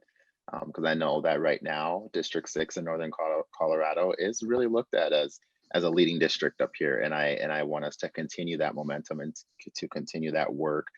So hopefully the greater Colorado area, the Denver area, they all look at Greeley eventually and really look at the work that we're doing. And I want them to really want to recruit up here. Of course, I don't want our staff to leave, but I want us to be like an eye of Colorado of, you know, that they're doing it right and they're doing it great. And we need to do what they're doing. Great. Thanks, Ray. And I would echo a lot of you. And I think when we created this, our plan, 2020, about 6 years ago, it was very clear goals and it gave us something we all worked towards. I think every PD that we led had a goal in mind, had a vision, had this vision that we're trying to accomplish. And I think that's what we need as we go forward in the I-2030 is every principal, every director, every person every teacher, every student is working towards the same goals and that we're monitoring those goals along the way. So my greatest hope is that we capture that we capture the right goals, that we are pushing ourselves to greater things, and that we land on something that is just, as you said, Ray, is something that we are proud of, but everybody else says, wow, that's a great plan. Like, you guys have some good stuff in there. So I think that will ground us in our work today. Let's make sure that you all have what you need today to lead these conversations. Christina put in, I think you have access to a Google form. So let's maybe open that just a little bit. I've asked Stephanie already in advance to be my recorder. And so Stephanie, when you ground yourself in this a little bit, are you able to get in first of all as my main person? Yep. I just want you to look and kind of just know what this looks like. And so we're going to spend an ample amount of time looking at each goal. And then we're going to ask that you respond to two questions. One is what resonates with you. And then two, what are one or two recommendations or questions that you have related to this focus area, to the goals or objectives? And I know this will come back to our steering committee again, and I know it'll go back to the board one more time, and I know it'll come back to cabinet. And so we'll take this feedback and look at it many different ways to make sure that we are narrowing down, getting deeper into the weeds. And like Deirdre said, or Christina said, that right now we're just looking at it from a 30,000 foot view, right? So we're just looking down, do we have, like, where are we now? Like, we're still looking, are we missing anything that's really obvious? And so that's what we're looking at today. But even if you do get in the weeds, that's okay. Now, I think we're going to start with goal 1 and 2. And so we have to be really clear because I would have liked to see goal 1 and 2 probably separated just a little bit because I think they're out there. And so we're gonna spend a little bit more time at goal 1 and 2 under the first focus area, only because I think they're so big, they're so huge. And so we'll break those apart. And if you see something that resonates with you, it really could be for goal 1 or goal 2 inside of here, or even a couple recommendations. We'll just spend a little more time here, make sure that you can see what those are. So when you look at the plan, are you all working off the goal 1 and 2 that's listed on here, or are you in the other document? I'm just in the form. I couldn't find the goal 1 or 2 anywhere else. Yeah, and I don't know if you want to work up the form or if you want to. Anthony, could you just put that link in the chat and then we could all just click on the same document? Would that Are you work? talking about the form? Whatever you want us to be looking at, because is Stephanie the only one that needs to complete the form? Yeah, Stephanie's the one that needs to complete the form. So, Okay. So basically, we have the form too, Anthony, as long as we don't submit it, so we could look at it and see the same things. Totally fine by me. Yep. Oh, And I okay. think, yep, and So I think that's fine. could you share that link and then we could I could click on that form? I just Mm-hmm. I had it and then it went away. Yep. Thank you. So we're looking at focus areas, the goals and objectives. And Thanks, so Rick. can you see all the on the form, do we have focus areas, goals and objectives? Yep. I think that's all we're doing today then. Okay, so let me copy that for you. I just want to make sure that I have it. Okay, good. Thank you. I'm going to the other form. The other form is a little bit deeper because it has outcome measures and everything else. So I think we'll just stay away from that. I just had to double check we weren't getting a little deeper than we wanted to. So today is just focus areas, goals, and objectives, not the outcome measure. So we will just stay with right here in this form today. Okay. That's great. Okay, so our first area, really, let's spend some time and unpack this a little bit, and I'll give you some time to go a little bit deeper.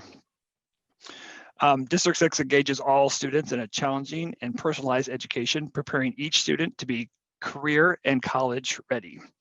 So Jenny, will you read goal 1 under here? Yep, goal 1, provide a personalized learning experience so all students graduate on time and are college and career ready. All right, and then just take a second and read the objectives yourself.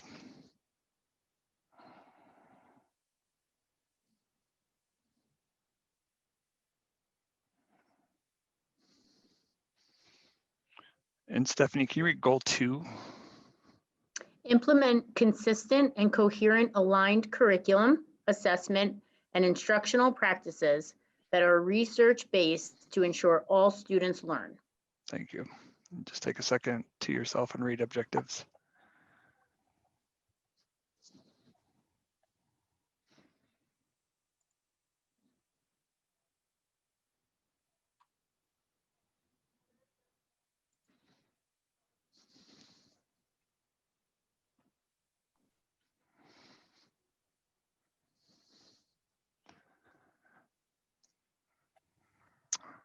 All right. So here's one thing that I will, let's do this just a little bit. Let's take a little bit of time and just write on your own. Okay, so in notes, in some thinking, I want you to think a little bit about what resonates with you. And then also 1 or 2 recommendations that you might have. But before we get that far, I think I just want you to just on your own, just kind of think about where this goes. And then I want to open this up to a conversation just a little bit before we share your what resonates. But I just want you to just grapple with this a little bit. What does this mean to you? What are some things that we feel like are missing? What are some things that are strong? And then I'll give you a chance to spar a little bit with what you put down as what resonates and recommendations. And then you can clarify that just a little bit before we come back and have Stephanie record this one. So let's just take about 2 minutes and let's just kind of dig in on your own and before we discuss what's resonating and what might be some recommendations, and then we'll chat about this a little bit.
If you haven't moved down into goal 2, maybe take a second and get into goal 2 a little bit and unpack that.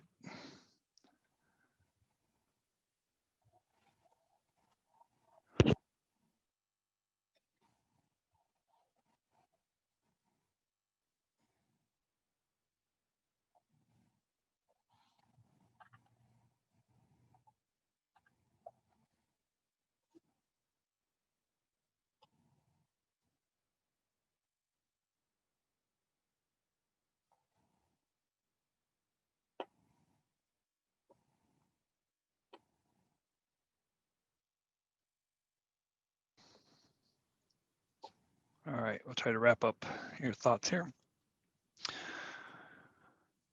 Ray, I might start with you a little bit. So thinking about goal 1, provide a personalized learning experience so all students graduate on time and are college career ready. When you think about the objectives aligned to this, like what, doesn't have to be what resonated with you, you don't have to think about that, but what questions or comments did you think about that? Do you feel like everything was there? Was something confusing? And then as we all kind of unpack these, then it might help make our what resonates more clear and maybe some action steps down there. So what were some of your initial thoughts? Yeah, I think goal 1, looking at objective 1, I love the way that it's written, and I love that it's inclusive to the greater, to the outside of the traditional grades, I guess. So having the pre-K to post-grad really opens up that door and tells people that we will take care of our students before they enter our traditional grades, and we will also ensure that they have something when they leave or when they're furthering on into the community, whatever that may be. So I love the way that objective 1 is written, and that we do talk about meeting grade level requirements. I think that is a very important little snippet in there, is that we are keeping that at the forefront, because we mentioned grade level quite a bit in the Innovation 2020 and now in the 2030. Access to grade level content, so that we're using common language, so that our community members and that our educators and staff and students all know that is definitely a priority for us. Are we just doing one objective at a time? Yeah, or you want me to go well, I think just anything under goal 1, any objectives under goal 1. Okay, and then when I look at objective 2, I love that we are encouraging our students to stay in the area in a way. When we look at industry and community needs, we're saying, we want to make sure that we cater our students to have the access to be successful in the Greeley Evans, Garden City, Weld County communities, so that way we keep them here. And there's nothing wrong with staying home after graduation, but we want to make sure that our kids have a plan and that they can be successful when they're gone. So I think that career pathways is something that I'm very passionate about, and so I love that it is its own pathway, or that its own objective, and that we are definitely being intentional about what we're doing for our students. Great. I love the way you captured Garden City, since I'm former Centennial principal, which had some Garden City kids, proud Garden City students. So that's great.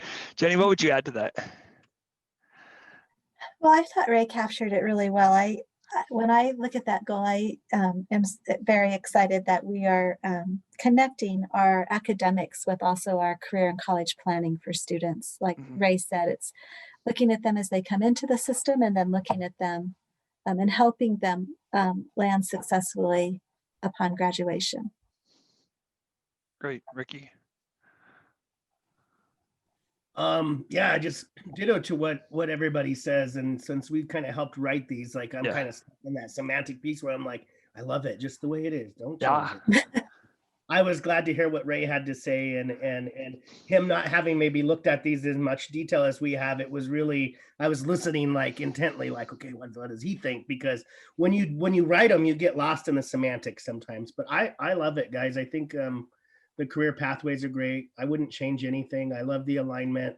And to Ray's point of like the whole idea of looking at the non-traditional grades, looking at preschool and what does it look like after you graduate? We don't talk about that nearly as much. And then I'll save my bit. I had more to say about goal 2.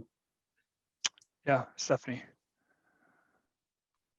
I appreciated Ray's comment around being inclusive, like the group has shared, around the pre-K and postgraduate. And what resonated really with me looking at objective 2 is we're not just looking at what's best for our system as a school district, but we're really looking at what is best and what are the needs of our community. So I think we're really being inclusive around responding to, where it just says, responding to industry and community needs. So I think it says a lot that we're, it's not just about what we're doing here in the school district, but it's also creating, doing our part in creating a better community here in Greeley, Evans, and Garden City. Right on. So I couldn't agree with you more. I have a hard time with the just the focus area and the goals and the objectives and not getting to my outcome measures, because I'm like, I just want to see the data. I want to see where we're going. And so it's hard to not put that in there. But I know when we get that far, I'm gonna have to, push hard on how are we ensuring that every single student is where they should be all the time, and what are we going to do, and how are we going to stop and change course when they're not, and what interventions do we put in place when they're not there. And so I know that's not part of our conversation, but I feel like it should be, right? We should be talking about, like, how do we know? Well, how do we know this is happening? But I know that's probably a later conversation. So I do think the objectives, the work that we would do, and continuing with making sure that we are introducing our students to all the different careers. Wes and I had a conversation the other day, just not the bird walk, but around even in the elementary level, we're not getting out enough and introducing our students to the different careers. And what do they know? They know careers that this is what my parents do. So I think this is what I probably will do in my life. I know there's a teacher, right? So maybe I could be a teacher, but they're really not exposed to all the different things that they do. And so I want to make sure that when we are talking about this, that we are saying, like, the world is yours, right? These are all the different things that you can do. And I would just want that to be captured in there somewhere too. So that's great. Let's go to goal 2. This time, Ricky, let's start with you. You seem to have some interest in goal 2. So let's open that up for a conversation. Yeah. So in terms of just the goal itself, I'm fine within the idea of looking at research-based practices, instructional practices. But what really resonated with me was the objectives and the concept around, like, which school districts have an actual goal that requires you to honor access and equity? And, one of the biggest decision makers for me leaving Westminster Public Schools to come back to Greeley was that, and not that Westminster isn't pushing for equity, but the way that we do it here and the way that we go all in and have, our actual goals say it, to me, is huge. We should be proud and we should honor that as much as possible. And I think we don't just say it, because, like, if you look at it, it's grounded in the idea of grade level access, which we can measure. And then it's grounded in data-driven systems. So we can't just talk the talk. We actually have to walk the walk. And I just, having been in other school districts, you just don't see that focus on access and equity. And I think we're really pushing hard. And I'd say we're leading the pack, especially if you compare my sample size, which is, Brighton School District, Westminster School District, and I live in Fort Lupton. And not to say anything naughty about those districts, but I'm sorry, we're kicking their butt. I agree. Jenny, what would you add to that? But Ricky, but we're not comparing. Like, I want to make sure that we're, because I don't think but I do agree that we've got some good things in place. Jenny. Yeah. So what resonates with me on goal 2 is the way I read that is that there's really this cohesive and connectedness and intentionality around the academic side, and it just really encompasses our entire system and connecting it cohesively and moving it forward, which is very exciting. So, and it's for all of our students. No one gets left behind, I think, was what resonates with me for that goal. Great. Ray, what would you add? I think when I read this, it makes me happy. I read the goal and I'm like, this is freaking amazing. I love this. And then I go down to the objectives and I'm like, it's even better. Not only are we saying this is what we're going to do for our students, but then we're saying, listen up, teachers, this is how we're going to do it. And we're going to set you up for success and give you a plan.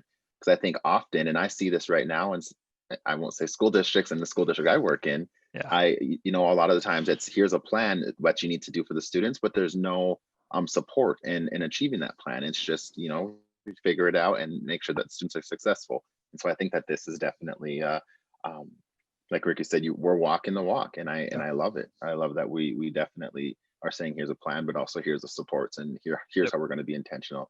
The one thing I do want to say that in the systematics of it all that gets me sort of wrapped around the hinges a little bit is I think of this plan and how who the target audience that we want this plan to go out to, and it's under my impression that it's the community. We're hoping that the community will read this and that they will see this. And I look and I think of our community, and I do think that our language is a little out there. I think that our words are a little more out there, and I think that if we simplified our language a little bit in some of these, for our community members to understand a little better what we're trying to say.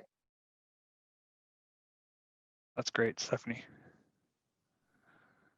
Yeah, I echo what the group has shared for sure. Ricky, I agree that having it written into our plan that we're supporting access and equity across the system, you know, you can't shy away from it. You can't prioritize that. If it, you know, and so I also agree, though, I appreciate that we recognize that it's not a one size fits all for, you know, we noticed that in goal 1 around having students, we're going to provide a personalized learning experience for students. Goal 2, I really think we're also making sure that we're specifying that we are going to provide a professional learning plan that's personalized for staff, right? And I do appreciate that we went away from like teachers to educators, because what does that look like for our administrators in our buildings? What does that look like for support staff? And, you know, so I really appreciate that it's not a one size fits all, and we're all on this continuum. And so it's going to look different for everybody. But again, also to echo Ray, like we are putting it in our plan that we're going to support. It's the expectation that we get there, but we're also going to say, here's how we're going to support you. Yeah, great comments, you all. I like that objective 3, ensure grade level targets are aligned with curriculum. And I just want to, I can't help but not get in the weeds on that one a little bit too, that I think we can never be clear enough on what grade level targets are. And so if we say all students, then all students need to meet these targets, right? And I'm not sure where, even in Innovation 2030, I thought that was probably one area that we just weren't in the weeds enough on targets. Like, here are the targets, and what are we going to do if they don't reach those targets? And so I want to be really clear that when this group and we all get down in the weeds, that what are those targets? And what do we do when we're not reaching those targets? And so when we say all means all, that's great. And here are the targets. And if anyone is not where they should be in those targets, like, we need to respond quickly. And I know that's a future conversation down in the weeds, but those things just come out. So let's take about 1 minute and just kind of revise, go back into what resonates with you and 1 or 2 recommendations, and see if anything's changed or if you're ready to go. And then Stephanie, what we'll do is we're just going to spend time just capturing thoughts. And you know how the consensus works is we just write down everything they say. We're not trying to summarize or anything. We just put word for word as they go this one. So let's take 1 minute and kind of get your resonate ready and your 1 or 2 recommendations.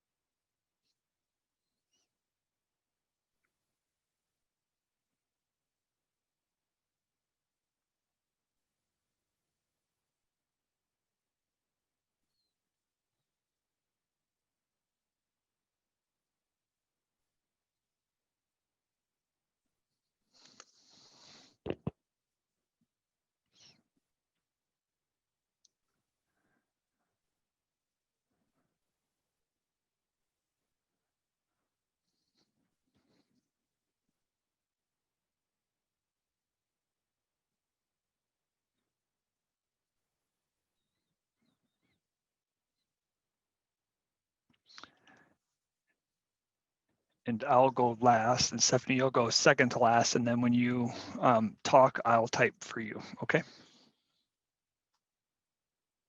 Are you ready, Ms. Knox? Yes. Do you want, when I talk? I'll type when you talk. So you'll do a different form, because then it would be 2 forms submitted for our group. No, I can type in your form too. Oh, you can? I think so. Maybe not. I'm just trying to follow protocol, right? Maybe not. Maybe I know. so. Maybe you just have type for yourself. can You're right. type and I then think I'll you're share. you're right. I think you Okay. so normal during consensus protocol, like when you Mhm. talk, somebody else would write on the chart. Right. But you're right. I think we're gonna have to break protocol on consensus. And you're just gonna have to write for yourself. Okay. Got it. Okay. So, but I'll start with Jenny, and then we'll go Ray, and then Ricky, and then we'll kind of go around that way. So. Kick us off. What resonated with you? And then let's just do all what resonates, go around that way, and then we'll jump down to 1 or 2 recommendations. So what resonated? So I wish I'd written down what I said word for word the last time, because now I'm like, oh boy. No, it's just that continuing growing these career pathways across our entire system, K-12, and looking at students as they come into our system and as they graduate our system, and making sure that they are career and college ready and within a path. I'm sorry. Can you That's just go a little slower? I'm trying to type word for word. Okay. Can you tell me where you are? Yep. I have continuing growing these career pathways, K-12, looking at students coming into our system. And as they graduate and move into the community.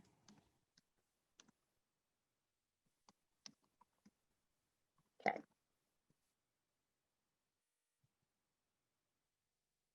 Thank you. Good. I forgot who was going to go next. Did I say Ray and Ricky? And if I didn't, that's what I meant.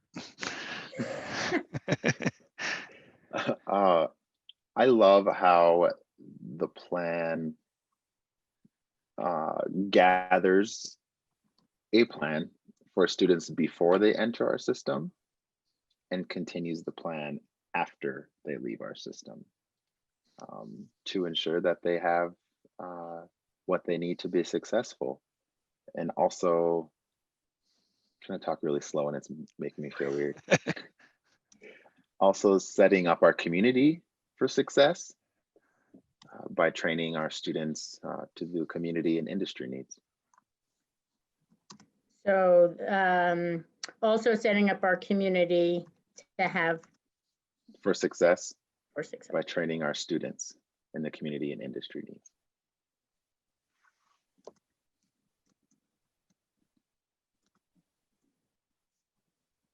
Very good. Ricky. Get her stuff. All right, Ricky, go for it. All right, here we go. So what resonates with me is a relentless focus on equity and access, professional development for teachers or for educators, and that we're data driven.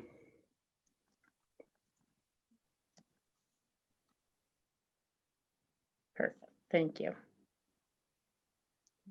Stephanie, I'll let you talk and type at the same time. Okay. What resonates with me is that we acknowledge that it's not a one size fits all for the stakeholders. I'm just going to type that now because I can't do both. I hear you.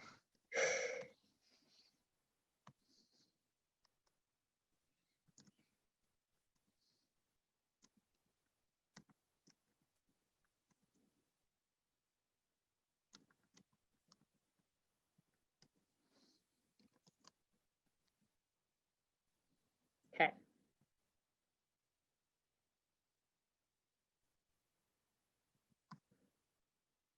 All right, Anthony, I'm ready. For me, I put all means all. We recognize that we have not always been providing equity and access for all, and we are working on closing that gap. And I see that here. That's what resonated with me.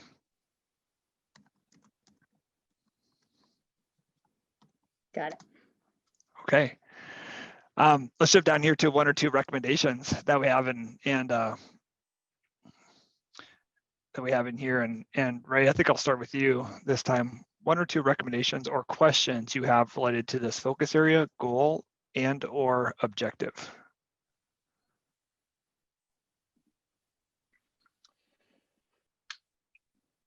Honestly, I don't think I have any recommendations. I really, really love the way this is written. Great. Ricky. I don't have any recommendations for change. Jenny.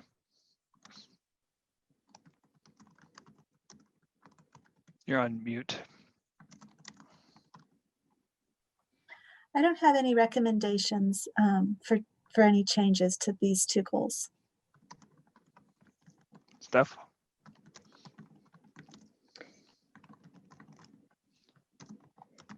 I do not have any recommendations either. And I don't either. And for most of you, you're on my group when we created these, and so I feel like we've gone over these and over these, and I feel good about this work. I can't wait to get down into the weeds a little bit more with this and really what this looks like. And I'm excited about the outcomes and the measures. So this will be a fun one. And this is one that I, as well as many people on this committee, are leading. So that'll be fun work. Okay, well, I think that's great. When you're ready, let's go to next and let's dig in to another fun topic, strengthening partnerships. Like, it just gets better all the time, right? We're talking instruction, now partnerships.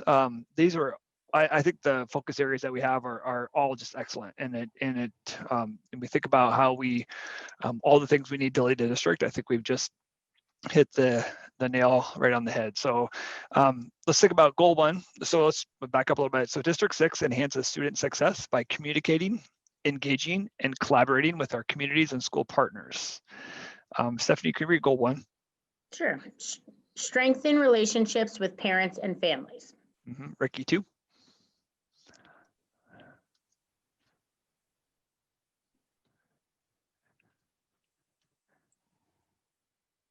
Great, you read that one to yourself. Now read it to the group.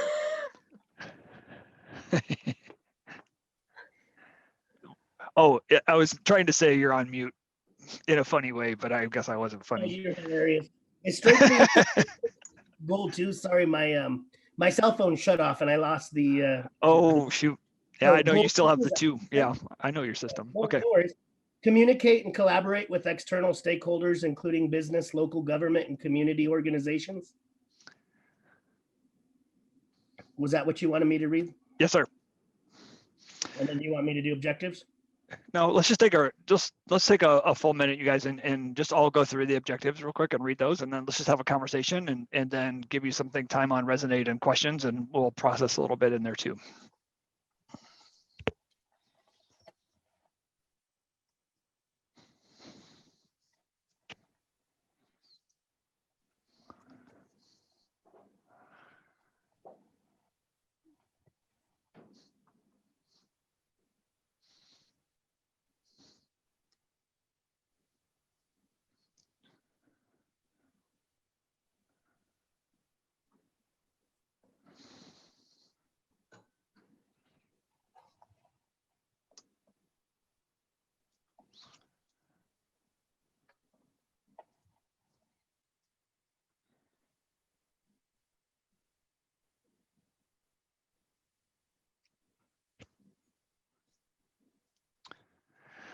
So I think for this one, just to mix it up a little bit, we'll kind of go through goal 1, talk about the objectives, have a few of you just talk a little bit, and then you can all take notes and we'll go through what does this mean to you, and if is there anything that's really missing on here as we go through, and then just take notes as people talk, and then eventually you can come up with your what resonates. We'll give you time to think about what resonates and the questions that you might have. So Jenny, when you think about objective 1 or 2, how does that relate to 1? What were some thoughts that you had?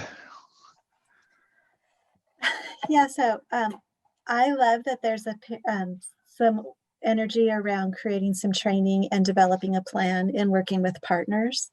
I think in goal 1, what I was unclear about really is what direction the plan is taking us. I mean, I know it's to help us come together, but I'm just like, what is it?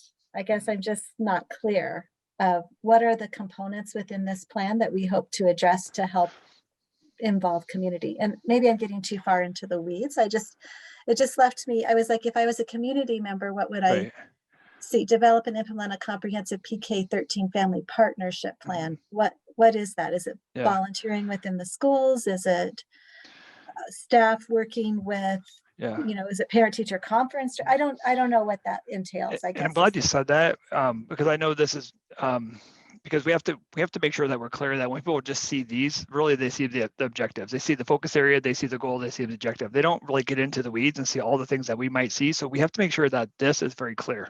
And so if it's not clear for you, for someone who's inside our system, we might have some questions about a parent who's trying to say, well, how inclusive, how welcome am I? And what do you have for parents? So that's a good comment. That's something that we can think about for sure. So let's see if we get a little bit deeper. Ray, how about you? What was your first take on that? I go for, being in the military, a lot of our stuff is task and purpose. And when I read this goal, strengthening relationships with parents and families, what is the purpose of doing that? What are we trying to achieve? And I think this is where I want to read, like, how are we doing this? I want to get deeper into it and know kind of where are we getting at? Because I do think that, we need to develop and implement staff training and a plan to build partnerships. But I mean, I like that Jenny said that. That's exactly where I was going, was if I were just a parent and not tied to the district at all, I would be like, you're just going to develop a plan. Cool. Like, how does that involve me? What does that mean? So it's tough, especially a parent who maybe has absolutely no experience with education and no experience with the system. They may not know what this means. What's a comprehensive family partnership plan? That sounds confusing to me, and it sounds like I have to do work, and I don't want to do work, so yeah, that's kind of where my brain went right away. Nice. Ricky?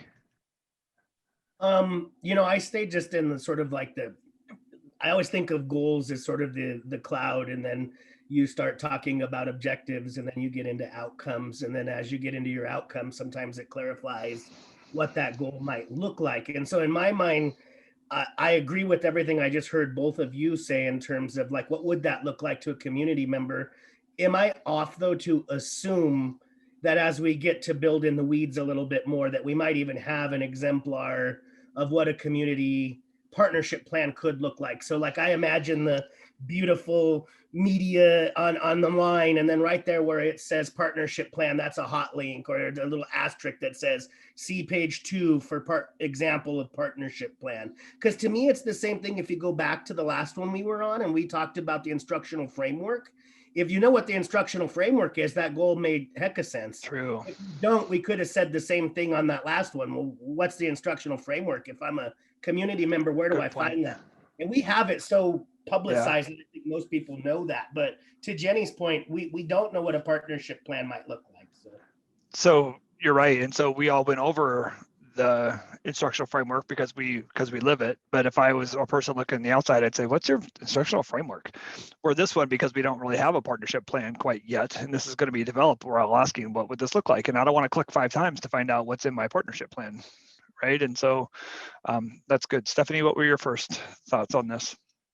Well, my first thoughts were, whoa, that's straightforward, to the point, short and sweet. But I kind of jumped to what I was struggling with, and it echoes with the group. I thought it was really just like vague, And when I think of a goal, I think of, in our last when we were reviewing the student learning, it was all of our goals are written, right? We teach our kids, like, our goals should be written with like a SMART goal, right? And so I feel like this one is like strengthening relationships with partners or parents and families. I feel like it's missing to do what, right? Like to add that to ensure blank so I feel like it's just missing a piece. And I too felt like it was really plan heavy, right? All the objectives are just a plan, right? Yeah. A plan. Good. And I got everybody right. Everybody got a chance to talk. So for me, in this district, I have a kindergartner and a 3rd grader and a freshman. And when I gave feedback to this earlier before they got started, I said, okay, for me as a parent, I still struggle. Like I can maneuver Infinite Campus on my part. I can pull your grades and this and that and everything from my end. But man, for my freshmen, I can't figure it out. I struggle figuring out what grades or what assignments are due for my freshmen. I struggle to find out what his grades are, what assignments late, any feedback that's on there. I know that's on there, but man, I struggle as a parent, right? And I work for the district. And so what I think is missing on here, I like the goal. You know, we need to strengthen relationships with parents and families. They don't always have the time to come into the buildings, but they do have time. And what I think we need to push on is how can you support us from home by helping your child? And you help your child by understanding the system that we use to report grades and assignments, and that's Infinite Campus. And I don't think our parents know and understand fully our Infinite Campus system. I don't think the average parent can walk in and say, okay, let me pull up Infinite Campus for you and pull this in, let alone a parent who doesn't have the technology skills or maybe the language needed to run a system that's fully in English. And so like I think I like this goal, but for me, I think what's going to end up resonating down the road will be like, how do we get deeper? How do we help our parents to help our kids at home? And I'm not, maybe it's in that family partnership plan, but I just want to make sure that we don't miss that part as on that parent side. Okay, whew, a lot to unpack there with when you're all thinking about your resonates and your recommendations. Let's go to 2. Stephanie, I'll start with you this time. So as you went through goal 2 and thought about your objectives, what were your initial thoughts? Let's unpack this a little. So goal 2, I thought, again, my initial thoughts was like, I really did appreciate that. Yes, we need to partner with community members to support student learning. And again, I kind of went into the weeds again, like, well, what does that look like? And then the objective 2 kind of again left me hanging, right? So develop and implement a plan for District 6 staff and students to contribute to the community. I just felt like in which way, like, right? Like, what does that look like? Again, I mean, again, I like that it is to the point. I appreciate that, because I think when we get too wordy, it gets confused, you know, you get lost in the words. But I do think objective 2 kind of just left me hanging a little bit.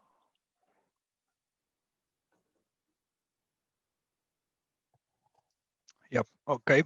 Sorry, I was in the middle of a drink. Whew. Ricky, how about you? I like it. I mean, I think it's just so important, the idea of collaborating. I go back all the way up to the strengthening partnerships to begin with, right? Because that's where we're springboard, that we're enhancing student success by communicating, engaging, and collaborating with communities. And then it gets a little more specific, saying that we're going to develop and implement a plan. I do have that same feeling of like, okay, but like, what's the plan? But in reality, I think the goal is we're developing that. I mean, I think that there are, you know, some goals around developing, there are some goals around implementing, and then there are some goals around actualizing. And we have to be very clear that when you're doing a goal that says you're going to create something, it's probably not fair to say we have to have the final product, because that's the goal, is to create it. Yep. So I think we look at those action verbs very carefully, and that would be my recommendation, because if it's the action verb is develop and implement a plan, well, that's what you should expect as a community member that's going to happen. If I want the exemplar ahead of time, then it almost seems like why'd you ask me to work on it if you already knew what you wanted, kind of a thing. So I think some of those ones we have to kind of be okay with them being ambiguous if it's a developmental goal and not necessarily a actualizing goal. Yeah, and really it's super close to the goal we had in I-2020, because that was strengthen partnerships with parents and families. And so it's not too different. We just want to make sure that are we happy with the results of I-2020, and do we, you know, is there anything that we need to maybe strengthen with our strengthening goal for I-2030? So Jenny. I love both goals. Don't hear that I think there's a problem with either goal. I do think that it lacks clarity. So I don't know how are we going to communicate? What are we going to collaborate around? Those are the things that I think it just needs a little bit more language or support around, so that it's clear what we're going to be communicating on. Is And then that last objective for staff and students to contribute to the community. I mean, I'm guessing that that's like staff volunteer time, but I don't know what that looks like. So I guess I would just like a little more clarity around, so that if a community member asked about this goal, it was very clear, or if a teacher asked, I mean, I'm not even clear what some of it looks like. Yep. So Yep. I just think it needs a little more clarity around on the why. Okay. Ray. Goal 2, I love, and I love that we are intentional about mentioning local government. I do think that it's important that we build a partnership with all entities, with our commissioners and with our city council members and our representatives. I think that that is super important, because ultimately that is who helps us get what we need to be successful in our district. But then I go down to the objectives and I see nothing about local government whatsoever. I see about community members. Are they included in that, or where are they? And so I don't know kind of what the objectives are getting at or who they mean. They're very vague. And then also one thing I've learned, I know I've been in education for a whopping 6 years, which is nothing compared to all of you on the screen. But what I've learned in my short 6 years in education is that when you write something, and especially like an email or anything, you are held to do exactly what you say. If you say you're going to email a parent after every visit, you better email a parent after every single visit, or it comes back to backfire. Yep. So when I look at this and I see develop and implement a plan to partner with community members to support student learning, I immediately think of who are the community members. Like every community member, if we have a drug dealer that's like, well, I'm trying to develop this partnership with our students to help them. I mean, and it sounds like absurd a little bit, but that's where my brain goes, is how intentional are we being about what are we trying to achieve in this objective, and really how can we word it so we're more intentional about who we're targeting in each objective. Yeah. Very good. All great comments, and I like how that resonates with you all. I go back to goal 1. I like the goal. So yes, strengthen relationships with partners, or strengthen relationships with parents and families. I don't mind that. I want to make sure that we're very clear what this means, and we need to help our parents, help our students at home, our kids. I think what I learned most from, especially my high school this round, and when we created this hybrid plan where a lot of the kids were in school for 2 days a week, but they came together remote 1 day a week, and then they were really asynchronous for 2 days a week, and with not a lot of teacher support, which we fixed, because now we have 5 days of instruction. But when those kids go home and they don't have the person to support them at home, wow, they just don't they just need the support, right? They need teachers, they need help, they need something. And what I'd like to see in this one as a result of that is how do we help our parents become more knowledgeable? Like, okay, look, your teacher wrote this is what you need to do today or do tonight. Let me help you with it, right? And I think that's where the training needs to come into teachers. This is how you need to be very clear to your parents. Parents, this is how you help your kids. Together, we're going to work together to make sure that we're all successful. And I think I just want that to be more clear too. So let's take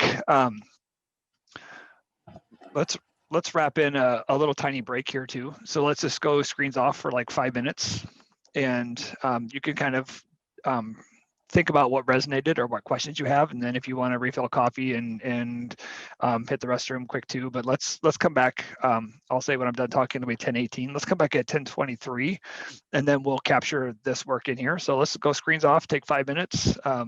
What resonated, next steps, and we'll see you soon. Great. Glad it wasn't just for me then. That's good. So thanks for all coming back. Hope you got a chance to not only maybe get some more coffee and other things, but you got a chance to reflect just a little bit. We'll go ahead and capture our thoughts here. So on this focus area and goal and objective, what did you see that resonated with you? We'll capture the resonated, the positive comments, and then like what recommendation will we have? And so Ricky, I'll start with you. What resonated with you in this overall goal, in focus area goal or objective?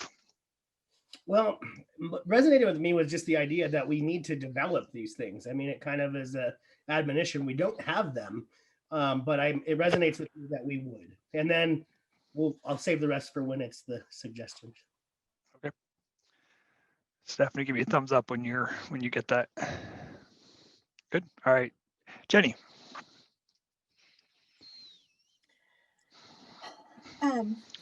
What resonates with me with this goal is the intentionality around strengthening our relationships with our family and community. Great, Ray. Our efforts towards strengthening these relationships. Excellent. Stephanie, when you're ready, you can type first, then talk, or talk, then type.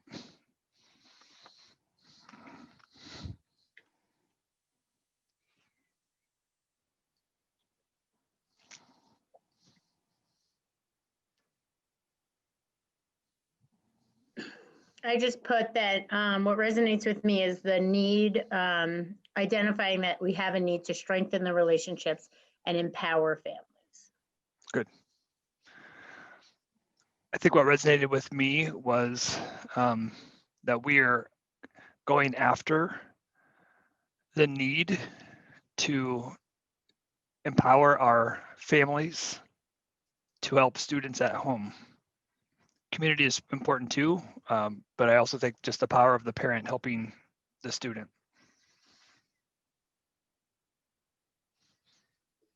I'll kind of go in reverse order this time then, Ray. I'll start with you. What was one or two recommendations or questions that you have related to this focus area, goal, or objective? And if I could say something before you start recording, Stephanie, so or else you're going to be like trying to go yeah. crazy. I was reflecting while pouring my coffee about these goals and what I was trying to thinking about what I was going to get at. And in our community, I think that we are aware that our relationships with our stakeholders and everyone in the community is improving and is growing. And so I was thinking maybe the vagueness of these, maybe that's a good thing. So that way in 10 years, 8 years, however long, we come to these and we say, you know what, we failed this goal because we didn't build a very strong relationship with the county commissioners or whatever it may be. So maybe it's great that we do keep it very vague. So with that being said, then I'll lead into my recommendations of maybe remain intentional but vague in our intentions, so that we can still be, our goal will still be obtainable.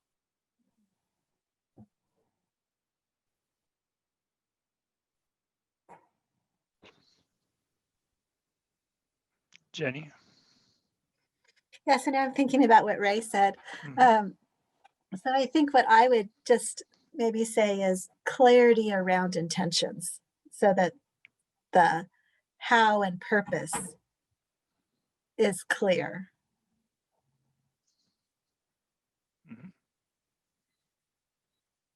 Ricky? I would ditto what Jenny said, that it is that sort of like, how do you get that clarity of what that looks like, or at least make them feel good about the fact that they don't have that clarity. Coming to a theater near you.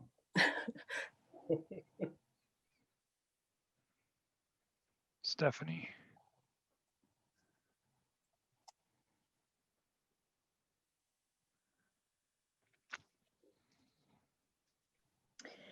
I really like the way that Jenny put that. So I would almost, I know Ricky did it, but I would also ditto what Ricky and Jenny said. Just clarity around the intentions. That's a double stamp if you need a word for it. There you go.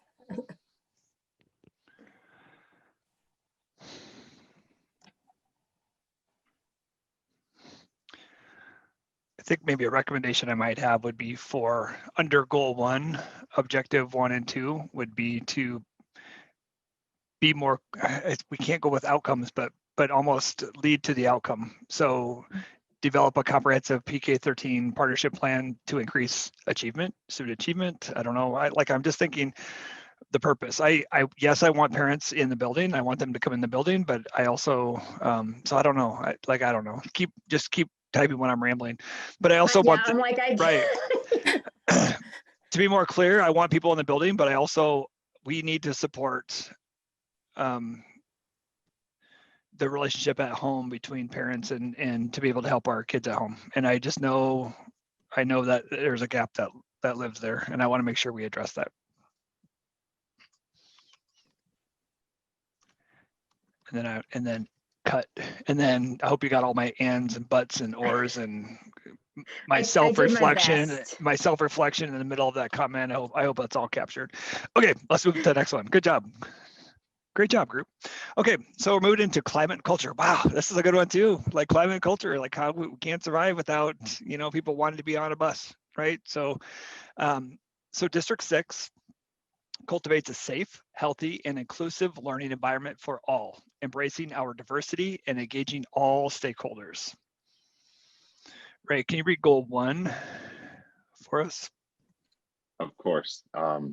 And if anyone watches board meetings, they know that this is all I ramble about is climate and culture. So definitely my favorite. Develop cultural responsiveness throughout the organization. Good. And Ricky, 2? Support the social and emotional well-being of students and staff. Great. Again, this is a very important one. So let's spend a little bit of time trying to dig in. So let's take about 2 minutes and go ahead and read and reflect on the objectives under goal 1 and under goal 2, and then we'll have some conversation and capture our thoughts.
Ooh, I think this one's deep. This will be good. Be a good conversation. Stephanie, I'll start with you. So let's stick with goal 1. When you think about the objectives, what are some things that came to mind? I really like this goal. I think we have to continue to develop, and so I'm thinking about Ricky's comments on the prior goals. And I agree. Like, I think we need to develop the cultural responsiveness, and I appreciate it throughout the organization. I just think it shows that we value that people want to be here and feel empowered to have a voice. So that's what really resonated with me, is that we value that. Good. Ricky. The word all resonates with me, right? Nobody's off the hook. Everybody feels valued and experienced. All staff are culturally responsive. Nobody gets off the, you don't get away from it, whether it's a good thing or a bad thing. You gotta stay with it. Jenny. So I really like this goal. What spoke to me, or what resonated, was this sense of belonging and empowerment, and it's throughout our entire organization.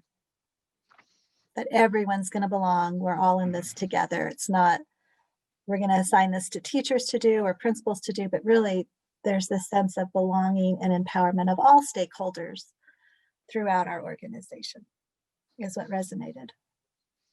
Great. Ray. We spent a lot of time looking at the goals and objectives as a board, I think back in July or June or something. And I know that this was one that we hit pretty hard, and that we spent a lot of time talking about. And so I of course, love it. And I am very happy to see it in there. I think the one thing that I brought this up before, is that all stakeholders will experience a strong sense of belonging and empowerment. I love that. I think that it's needed. And at the same time, I wonder, when I think of stakeholders, I think of outside entities outside of the organization. And so I'm wondering if we said all stakeholders, staff and students. So that way we are knowing that our staff and students are also going to experience. And then with the word experience, when I think of experience, I think of, I go to the gym, didn't like it, did 2 days, I experienced it, I'm not going back. When I look at this, I want it to be like, they didn't just experience it, they live it and they have it every day. Yeah.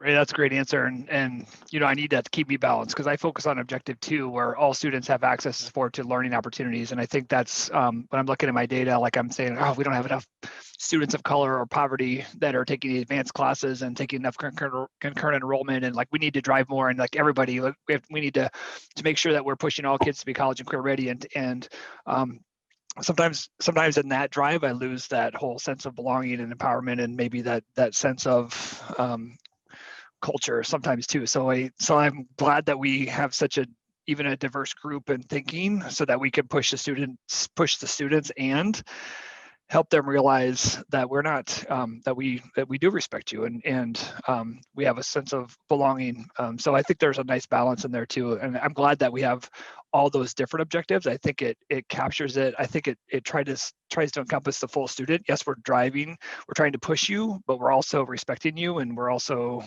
giving you that sense of culture and sense of empowerment. So I thought that did a nice job of capturing our complete work around cultural responsiveness. How about goal 2, Ricky? When you think about objective 1 and 2.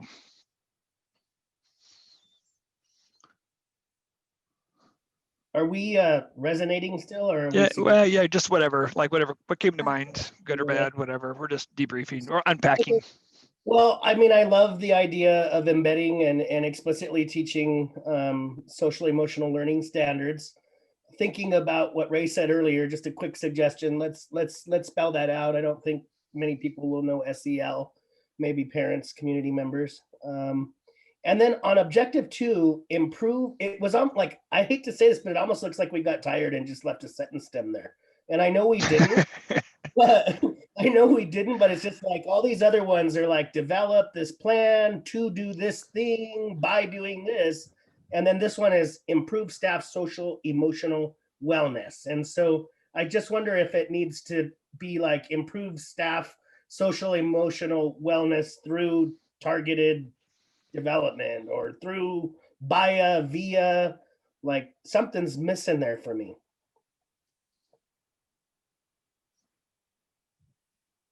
Okay, Stephanie. I think that this goal is more important than ever. Just seeing what's going on in our buildings. And I know COVID has a lot to do with it, but COVID also doesn't, it's not just COVID.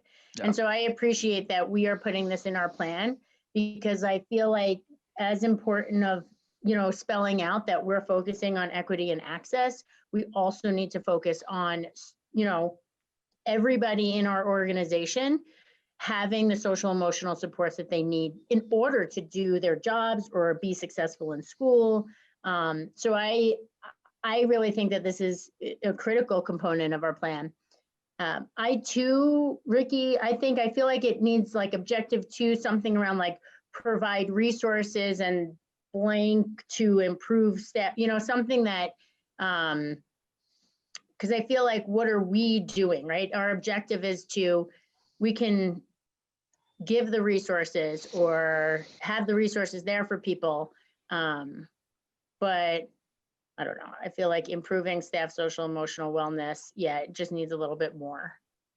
I like it how you said like by, or providing professional development, or providing resources and professional development to improve.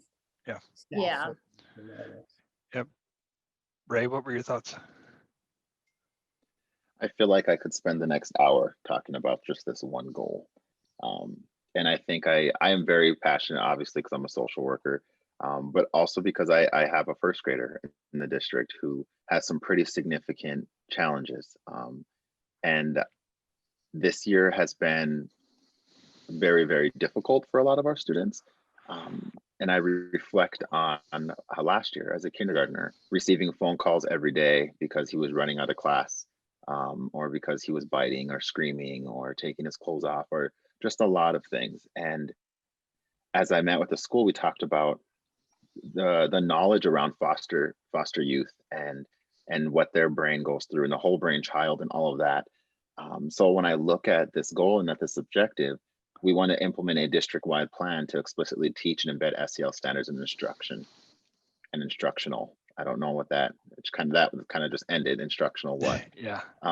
But this objective is, so are we going to teach the teachers about what SEL really is? Because I think we assume that everyone just knows what social emotional wellness is. And I think that we assume that everyone knows how to teach it and how to embed it in their lesson plans and then their everyday learning and set and mindsets and all that stuff. So I think that this is a needed objective.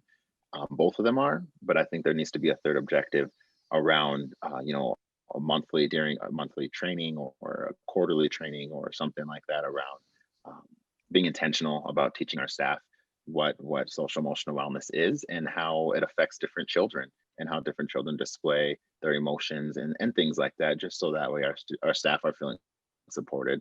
Because as a staff member of a school district, I would look at this and be like, you want me to teach and embed SEL standards? How? What do you want me to do? Do I have to stay aligned with my curriculum that I'm supposed to teach, or can I go off a little bit? So I just think we need to be a little more spelled out of what we need to do. Good. Jenny. What resonates with me is that we have a goal, and I think this is awesome, around being compassionate and healthy and taking care of each other. The other thing that resonated is I feel like I don't understand the how we will know part of both of these goals. Like, how will we know that we have a strong sense of belonging and empowerment? Or how will we know that all teachers have this shared decision-making model, or that we've embedded SEL standards and instructional? And I think that we're missing a word on the end of that goal as well, instructional what? And then how will we know the improvement of staff social emotional wellness?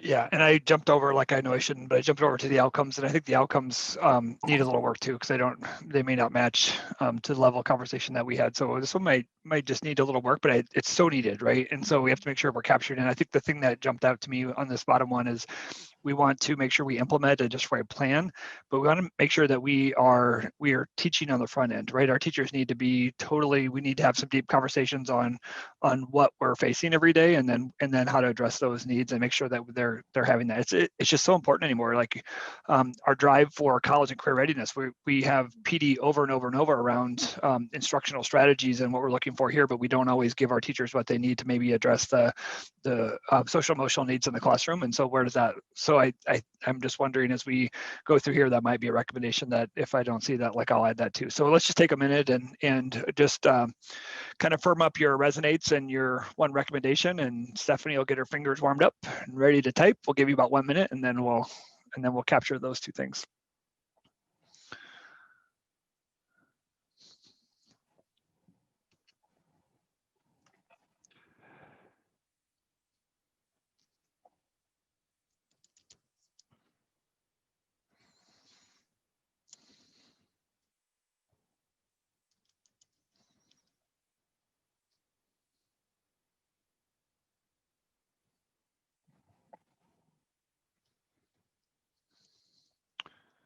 Good. Ricky, let's get us started. Something that resonated.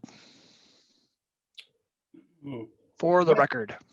For the record, what resonated with me is just the idea that everybody feels that strong sense of belonging and empowerment. And then secondly, and I said this earlier, just that relentless focus on being culturally responsive. Great. Jenny. Yeah, what resonated with me is that we have a goal around caring for each other with a sense of belonging. Awesome. Ray. Our willingness to address and plan for the difficult conversations.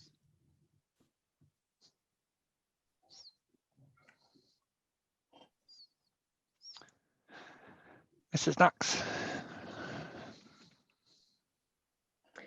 I wrote down what resonates with me is that this focus area and the goals are critical to the success of all of our other focus areas.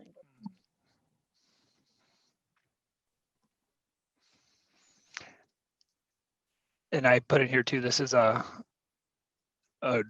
goal that is very needed as we strive to accomplish even the academic goals. It's the foundation.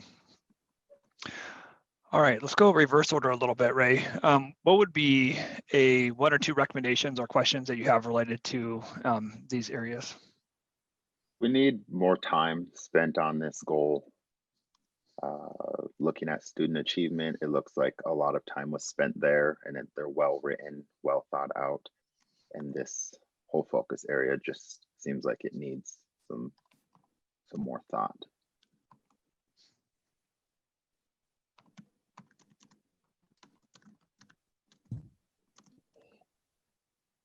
Anything else, or that's good? There could be a lot more, but I'll just end it there. Okay, Jenny. My question is, how will we know we have met our objectives? And then I would also add to this goal, again, clarity of our intentions. Yeah.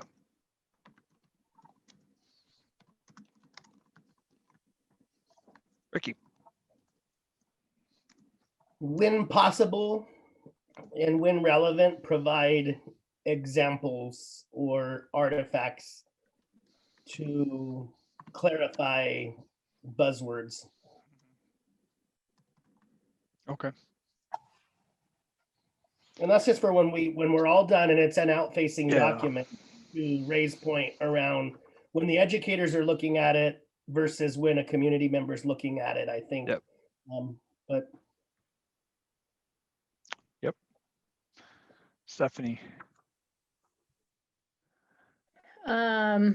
I just put my recommendation as the specific recommendation. I know it's really specific, but I did put just that goal 2, objective 2, really focusing on more details, maybe around providing staff resources and PD that'll improve staff social emotional wellness. And I would say the same thing. Just I like goal 2, objectives need to be more clear and thought out.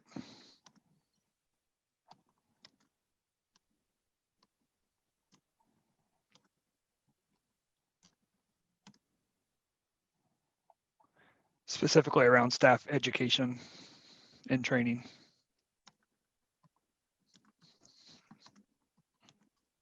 Okay. Hey, we're on the last one. We're about 13 minutes, and so we won't fast track through this one, but we maybe just not as much time to debrief. We'll talk a little bit, but just be kind of taking your notes as we get this one so that we can jump into resonate and action step mode just a little bit quicker so we can end right on time. So our last goal, operational and organizational effectiveness. So District 6 ensures innovation, transparency, and accountability to our community through measurable outcomes and continuous improvement. Stephanie, can you read goal 1? Goal 1, align district resources to meet the needs of all students. Okay. Jenny, 2. Maximize the recruitment, hiring, and retention of all employees. Excellent. That's a big one right now too. So let's just do a quick whip around and just something that as you think about objective 1, objective 2 for these, what are some things that resonate or not really resonate? Let's not use that term yet because we'll save that for on the record, but what stood out to you as we go through to get us thinking? I'll give you 20 seconds to kind of read through the objectives.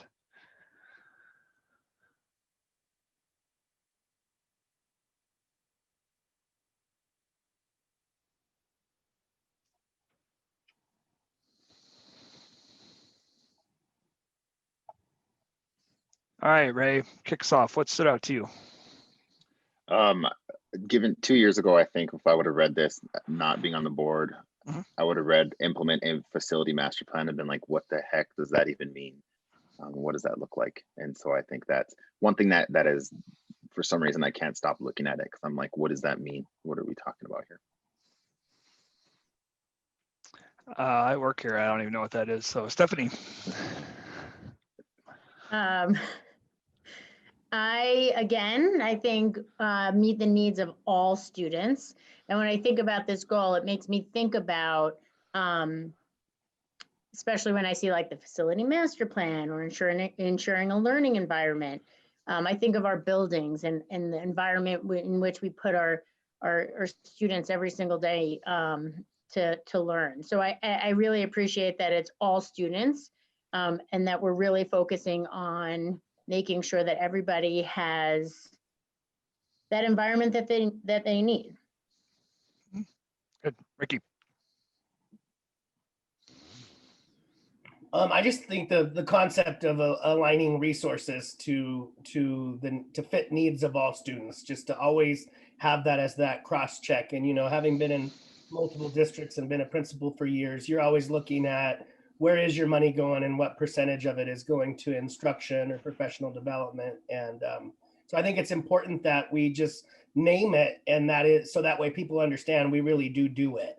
So I like that one. And I like the suggestions that you guys mentioned too. You know, and then the elementary principal in me said, haha, you said doo-doo. Just want to throw it out there. That's an inside joke for my old building.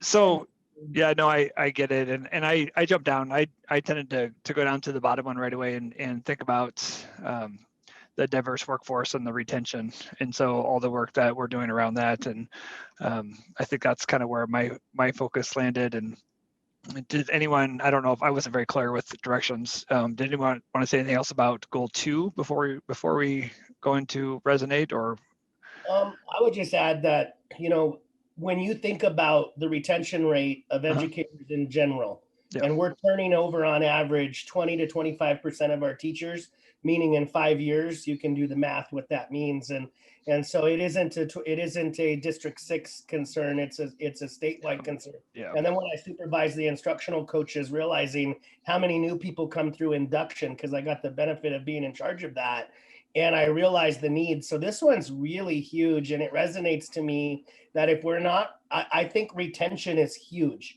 We talk about recruitment, I get it, and we need to do that, but I think our retention would be the area I would highlight the most. And then as far as having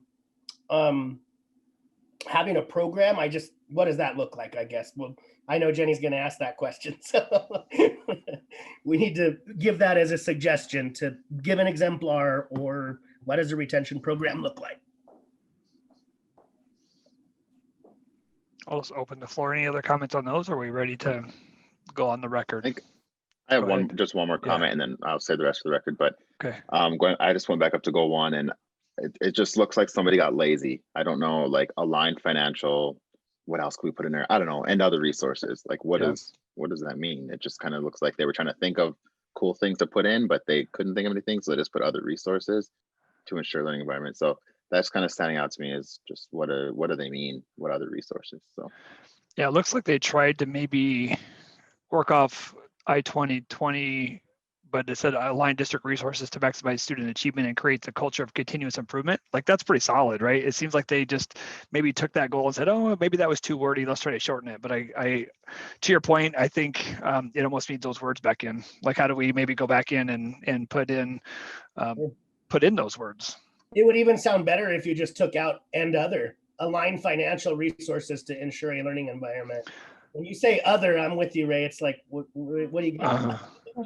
Because other, if other truly is maximize student achievement and a culture of continuous improvement, like I want to know those words, not just other. Like those are powerful words. So yeah, good point. Okay, let's do a round of resonate. So Ray, what resonated?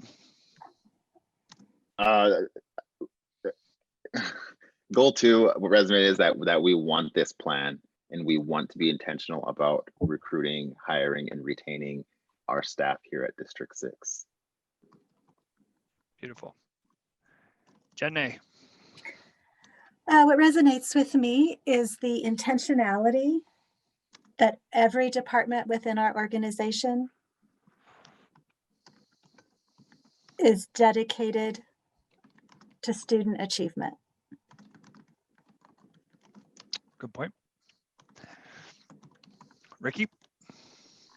Resonated with me was the words diverse workforce that is representative of our school community. That's huge to me. You guys know that, but. Stephanie?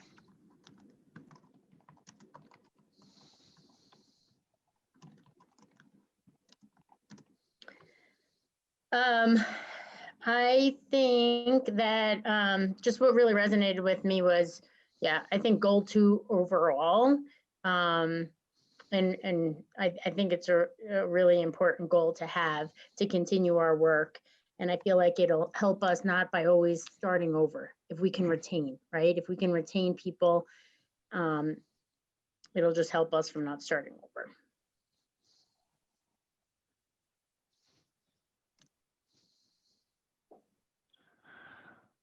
And I think too, objective 3 on goal 2, implement that employee retention program. And I think when we get down in the weeds, I want that to be a lot of support and coaching so that teachers continue to grow, and that if we are, and as we create a more diverse workforce, how do we make sure that we all are supported in whatever way we need.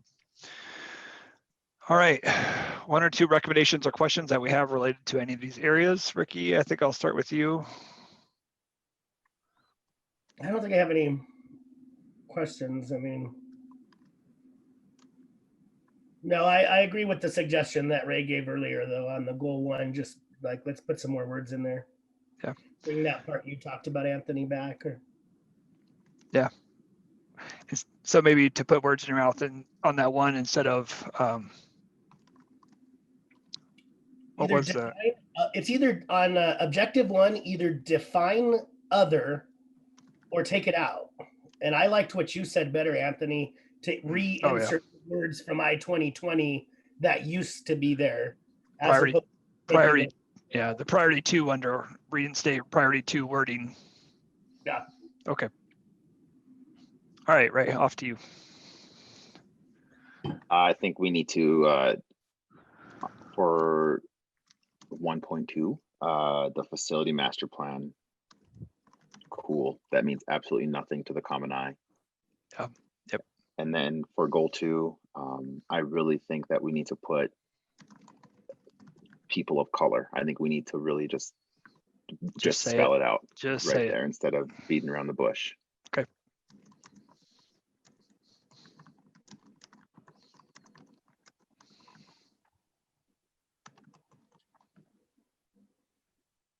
Jenny?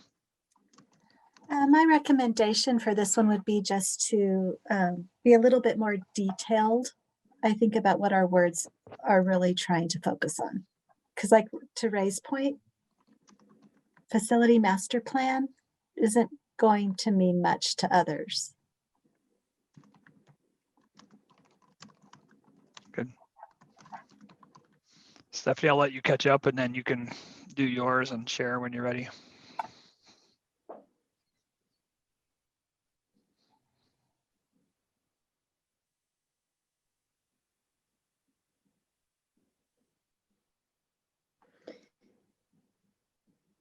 My recommendations for this goal is, yeah, to be a little bit more specific around goal 1, and then goal 2 just being, I like what Ray said, like just name it. Excellent.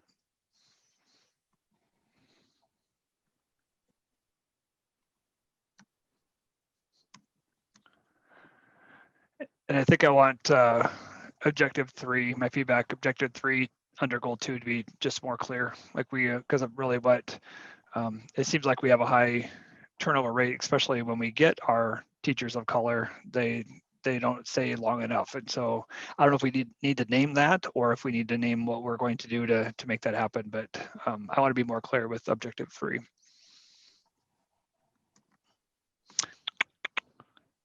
Yeah, I ditto that. But for the record book, our percentages are better on average, but none of us should be proud at that retention rate, but we are doing better, at least a little better than most. That's great. good, but always room for improvement, right? So Stephanie, you can submit that when you're ready. And then to this group, we'll not do our wrap-up question. So I'm going to get you back to the main group here. So we'll skip the wrap-up question, but just know that I'll kind of wrap up for this group. I appreciate the deep thought that you put into all of this. I think we spent a lot of time looking over this one, even got down in the weeds at times, even though that wasn't our goal. But I think that'll help our work as we dig into this one and apply this feedback a little bit later. I think that will be helpful. So I'll let you end out of this session, and then you can find the link that gets you back into the main session that you were in earlier, and we'll see you there. Thanks, everyone. Thank you. Thank you. There we go. All right, now it's recording. And I'm going to, Dagan, I'm going to get back into make sure that you are a co-host here.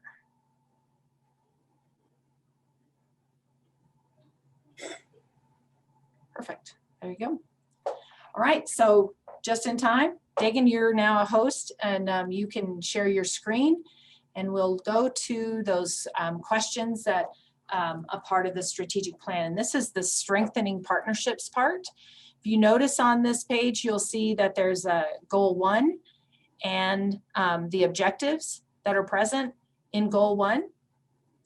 Would somebody like to just read those out? Both objective goal and both objectives. I'd be happy to read goal 1. Is that what you would like for me to read? Yes. Okay. Yes, thanks, Ann. Yes, goal 1, strengthen relationships with parents and families. Objective 1, develop and implement a comprehensive PK-13 family partnership plan. Objective 2, develop and implement staff training to partner with families. All right, thank you. And then goal 2. Monty, you want to take that one on? Absolutely. Goal 2, communicate and collaborate with external stakeholders, including business, local government, and community organizations. Objective 1, develop and implement a plan to partner with community members to support student learning. Objective 2, develop and implement a plan for District 6 staff and students to contribute to the community. Great, thank you. All right. The 2 questions that Christina mentioned that we would be talking about are listed here, and Dagan will be the recorder and for this. And I would invite Pepper for you to start. What do you see out of these 2 goal areas? What do you see that resonates with you? And would you like me to put the person's name or just type what they say? Just type it in. That's okay. Perfect. Thank you. So one of the things that strikes me is that we are looking at education in a holistic manner here. And I think a lot of times people make a mistake of thinking that it is a narrow, one-directional even pathway between educator and student. And I think in this goal and in these objectives, we're looking at the fact that it takes an entire community to work together to make sure students are achieving the best possible outcomes, learning outcomes that they can. And I heard this a lot when I was, in the schools, when I was the PTO president, that, both on the educator side and the parent side, this frustration that communication was confusing, ethereal. It was always an issue. And I don't know if I have great recommendations, but I do know that we need to find a way to truly have two-way communication with our parents and with our community members. And that we also are pretty focused on our ask. And what I mean by that is that a lot of times people don't know that the schools need things or know that volunteering is not only a hope, but also an expectation unless they're asked, unless they are communicated with. And business members can be involved, and that this is just sort of a civic commitment is to support our schools. So I think we need to figure out kind of a campaign almost in educating our community on what it looks like to support our schools. I'm sorry, Pepper. I hope I'm capturing. Oh, that's what right. you're I talked a little fast for you, Deegan. saying. All right. Who else would like to talk about what resonates with you? Monty, thank you. Yeah, thank you. So I'm not very good at coming up with this stuff quickly, so I spent a lot of time this morning reading through it and wrote down a few notes there. I think when we originally talked about strengthening partnerships before, we were focused a lot more on what they can do for us. And I really felt strongly that this was, it was important for us to support our local businesses and how we can help them, because they're so important to us. Hmm.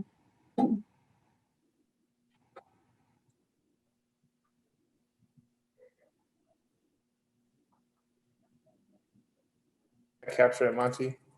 Perfectly, thank you.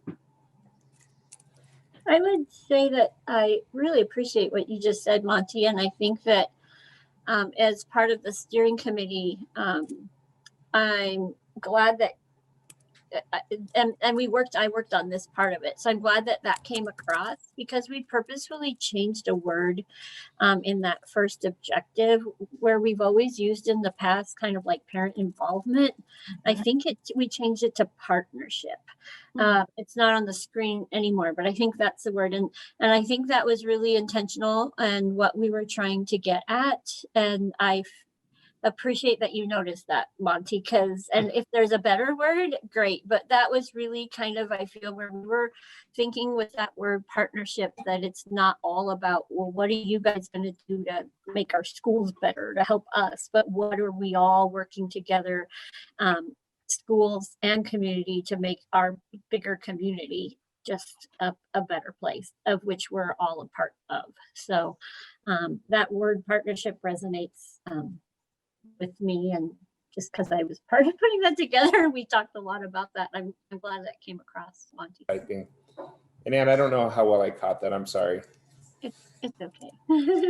Please read it. I'm glad the language came across, as this is going both ways.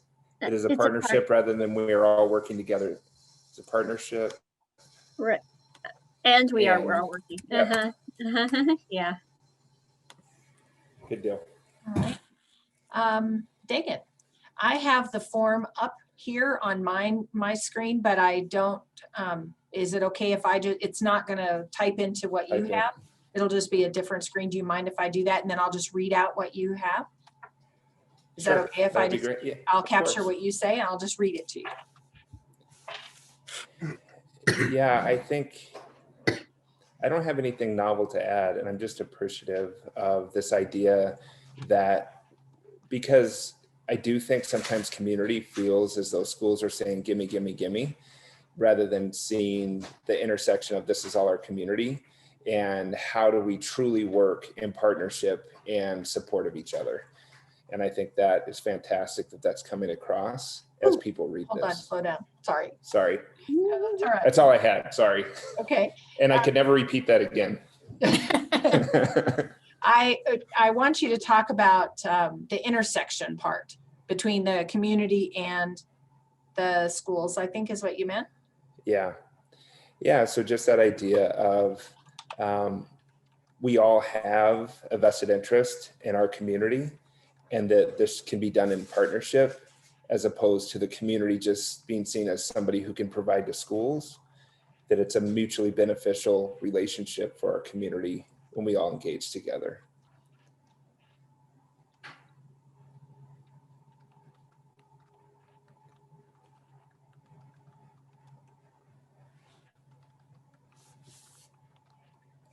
Again, I appreciate you being the recorder. This is hard. That's hard to do.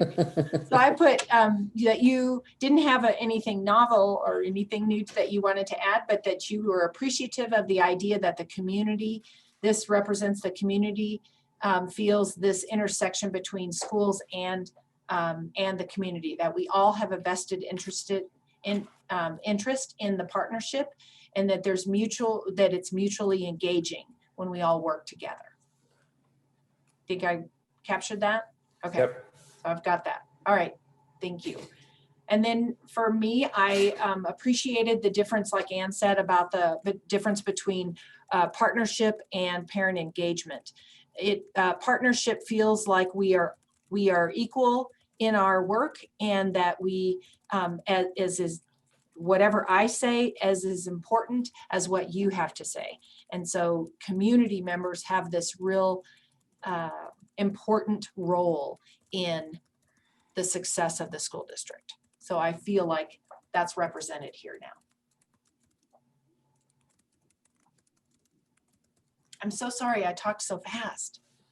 Did I catch that okay? And I'll make my edits here as we go. Yep. Mm-hmm. Yeah, thank you. That's great. All right, so the second question, let's look at that question, and then we can, if we need to go back up to the top, that's okay too.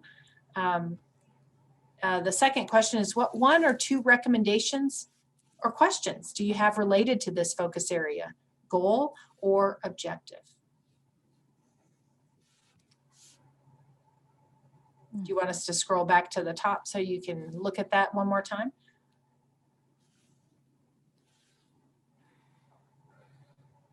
I've noticed there's a couple of places, I think earlier on in our plan, and we'll come to this objective later, it does talk about like our pathways and community support there. And then we have this other objective here about community support, or develop and implement a plan to partner with community members to support student learning. So I think it's good in two places of our plan, but I just want to make sure that as we further develop it, maybe we look at what the similarities or differences are with those two community partnership plans, if that makes sense. But so my question is, how is this going to maybe overlap, or is it duplicating work, or how does it look different than what we're aiming at doing in one of the other objectives? Okay. I always run the risk, I think, Annette, of getting in the weeds. But one of the things that struck me in conversations with teachers and parents that was a good thing coming out of the pandemic was some creative thinking on how to reach out to parents. And so where this came out was I had a couple of teachers and several parents talk about parent-teacher conferences this year, and how they had the highest number of parents coming to those conferences because they were doing it via Zoom, and how that was more convenient for working parents, and they had very few no-shows, and they were engaged in enriching conversations. And so I think that struck me and it has struck me, I think, all year, that while we talk about the pandemic being awful, and it has been in a lot of ways, there's been some strange silver linings in which we're learning new ways of doing things, and that maybe we need to think of pulling out the best things we've learned from this and continuing it forward, even when the pandemic's finished, in some of these partnerships with our parents and with the community.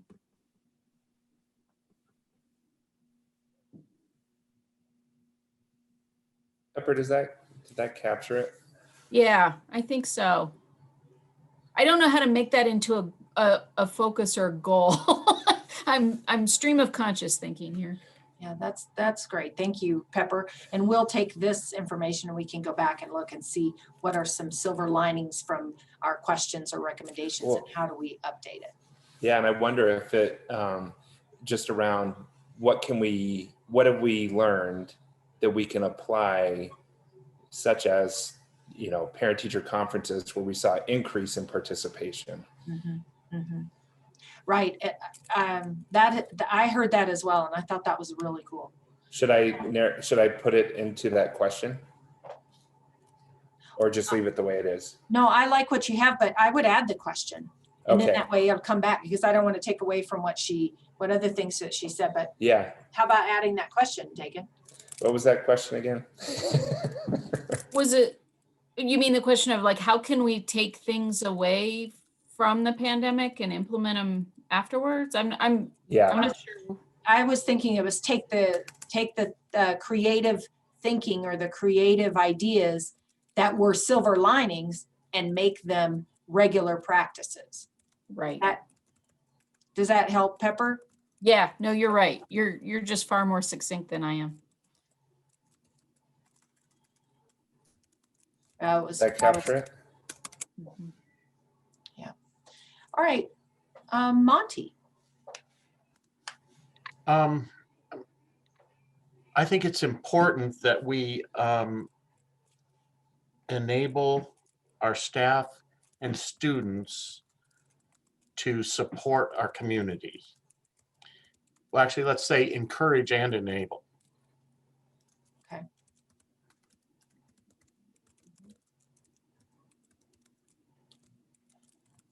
All right, thank you.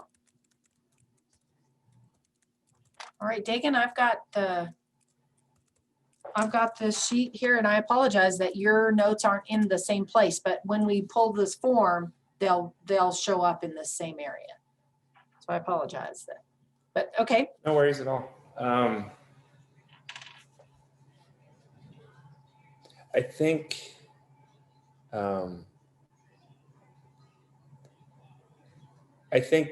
how can we develop norms that truly engage our school district and community in partnership?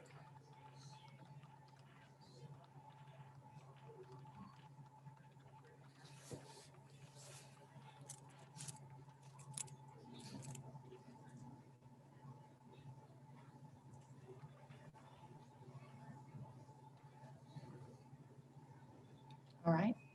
How can we develop norms that truly engage our community and schools in partnership? Yeah.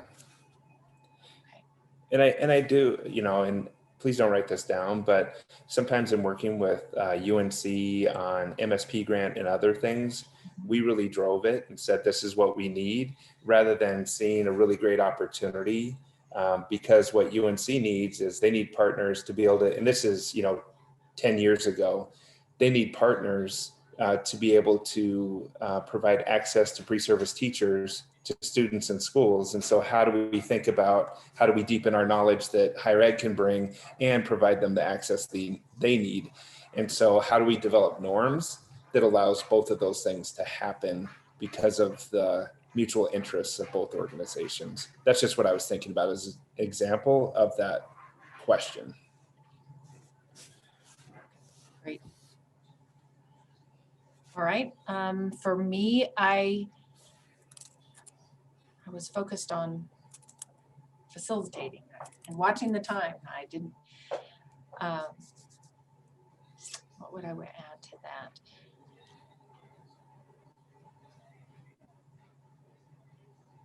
I think I would talk about springboarding.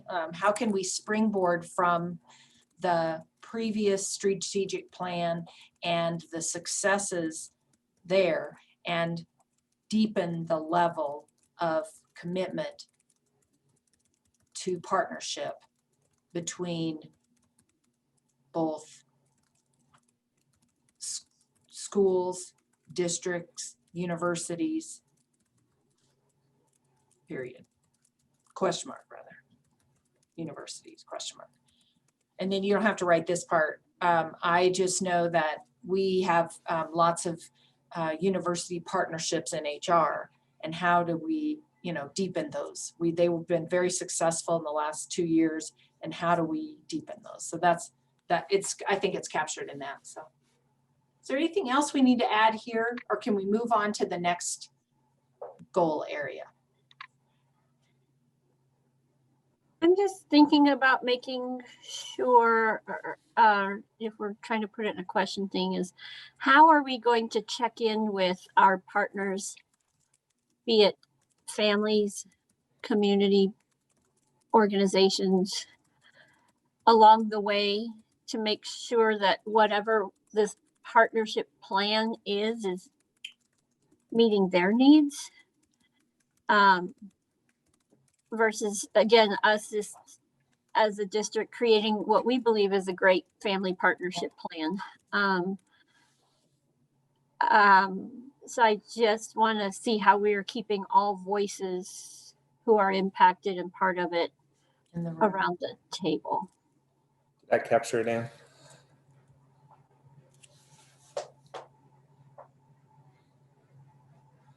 Sure. Okay. Pepper, Monty, Megan, anything else you want to add, or are we ready to move to the next goal area? I don't have anything to add, but I appreciate that comment, Anne, because I think it was illuminating to get back the survey results on how remote teaching was working and find, I mean, there were some frustrating moments of conflicting answers, but you're always going to have that in a survey, right? And so I think it was interesting to hear some good comments about constructive comments, specific comments about what was working for parents and what was not. And I think we need to figure out a way to consistently do that, even when we are back in the buildings full time, you know, how to tap into, and maybe deeper than just the parent satisfaction surveys, you know, a lot more about kind of what is working well. And I think to find a way to spread that out to community members as well. And those partners like the universities and the businesses. I don't know the magic answer for that, but I think we need to do a regular check-in. Okay, great. Thanks, Pepper. All right, let's move to the next slide, number 4. And that is climate and culture. So looking at that goal 1, Dagan, you want to read goal 1 and the objectives? Sure. Goal 1, develop cultural responsiveness throughout the organization. Objective 1, all stakeholders will experience a strong sense of belonging and empowerment. Objective 2, all students will have access and support to all learning opportunities so they will be college and career ready. Objective 3, all staff will be culturally responsive and utilize the shared decision-making model. Okay. And then goal 1 and 2, Pepper, would you read those? Sure. Goal 2, support the social and emotional well-being of students and staff. Objective 1, develop and implement a district-wide plan to explicitly teach and embed SEL standards and instructional. Maybe there was supposed to be something there. And objective 2, improve staff social emotional wellness. Okay. All right. So what do you see that resonates with you?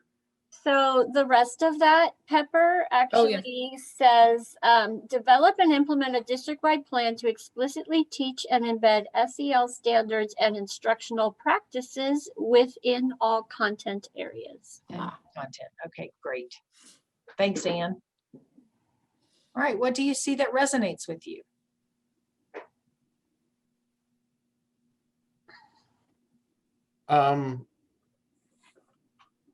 I appreciate all of the cultural proficiency and the consensus training that we've had. And I'm really happy to see that we have social and emotional well-being of staffs and students added to this section. Mm-hmm.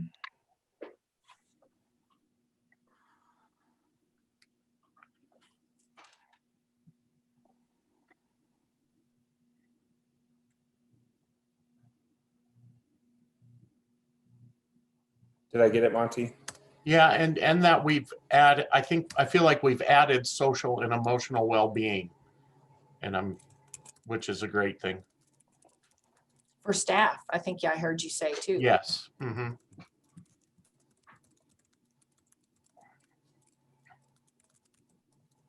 Is that it? Thank you. All right. Thanks, Bonnie. Anne. I'm going to ask permission to pass. I want to hear what some other people have to say, because I was part of this one, and then I'd like to not respond, but then I'd like to say some things too. Okay. Can someone else go first? Pepper? I think I really like objective 1 with the cultural responsiveness on the sense of belonging. I think sense of belonging is I think something we're all having to reckon in our current political climate, that maybe we haven't always communicated well, that everyone has a seat at the table. So I really think that is an important objective, and that we need to have goals tied to students seeing representations of themselves in the curriculum, representations of themselves in who is teaching. And that's very important, I think, to developing that sense of belonging.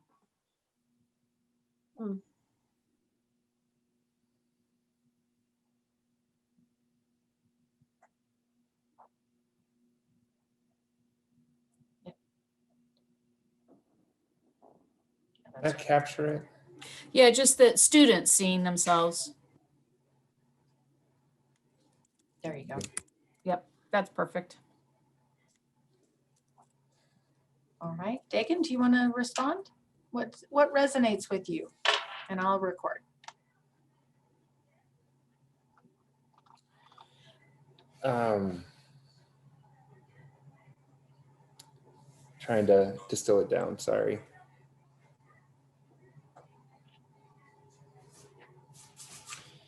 Yeah, I really appreciate what everybody else was saying on it. I think so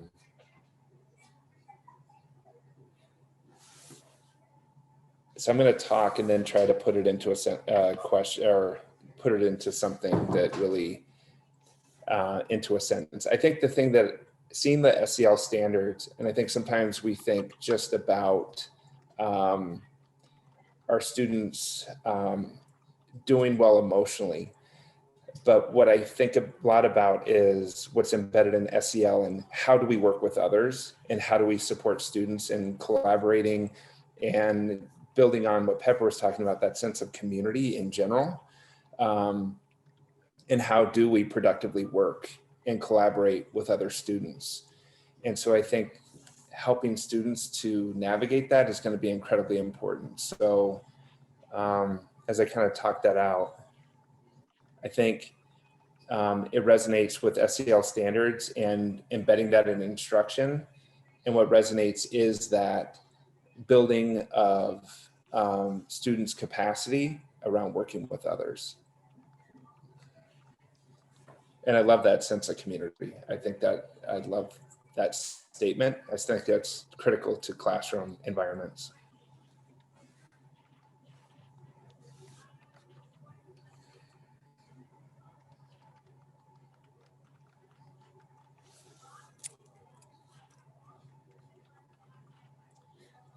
In your question, how can we build students' capacity to collaborate and? Yeah, and so that probably goes into recommendations. That question might go there. Okay. All right. So I did kind of capture some of the things you were thinking about, is seeing standards that we see. By seeing the SEL standards, we can see just how students are doing well emotionally. How do we work with others and collaborate with and building a sense of community, similar to what Pepper, kind of a springboard off of what Pepper was saying, and then help students learn to navigate that. How do we build student capacity to collaborate? Yeah, and just kind of conversationally, please don't write this down, but I think just how many of our mental health issues might disappear if students felt that sense of belonging and had that sense of just going to school and feeling part of a community of learners that they can lean on and trust, and how much that would support their development and sense of well-being. Why would we not write that down, Dagan? Because I felt like I was just pontificating. Well, I did, just for what I was resonating on when we were reading through the goals and the objectives, is the fact that we've included staff to the sense of belonging. Mm-hmm. They, from my lens, Title IX training and getting, those are very compliance oriented things, but they are such a value to an organization to help that help staff feel that they're supported and that they have a place that they belong, ultimately that improves our retention rate, and it helps with their mental capacity to work deeper work. I don't like the way it says, but will help our retention rate and build the staff's capacity to work at a deeper level with students.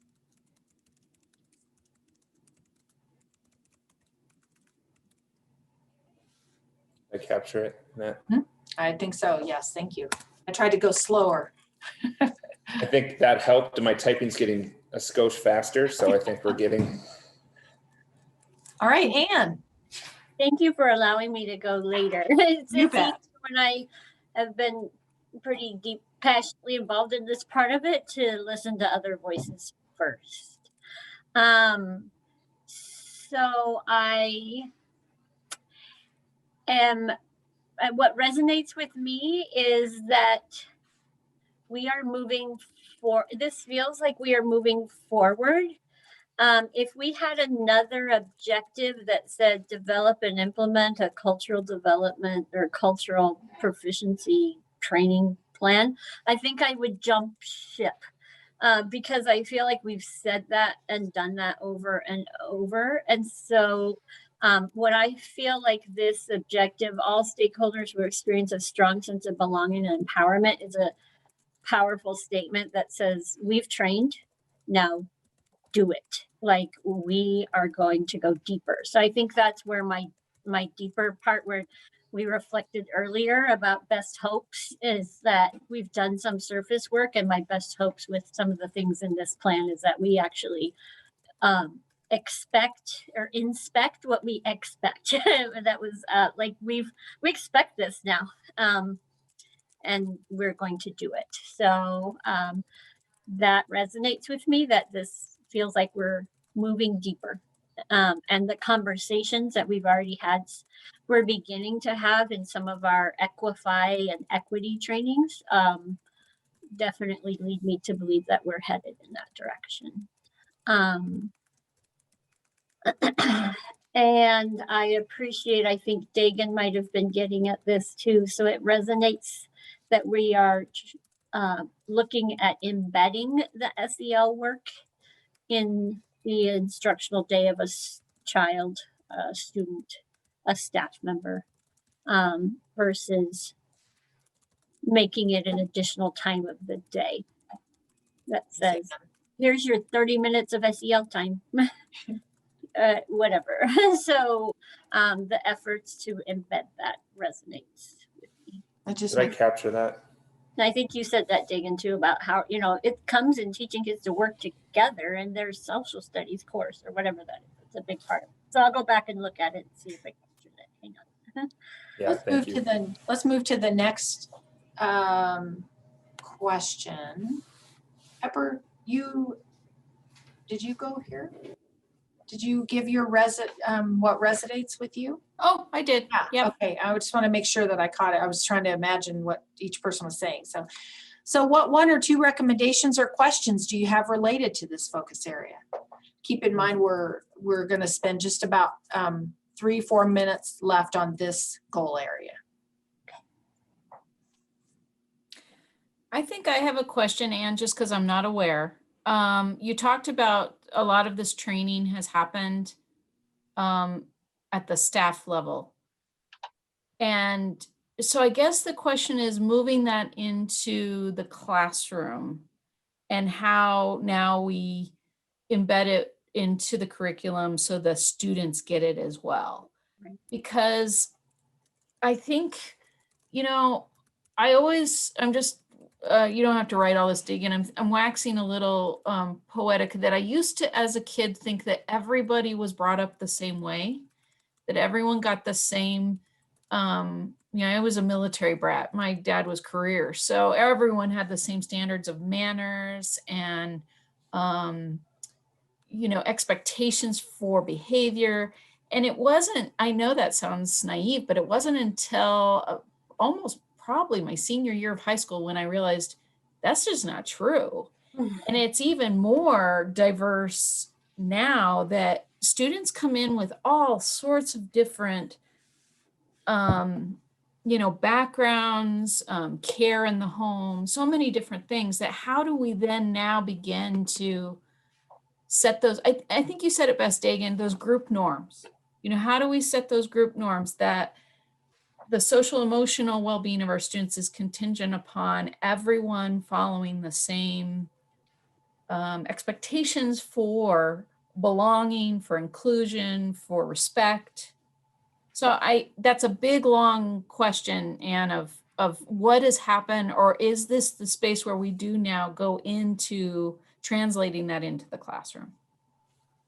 I would say, based on my own story and experience, it's we're in that space where we're getting there. And we really have done most of the training more at the leadership level and administrative level. So I would also say that we're just now eking, when you say staff, I think at least in my world, what teacher level looks like. That could look different in Monty's world. But I think we're just getting to that level so that then it does begin to move into the student level. So that we're setting the stage for that. And this is the space.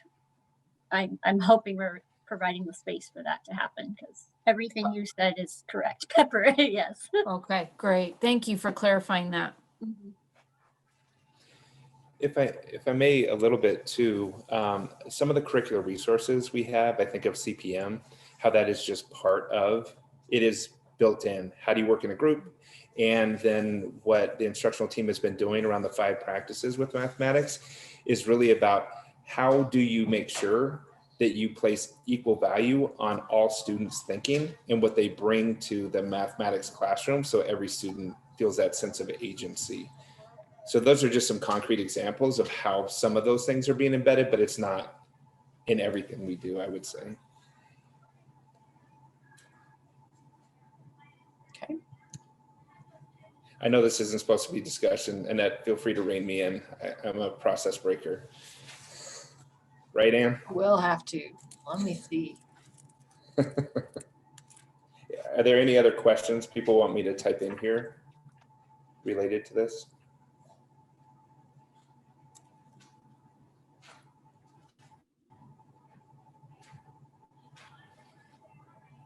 I put in there that, Monty, I think you haven't gone yet. You go ahead. Thank you.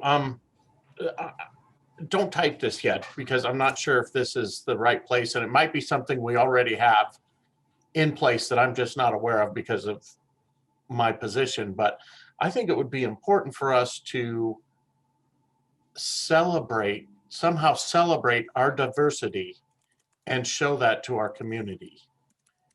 And I don't know if that belongs in this or not, but I think we fall short on that sometimes. I capture money. Yeah, thank you. Mm-hmm. And I thought about finding positive opportunities for staff to volunteer in our community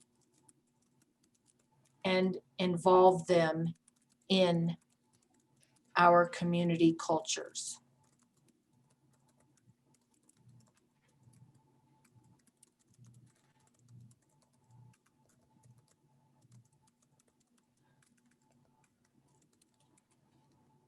That's it. Thank you. Okay. All right. Let's go to the next one. I have one more recommendation. Oh, as much as possible, like as a leader at a school, to try to monitor whether I'm making progress on students' SEL. We keep changing our survey, and it's really hard to look over time and say, yep, for 3 years now, we've seen this particular measure go up.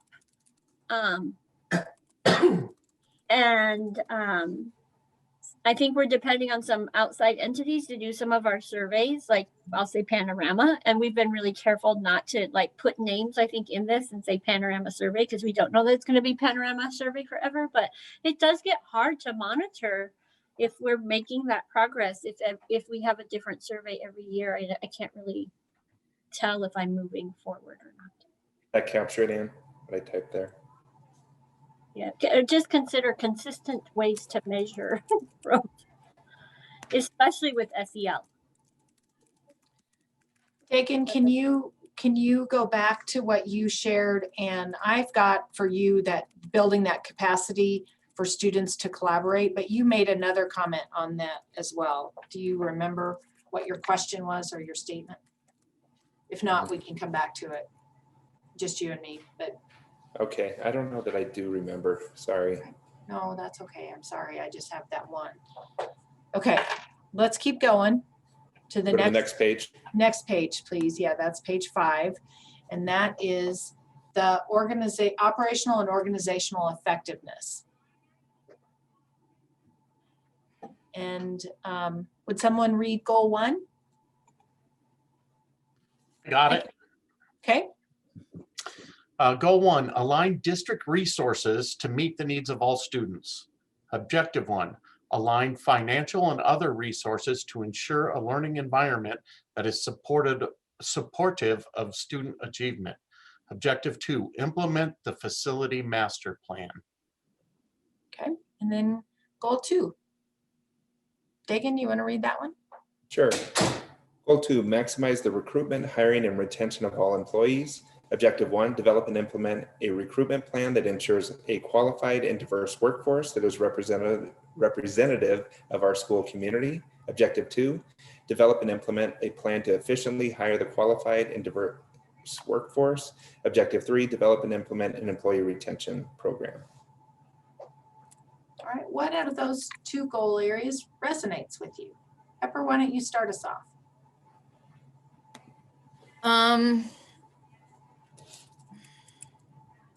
Sorry, it's hard for me to think about goal 1 without thinking about bigger things that the district can't control, which is a priority of mine, which is to fix some of the state funding models. But that's not in these goals. So I'm a little, I'm a little in this space where I can't think about goal 1.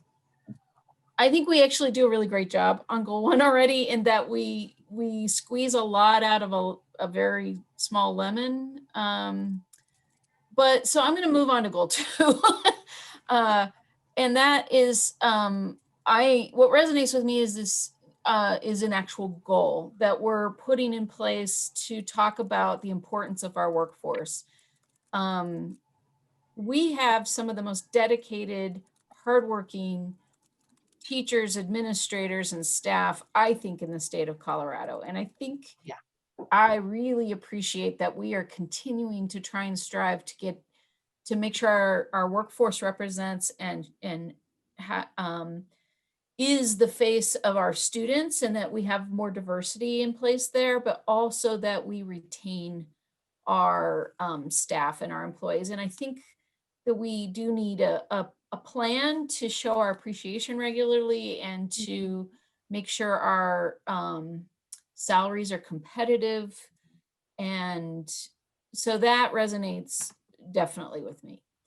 I think there are some things that in goal 1 we can't do without having more advocacy at the state level. And some of it is policy, and that's bigger than just what we can do in a strategic plan. Anyway, that's just my stream of consciousness thinking. Did that capture it, Pepper? Yeah, absolutely. Okay. Monty. So I was in this group. What really resonates with me is the importance of following our master plan. We have a lot of resources put into making the master plan, a lot of community input, and we have a path to success in there. And I think it's important that we follow it.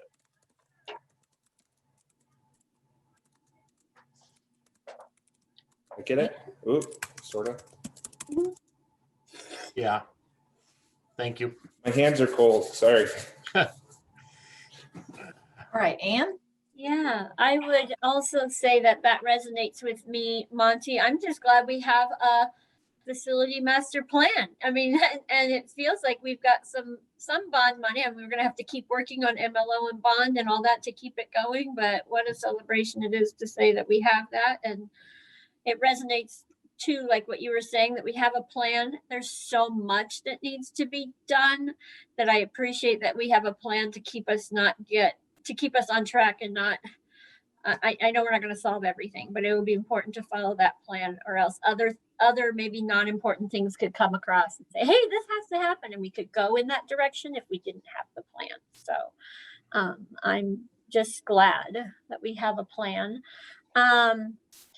I appreciate it. Resonates to me, the objective 2, develop, implement a plan to effectively hire qualified and diverse workforce. Those 2 things are important, and it does exist. We do have highly qualified, diverse people that in the pool, but it resonates with me that we're looking at both things, quality and diversity as well. All right. And I think that it's a connection with SEL from the last one to the employee retention. So those connections resonate with me. Dagan? Wait just a sec. Sure. And please tell me if I need to add, subtract anything on there as well. Sorry, please don't type yet. Sorry, I'm so focused on everybody else's words, it's hard to put mine together.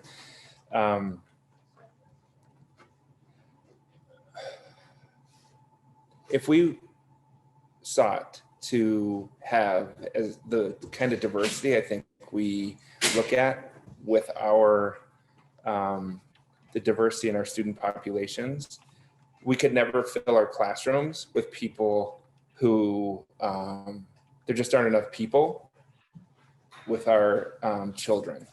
So how do we ensure that we do have that diversity while at the same time ensuring that our people, our educators who are white, share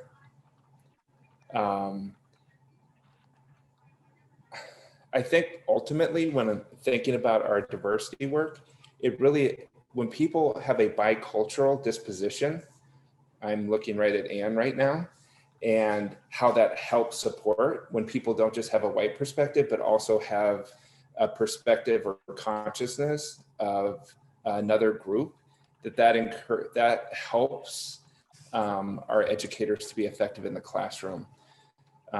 So I think we need to focus, so my synopsis of that is, I think we need to focus on diversity and ensuring our, I'm just gonna say white educators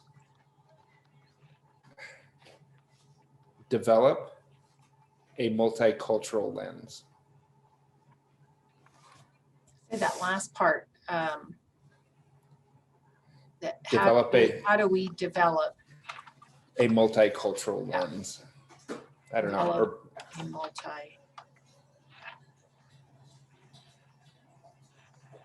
Gotcha.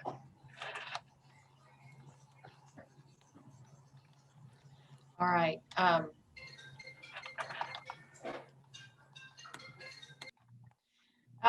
Then I said here for you, Dagan, seek to have the kind of diversity that is represented in our student population. How do we ensure we have diversity and that our educators who are white understand different perspectives? Example by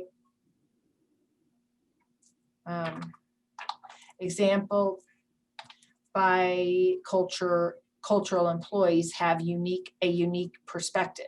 And how do we develop a multicultural lens with our white educators? Yeah. Does that help? Is there something else that I didn't capture there? No, and I don't think I was real articulate with it. Hopefully the essence of that is captured. I think so. Dagan, are you getting at maybe on what we in the maybe if we just were to look at race, we might never actually get to a point where our workforce reflects our students' experiences and race, but yet if we can further develop the thinking and understanding of the staff that we have, we could still get that perspective. Like if I was as a white educator, if I was able to see things and create experiences for my brown and black students that made them feel like they were being acknowledged and that we understood them and that their experience was represented, that's as important as trying to find a racial equivalency of staff to students. Yeah, that's really what I was getting at. And conversely, I'm thinking about our facilitator from Courageous Conversations saying that just because a person happens to be of color, that doesn't mean they have cultural competence. Yes. Okay. As well, right? Yep. Perfect. I think between the two of us, we got there. Thanks. Thanks, Sam. I thought I could do it clarity wise, and then when I got into it, I didn't think I did it better, but I think I got it. With the part that I wanted to add to that was that I was thinking about as we hire people, we do focus our energy on finding people of color to help the representation for students to see. However, we also want to hire culturally competent or culturally responsive people. And so that's, I learned that, and I mean, I know that, but it was just insightful for me when I was in the Beyond Diversity training. And he said, you're not, you may not find all of the people of color that you're looking for, but equally important is having people who are culturally responsive. And that helps model for students and for other staff when the perspective of a white employee has a culturally competent skill set. Okay. All right. So then what are one or two recommendations do you have related to this focus area? And we'll start with Anne. Yeah. Great. Well, I recommend that we duplicate Monty by like 10 in order to get this plan done, right, Monty? Would you like me to type that? I'm happy to. No, but it is something that I look at, that I hear about. We're doing so many new things, and we have new facilities and this kind of thing. I do want to make sure that that our facility staff is well prepped and prepared to be able to support all of this. Like I know I do think a lot about our instructional side of the house, but I got another side of the house in my house that thinks about facilities too. So I think it's really important that we make sure our OIT staff has the resources that they need to support all of this great stuff that we're doing, and that our building and grounds, new places, new buildings, upgrades do we have the training and the hands to do that work too? So I think we need to be sensitive to that and our facilities people and how much we're asking them to do with little resources, meaning actual people. Have I ever told anyone Ant's my favorite principal? Thank you, Ann. It's incredible all you do with such a small staff. Yeah, it's noticed. Thank you.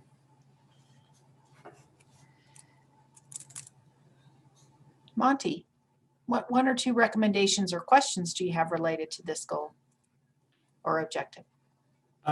This one's really tough for me, Annette, because I was on this committee and put a lot into this already, and I can't really think of anything to add. I do think that it is important that we listed time as a resource. And we may need to do some more defining of that, but I do think that's very important.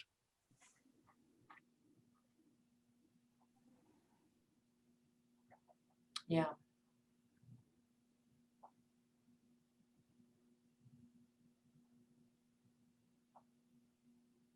That capture it. Thank you. Pepper, how about you?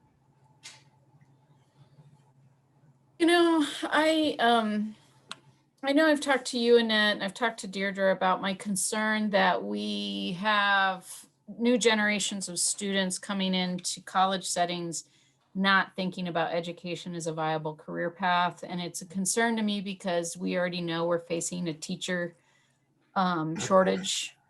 And so I think there's some great suggestions, and forgive me, I can't remember if these are things that you came up with, if they're things that the district's already doing and implementing, or just brainstorms that have happened at council, at school board. But I think the teacher mentoring, you know, of the new teachers hired, I know that first year is super hard.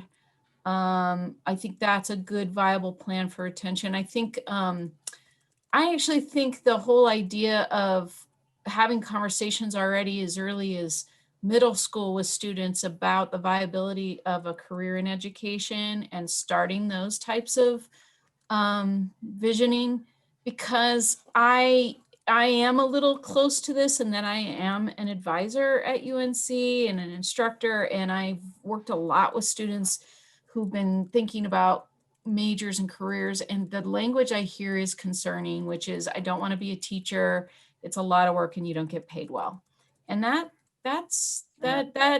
doesn't bode well for our future as a country. So we've got to figure out a way to reframe thinking about teaching in our country. And, you know, our teachers have gotten beat up for years through assessment, through even in the pandemic. And I don't know some great suggestions for this, other than I think we need to start having those conversations very early on with students as they begin to think about their future. I have, in my program that I work with, I have 2 education majors now that are already thinking of going on to graduate school, which is a really great thing, but they do voice their own concerns about you know, what's the classroom going to look like?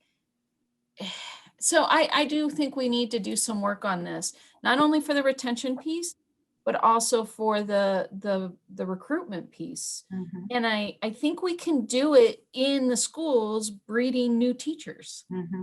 And so I think we have to start thinking through, just like a career development pathway, like we do with all our other career development pathways. Yeah. Yeah, we have started working with middle schools, and I mean, you don't have to write any of this, and I'm taking my facilitator hat off. We have started working with middle schools. I'm deeply engaged in this work, and it's something that is important to you all as board members, and then as educators. And what I really think is how perfect is that we have educators in every classroom that could do the recruiting for us. You know, I mean, of all professions, we've got it all. We got the corner on the market. And so how do we tap those teachers into really pushing and inspiring kids to be educators? So that's what I lose sleep over. How do I get them, you know, rather than me come out because I'm one person or Amy is one person, how do we get everybody out there? So, okay, back to facilitation. Thank you, sorry. All right. Dagan. Yeah, please don't type this, but just building on that, I think one of the most devastating things we do as educators is when people ask us what we do, we say we're just educators. And I think that we've been perceived as martyrs, and, oh, you must do that because you're, you know, some kind of martyr or some saint or something like that.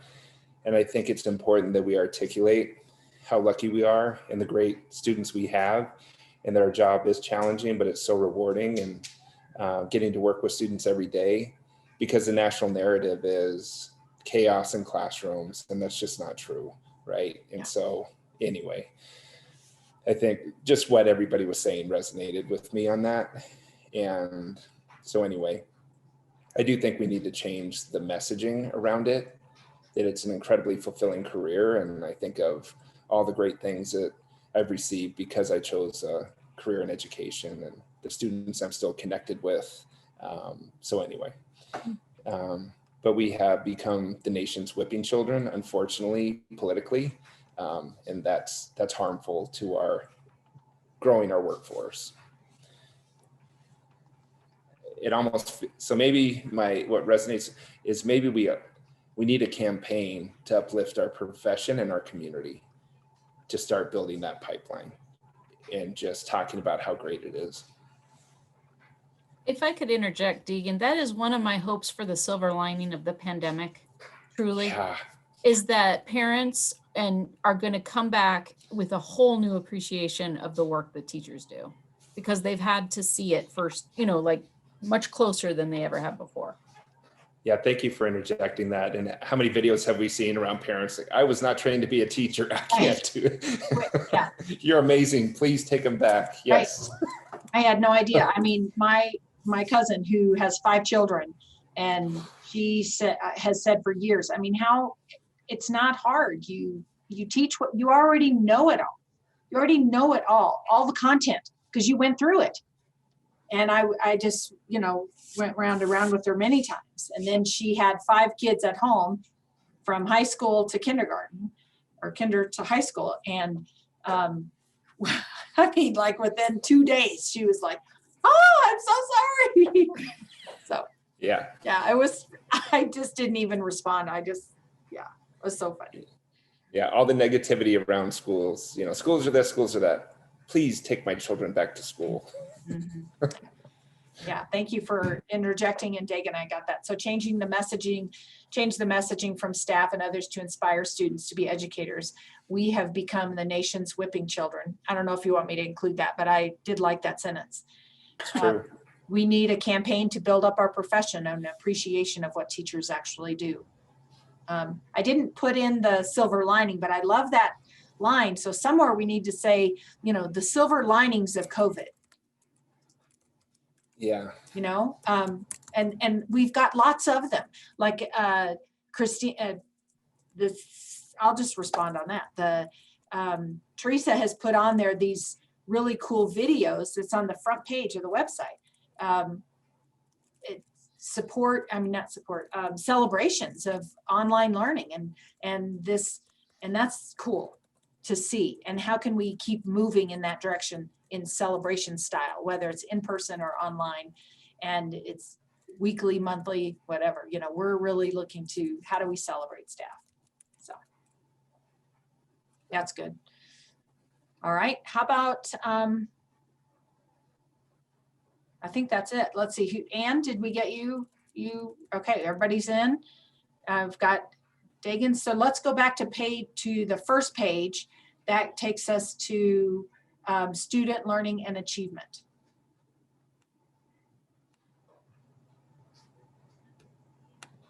All right. Can you go back one? Yep. At the bottom? There you go. One more.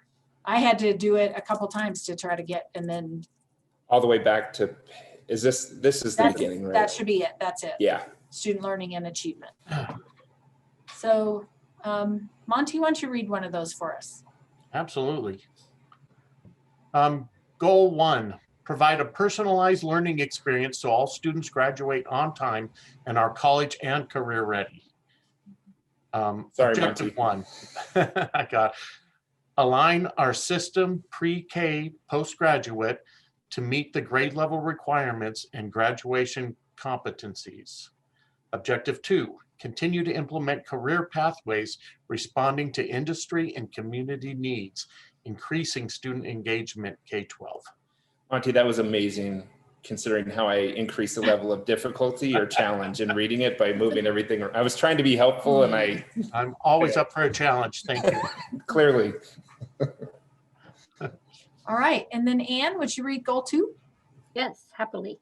Goal 2, implement consistent and coherent aligned curriculum, assessment, and instructional practices that are research-based to ensure all students learn. Fully implement the District 6 instructional framework for excellence to support access and equity across the system. Provide school-wide professional learning and implement a personalized professional development plan that supports educators to ensure quality teaching and learning. Ensure grade level targets are aligned with curriculum, standards, and assessment, including the use of effective data systems to support teachers in instructional planning so that all students have access to grade level content. All right. So Dagan, I'm going to ask you to go last, even though you have been going last, because this is your wheelhouse right here. Yeah. All right. Pepper, why don't you start us off? So I think the things that struck me as some words I heard consistently throughout it, sort of a pattern. One was aligned curriculum. So having sort of that idea that we're constantly looking at, in the research world, we call it validity, that the curriculum we're using is aligned with the outcomes and the teaching being utilized. Also access. I really appreciate that access is in there a lot to make sure that our students, every student is going to be able to access the content. And then there was one more word and, it was research-based. I teach research, so I'm sort of a junkie about research, and that research means something, and that we're using the best practices that have already been, fleshed out and tested and measured as the guidelines for determining the right curriculum and the way in which to teach it. So those were just the 3 words that hit me right away. Just capture it, Pepper. I'm sorry. No, it's very good. And I go too fast and forget every time. Every time I'm like, okay, I'm going to go slower. And then I just get going. And sometimes if you slow it down, you lose that stream. So I just want to make sure I've got it. Make sure that all students can access the content, and I missed that. And then one to pick up using best practices well founded in the research. I don't remember. I'll admit. Sorry. I think just that it's what I like about the word access is that it is accessible, so that they can access the content, and that it's I don't know what I was thinking there. Just finish with content and say content and use best practices. How about? Yeah, maybe that's good. Yeah, just use that. And then you take out that using best practices. You well founded. You could take out using. Okay. You're just saying make a compound sentence there, aren't you? Yeah, and I was just saying instead of use, but just to say change the word using to you. There you go. Perfect. There you go. Yeah. That's it. Thanks. Great minds think alike. Okay. Monty. I think my lens is a little different than the educator's lens on this, but what really resonated with me was continuing to develop career pathways. I feel like we've done a good job of that in the last 5 or so years. And it's a constantly changing scenario that we need to keep up with. Mm-hmm.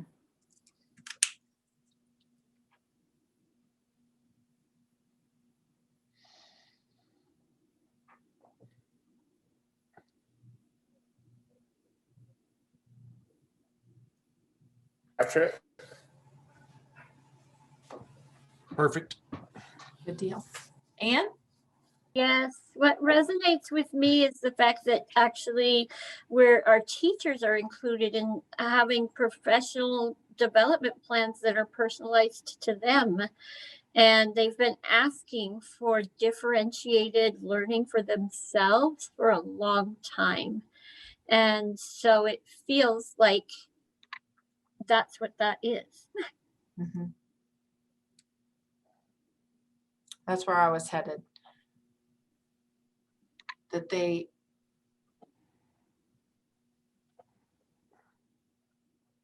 Sorry. you're okay.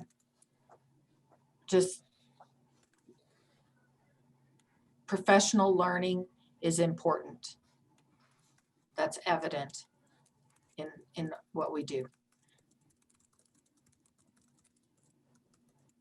And it's represented here for certified and represented in our retention for the operational side. Classified. Well, yeah, operations. Okay. Because it's APT and classified. I get it. Yep. Yeah. That's important. Yeah, thank you. Okay, what Dakin? It's like you said, I spent so much time on this. It's great to hear what's resonating with others. I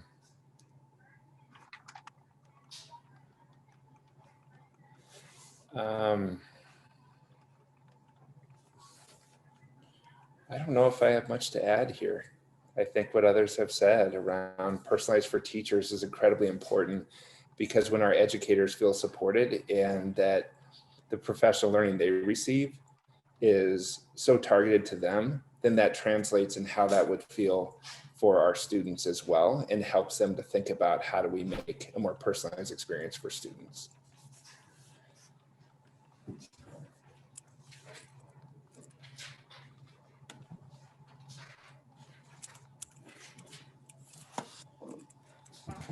And everything Monty said resonated with me as well.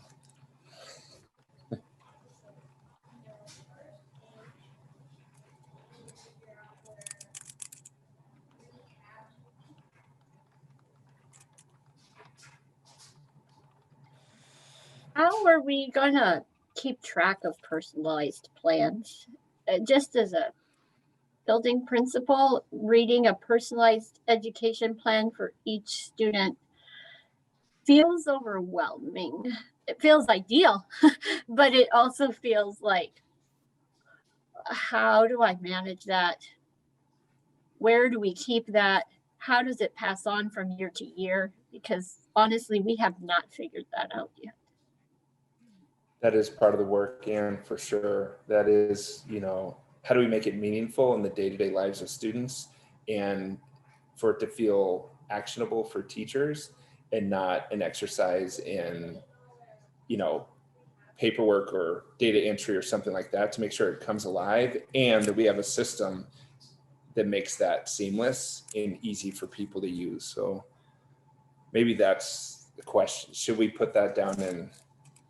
I was jumping into that because it came to my mind and I couldn't. Yeah, as a recommendation. Yeah, so how do we manage personalized plans for each student?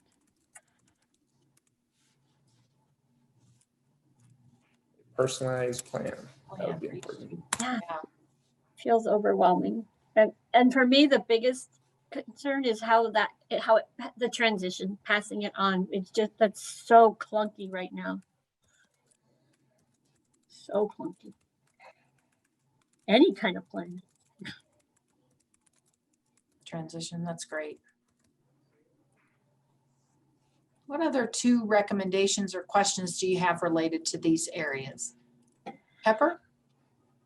One of the things, and Anne, you kind of touch on it, that I worry about is that as much as we try to make education, curriculum and access more beneficial for students, what's the unintended consequence that might be impacting educators? Because we don't want to, I always worry about piling on and piling on and piling on, because we're with best intentions trying to improve education, but I don't want it to impact administrators and teachers adversely. So I guess I get the one thing that strikes me is curriculum. And the question I have is how often do we have a curriculum evaluation plan? How often do we have to do that? How often is that impacted by external forces like the state? And what does that do to our administrators and teachers in disrupting the good work they're trying to do daily? And so I don't know the answers to these. They're just the questions that come up with these kinds of objectives. Sure, I agree. Did that capture it, Pepper? Yeah, something- absolutely.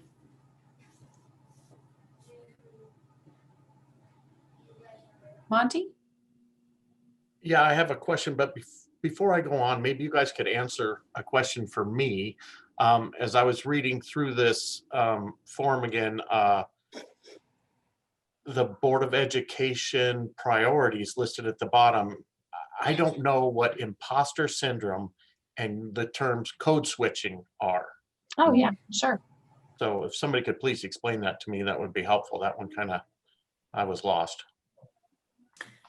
I can talk about imposter syndrome because I teach it in the arena that I also work in, which is it is especially prevalent for first generation students in higher ed and for students of color, the feeling that you don't belong and this feeling that you are an imposter, that you are pretending to be something that you're not qualified to be in this space. It's a super difficult, we call it imposter phenomenon, but it's super difficult to overcome for students in higher ed because what ends up happening is that they will do a lot of self-talk that is self-sabotaging. And so they'll end up not rising up to their potential because they don't feel they belong in this space. And I think that absolutely can happen in the K-12 area as well. And that definitely goes to that sense of belonging. We have to let every student know they belong in K-12 spaces and they can be successful. And so that's that, it's an internalized thing, Monty, of that imposter that you create for yourself, this feeling of being an imposter in a space you don't belong in.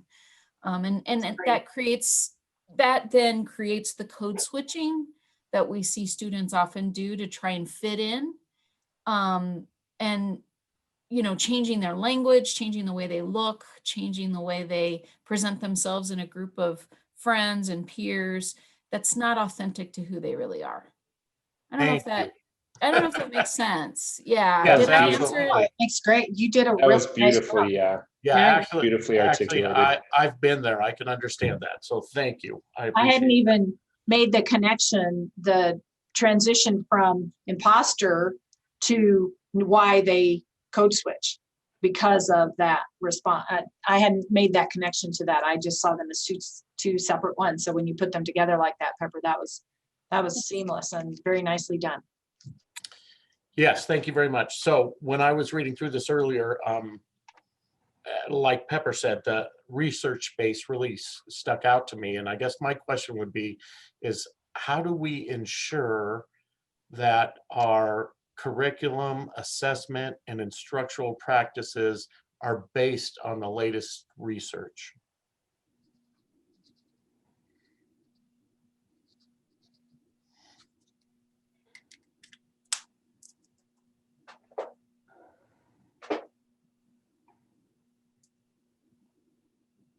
Get it? Yeah, that's great. Thank you. I have a question of, have we addressed the need to make sure that our instruction matches or somewhat reflects the experiences of the students that are in front of us? Because I don't know if that's been addressed. And I believe I have a document that probably Monty was looking through, and I did the same thing, Monty. I started last night and fell asleep doing it. So I got up and read through again this morning, and there was definitely a board priority that's wanted a curriculum that speaks to history of Black and Brown communities. And I don't know if that has yet to be addressed. I just don't know. So I want to make sure that we have. It's a great question. Sorry, breaking protocol. You're fine. With our social studies adoption and science adoptions, it was incredibly affirming when those committees talked about how important it is and said that we will not accept resources that don't reflect our students in our community. That was an important piece. However, we know curricular resources are not perfect in that way. But that spoke to the work that teams have been doing around cultural proficiency, that they even stated that as one of their goals is serving on those committees. I do think, and there is something, sorry, as well, but does that come across instructionally as well, is a question. Because I heard you talk about instruct, so even if the resource does that mean that in the way that we address it instructionally also provides those opportunities? We have a ways to go, but I am hopeful.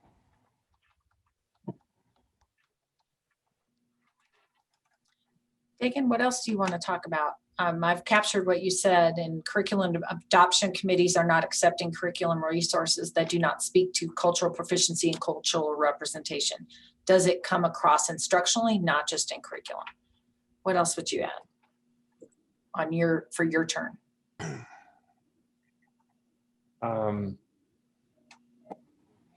I think it is critical for us to identify end of course outcomes specific to tasks that provides our educators with clarity of what the end looks like. And I think that speaks to, I mean, that is well founded in the research of planning with the end in mind. If we can distill down to those critical outcomes, then that helps teachers with a roadmap for where they're going for the entire year and allows them to really have that laser-like focus we need to move student learning. An example of that would be, with SAT, it's evidence-based reading and writing. Same thing in CMAS.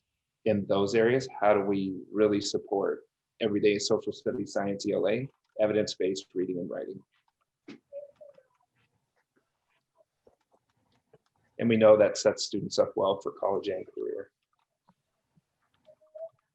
Did you say AP or SAT? SAT, AP as well, but yeah, thinking of the measure that all of our students are measured based upon. Okay. Great.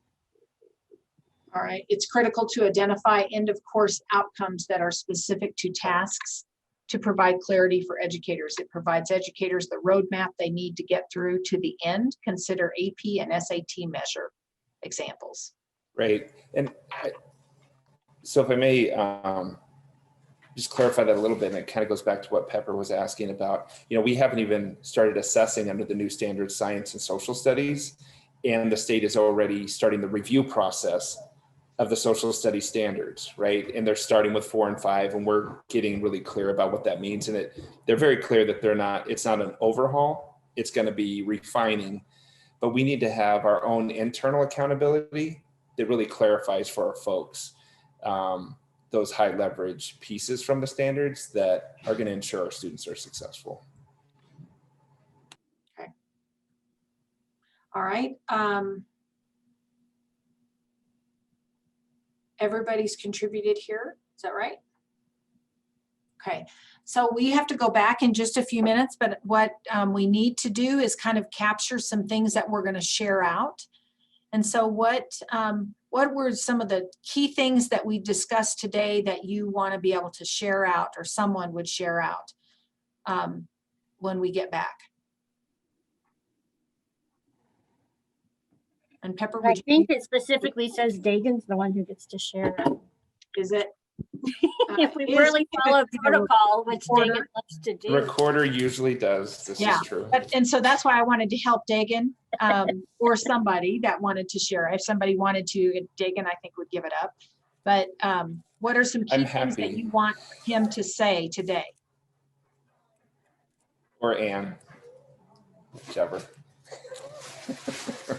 I thought I made a note to say, the silver linings of COVID, that let's be flexible with the lessons that we learned.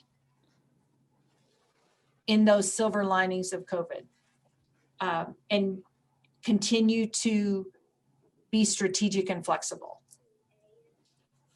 Keep coming back to that silver linings of COVID. I just love that phrase. So thank you. All right, what else? I feel like What an if I, ethical what if I said, objective- sorry, what if I said capitalize on the lessons learned from COVID? I'm writing it down, Dagan. I'm writing too. Thank you, Ann. Okay, what else? What about, I feel like this team, I don't know if it's the makeup of us or if it's the plan that's written, but I feel like in every single one of the goal areas, we talked about equity. And we brought that forth. And I think that, I don't know if other people feel that that's significant or felt that that is what happened in our conversation. I agree. Absolutely. I think you're right, Anne. That is a thread that has gone through each one of these goals or areas. Do you want me to call it equity, or what other term would this team feel we should use? I think equity and cultural proficiency both were just seamlessly part of the conversation without using those words. Or responsiveness, Yeah. cultural responsiveness. Monty, anything you want to add? Yeah, actually, I feel like we all referred to it as a living document and the importance of that. Okay. All right, we are being called to go back to our group. So Ann, were you sharing? Sure. Okay, and so Ann, do you feel like you've got some ideas that you're ready? Yeah. Okay. Yeah. I wanted to do that so that as we got to the whole group, you didn't feel like, whoa, let me think for a minute. So now you've got some. Thank you, Ann. I talked too much to begin with, so thank you. Annette, just a point of clarification, do we go back to the link we did this morning? That's what I'm going to say. Please remind your team, that's me to tell you, that to click on the link in your email to return to the original meeting when we go back. Okay? I'll see you there. Thanks so much, you Thanks, guys. everybody. Great job. Megan, thank you. Sorry about the dogs.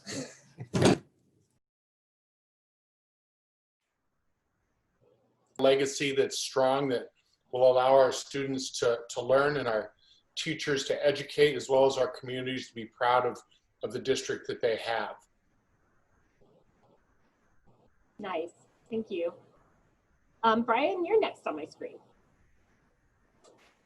Thanks, Teresa, for facilitating, and thanks, Kristen, for taking notes. Appreciate it. I was fearful that I might get called out on this, so You're next. it's good to I think there's two areas that really stick out for me when I look at the priorities.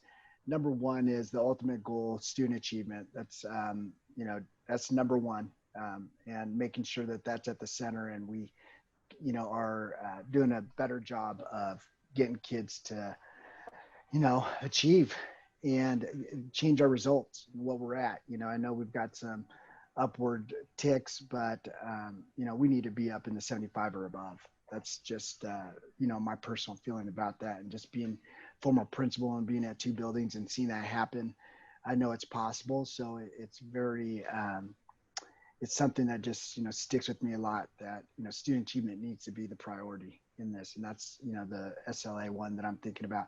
Second one I think about is hiring and retention of a diversified staff, and really making sure that we do we continue to work on getting more principals, more directors, more cabinet members that are of color, and we really honor what we have put in our our mission, and that is we value diversity.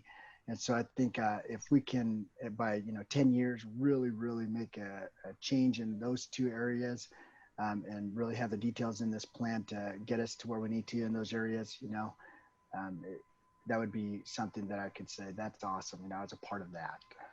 I'm very proud of the work we did with ELD. That's one that we had never done before, but with the focus that we put around it, we were able to accomplish that goal. So it can happen. And so that's that's what I would say. Those two areas are the ones I'm very interested in.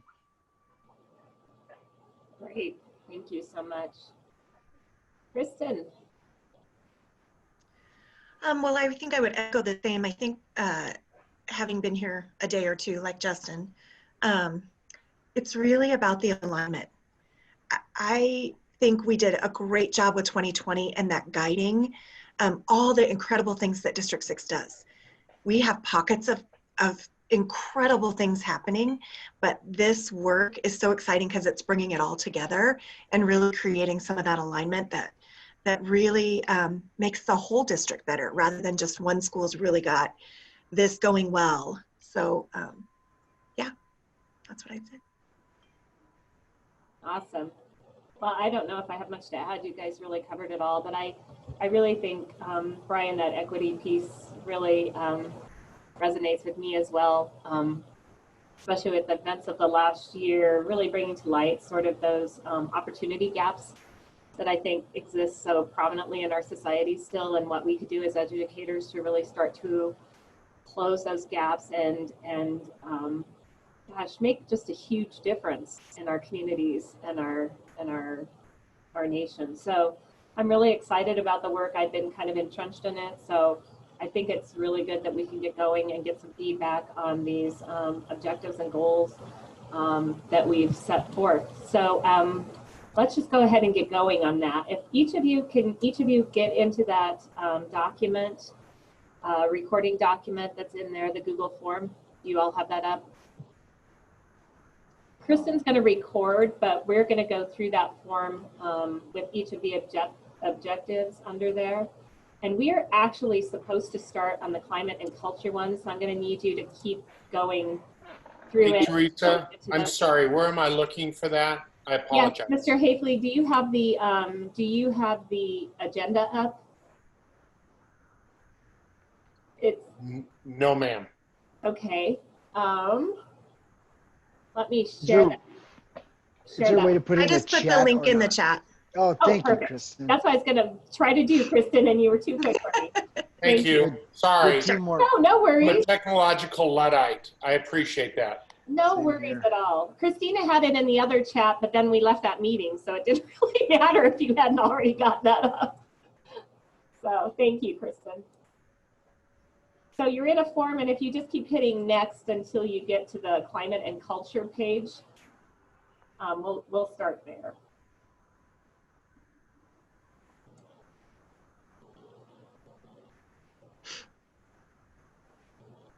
So Kristen, since I need to record for you, why don't you go ahead and let's take a minute to all read through those.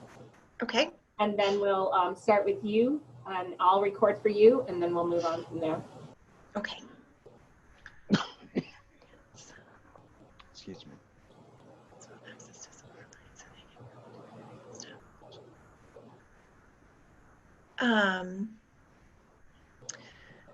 So I think what resonates the most for goal 1 is around the alignment of our equity, our social emotional strengths and education and learning, and the equity component. So I think that's really important. And the shared decision making kind of falls in line with what we're teaching kids in terms of responsible decision making.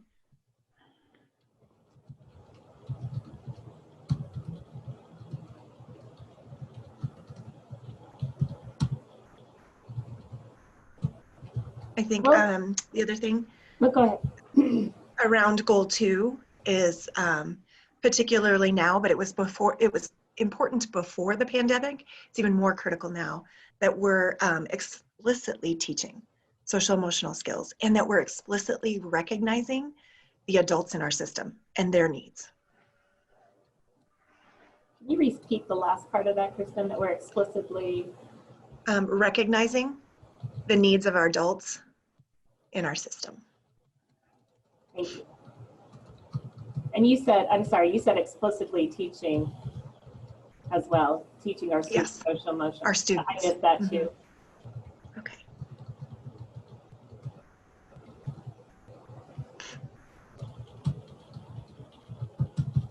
Okay, got it. And we'll go by these one, so we'll do the what resonates with all of you first, and then we'll come back around and do the second question of what one or two recommendations we can have. So Kristen, I'll turn it over to you. We'll submit separate forms, but it doesn't matter. They just want all the feedback, so. All right, Brian. I would say empowerment, objective 1, goal 1, all stakeholders will experience a strong sense of belonging and empowerment. That's what resonates with me. How do we, help people feel empowered to be, at the table and decision makers? And so that's what I see right away. Awesome. Mr. Hafley, what resonates with you in these objectives? Oh, you're muted. You can't get unmuted?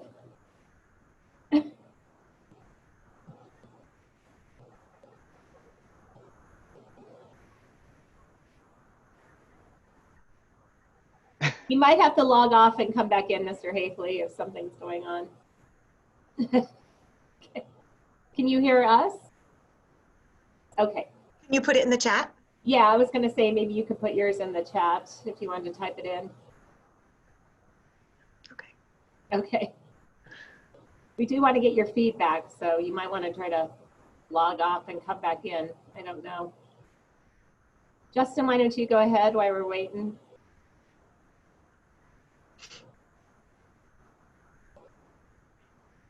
Sorry, I was typing and couldn't find my mute button.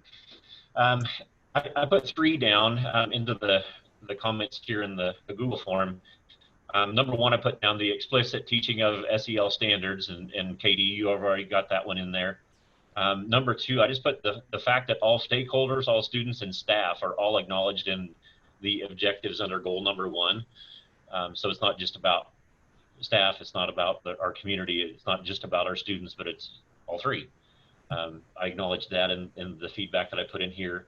And then number 3, that it lends itself to other goals and objectives listed in I-2030, knowing that this isn't something that's just an and one, but it's something that we can definitely embed into other areas of the 4 other goals, not goals, but 4 other areas of focus in 2030. So that's what I put in so far.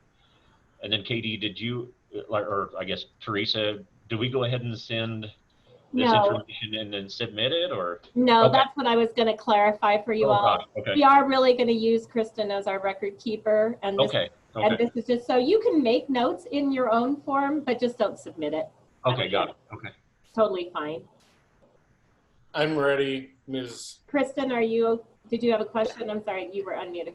So I was just going to have, thank you. So that's just for clarification, you and I will be the only ones that submit the form as supporters. So Justin, talk about the 4 again.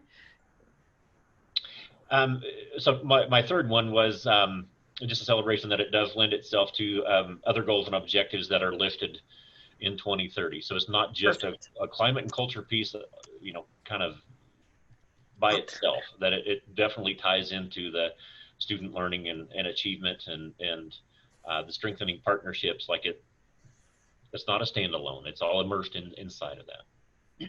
Thank you. I'm ready, Ms. Myers, I think. Good, we're glad that you got that figured out. So yes, what resonates with you around these objectives? As I look at goal 1, objective 1, I think that this really began with the hiring of Dr. Pilch. We reached out for assistance throughout the community, and we had 150 applicants to help us make that decision.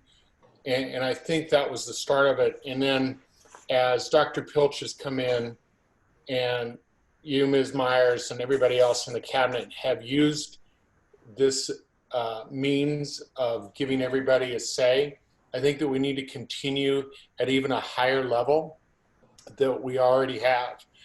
For objective 2, the idea of having individual learning plans for every one of our students to allow them to be successful to move forward should be really one of the ultimate decision-making components of this whole document. If it doesn't benefit students and them being either career or school ready, then the decision should be, or the idea should be thrown to the side. And, you know, giving a voice to everybody causes them to be happy in objectives 3. In goal 2, you know, I think that this is something that has really taken off, the social emotional piece. It's especially relevant with the pandemic. And I think that we're okay at what we're doing during the pandemic, and it needs to continually improve, because we have some students and teachers that are frightened to come to school. And how do we assist them socially and emotionally to help their well-being and allow them to be successful as educators as well as students?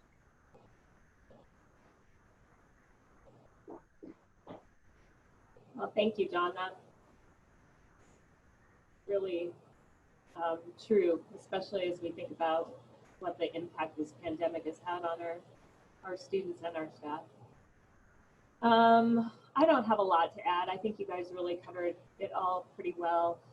I just really think we have still a lot of work to do under these objectives under goal 1. I think we made some really great strides, as Brian said, but we still have so much work to do, especially around that area of students having access and support to be successful and achieve what they want to achieve, and really get to that graduation rate that we need to have, and to make sure those kids are ready to be successful for whatever they want to do in their future. So I'm excited to do that work again. And then this goal number 2, I just think we heard again and again from our administrators, from our teachers, from our in-school staff, just how important this is, and that we are not going to have the level of student achievement we want to have in this district without addressing the social emotional needs of our students. I just hear that again and again and again, and we've got to be able to tie that to student achievement, because it's just essential, not only for the well-being of our students and staff, but for their ability to learn. And I think you guys who are hands-on in the buildings, you've made that clear that that is just essential for your staff and your students. So I'm excited to see both of these goals, and I think they will be important, and the action plans under them are pretty awesome as well. So let's go around and talk about what 1 or 2 recommendations or questions you would have related to these focus areas. If there's something that you feel is missing, if there's something you'd like to add, just some recommendations or questions. So think about that in that lens for just a few seconds. If you need to jot down a couple notes in your own form, that's fine.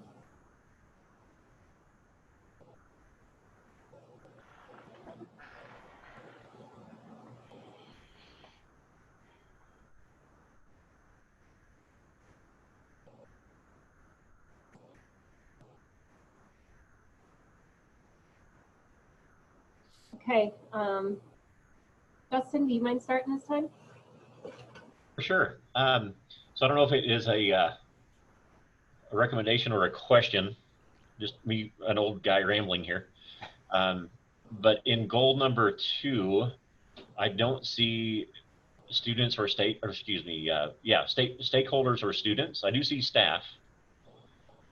So I don't know if we can do something in objective 2 around not only staff social emotional wellness, but also students.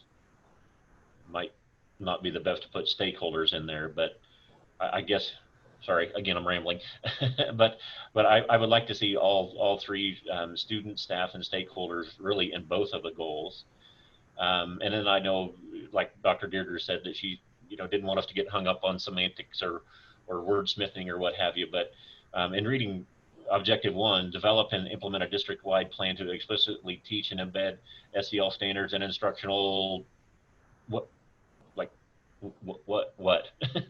strategies. Did we? What happened there?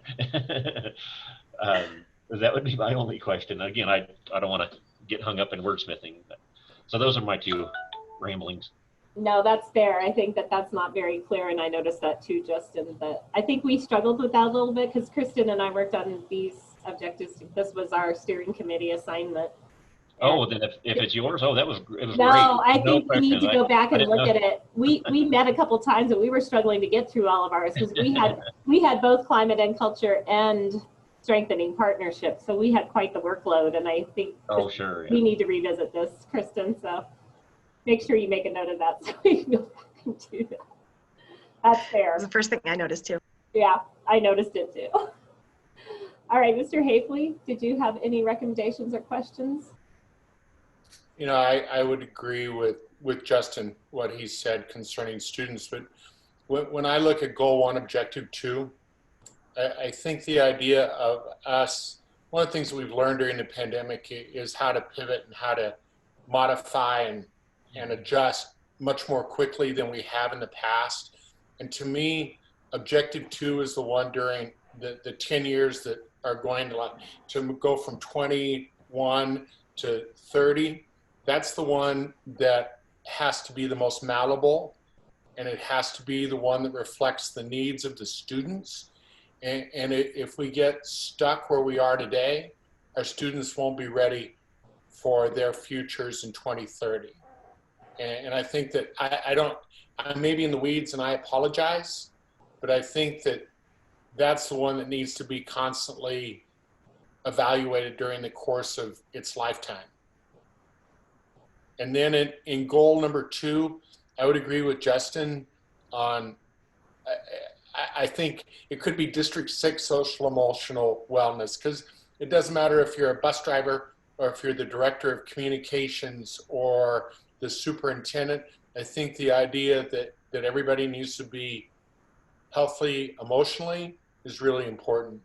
And underneath, you know, our students, I think we still need to strive for a reduction of students to counselor ratio. I think we need to introduce more psychologists and people who can assist on that level. And the idea that we need to have more social workers. And I think that's easy to hide down in the weeds, but to me that needs to be visible so that it's never forgotten as we try to help each of those entities. And even our staff can relate to that, but I think that it's important that that's very visible, and not enough people in the community know or understand that. Well, and I think you bring up an important part, John, that I think we need to capture, because I can't honestly remember all the action plans under this. It is student-centered, this objective, but I think you bring up a good point about resources. And when we're looking at directing resources to our schools around this, what those needs are, and really delve into that. So I think that's important to remember, because we've talked a lot about that too with our leaders in the district. So. Okay, Kristen, do you want to go and I'll write for you? Yes. Do you have any recommendations or questions? Wow, I just feel like I should pay you all, because that's exactly what this is my whole world. Yes, yes, yes, and yes. So I love the idea of all students and the stakeholders and staff. I think for objective 2, I think that's going to be critical that we recognize that. I also recognize that in objective 2, part of that is measurement. So how do we, which I know we've talked to Teresa a little bit around, how do we measure both the adult and the student? Students are easier to measure, their social emotional health, but how do we support and continually stay on top of what the need is, much like John, you mentioned around, you know, that has to be malleable, that has to be flexible. We have to continuously improve in that area. So I love it. And obviously I would love to see more mental health providers in our system, full-time, in every building, counselor, social worker, school psych, all 3 of them. They all play a different role. So yeah, that's it. I'm obviously not as fast a typer as you. Okay, cool, thank you. All Brian, are you? Yeah, I'm good. I think they all look good. They're good focuses. Nothing really to add. So good. Thanks. We'll definitely work on that objective 1 under goal 2. That's bugging me now that got in there like that, since this was our work area. All right. Well, let's go ahead and click to the next page on here. I believe it's operational and organizational effectiveness, and then we'll go back to student learning and achievement and strengthening partnerships. So if you can all take a minute to look at those goals and objectives under operational and organizational effectiveness, and then we'll go around again.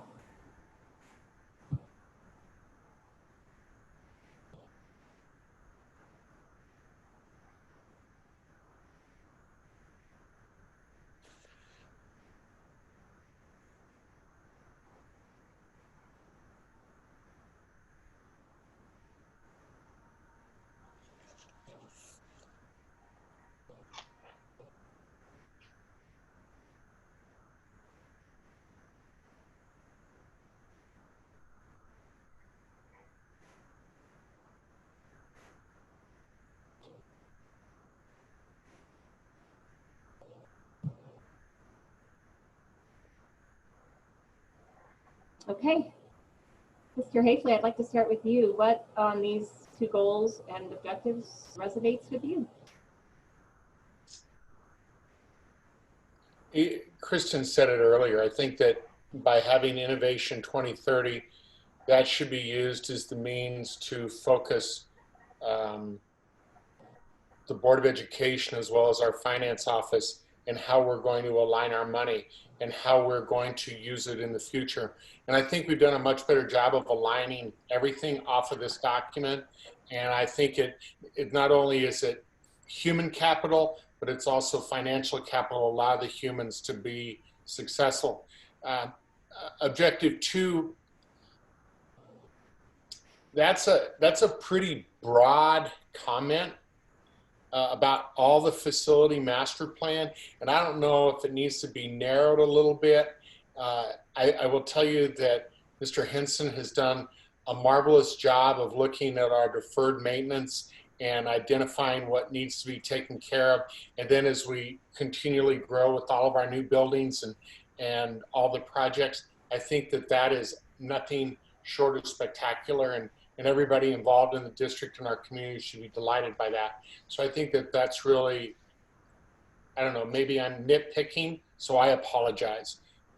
And then the whole idea of recruitment, hiring, and retention of all employees, I think with objective 1, we have to become really uncomfortable in how we go and look for a diverse workforce. I think it's really easy to do the same thing over and over again, but we're going to have to go to different recruiting fairs. We're going to have to go different parts of the United States to really look for that workforce that Brian has really strived to have. And it's easy to go to UNC, CSU, and Wyoming to do all of our recruiting fairs, but we're going to get the same thing over and over again because those are the only students that they have to offer us. You know, I don't know where the place is or the places. I know my brother-in-law who works in the Aurora School District, he went to Houston and he was one of 3 whites in a room full of African Americans, and that's how he got his staff to come back to Aurora. So I don't know where that is, but I think we need to be uncomfortable going to look for people to make us more diverse. And then 2, I think, is similar to 1, but I think 3 goes back to climate and culture. If we allow our staff to be socially and emotionally fit, we're going to retain them. And I think that, you know, if that works well on the previous goal, then I think that we will retain our people. But I think part of it is, and we've done a poor job, is I don't think we do good enough exit interviews with people who leave our district. And I don't think we really know why they're leaving, because we're going to hear things that we may not like, and they may not be accurate, but if we don't ask, we can't try to improve. That's very true. And I just want to clarify under that objective 2 on goal 1, when you get down to the action steps around that objective, it really is about the current bond issue, the current mill levy, and then what we're going to need in the future to implement that facility master plan with another bond issue and a renewal of the mill levy override. So that's kind of the big work underneath that objective. So would it, Tracy, you are spectacular at wordsmithing. Is that something that should be included in that objective, just to give people an idea of what the focus actually is, and that we do have an idea? Because to me, that's fairly nebulous at the size of what's going on. But if you say those 3 or 4 things, I think that gives people a better idea. If I'm from the community and I see, this is what they're doing, great. Right. Well, we'll look at that and see what's underneath that. I think there was a thought that implement the facility master plan encompassed all of those without having to have a lot of words in there, but maybe we don't have enough words. Sometimes that happens, right? So we'll go back and look at that as well. Thank you. Thank you very much. You bet. Justin, you want to go next? Sure. I'll try to keep it short and sweet, really. And I think the words that resonated with me when I read through it were transparency, just knowing and John and I mean, everybody in this room lived through it, just maybe the lack of trust that we may have had a few years ago, but now that's not there, and it's because of your guys' hard work that trust is increased. And again, I said I'm going to be short, sorry. But so transparency resonated with me, and then recruiting diverse workforce and retaining. So those are kind of the 3 phrases that resonated with me. So retention. Awesome. Thank you, Justin. Brian, you want to go next? Sure. John, I really appreciate what you added. That was, I couldn't have said it much better. The financial pieces around it, as far as alignment of resources, there's no doubt that we have done a much better job of just bringing resources together, Title I, Title II, all these grants, and really making it towards student achievement. I do believe that may be some benefit for us, as what resonates when I see that is, how do we get more teachers in the system, just so we can get class sizes lower and really support that. That is a critical practice in achievement, is really being thoughtful about that, because if we can do something like that, we can then work with our teachers to really think about the social emotional pieces, because it's a holistic approach in teaching. You're not going to get through the social emotional pieces and expect achievement to go up solely on itself. So you're always building those relationships, but making it feasible for our teaching staff to be able to develop relationships with small class sizes sees them like an attainable goal.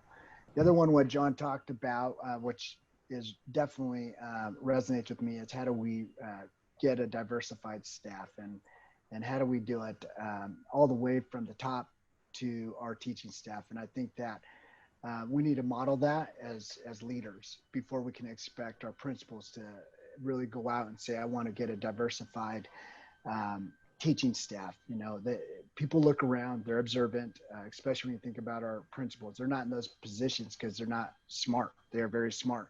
And that means they've been very observant. So if it's not happening at the leadership level, we need to make sure that when we get these targets of opportunity to hire folks, and if it's not from, because skills are skills.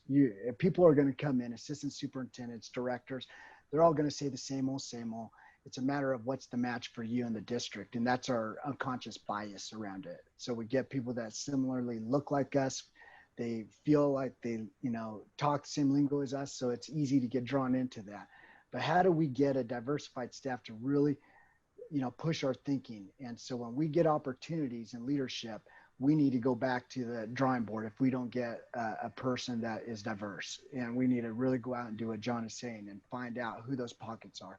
because they only come up like once every 4 years. And so how do we model that for the principals and them to go out and really say, this is important and we're going to go forward. And I think we've done a lot better there, but it's a matter of taking the targets of opportunities and really, really being hard on the problem, not the people. Skills are skills, but how do I get a diversified lens into the room to challenge my thinking? That's great, Brian. Thank you. Okay, Kristen, I will start typing for you when you're ready.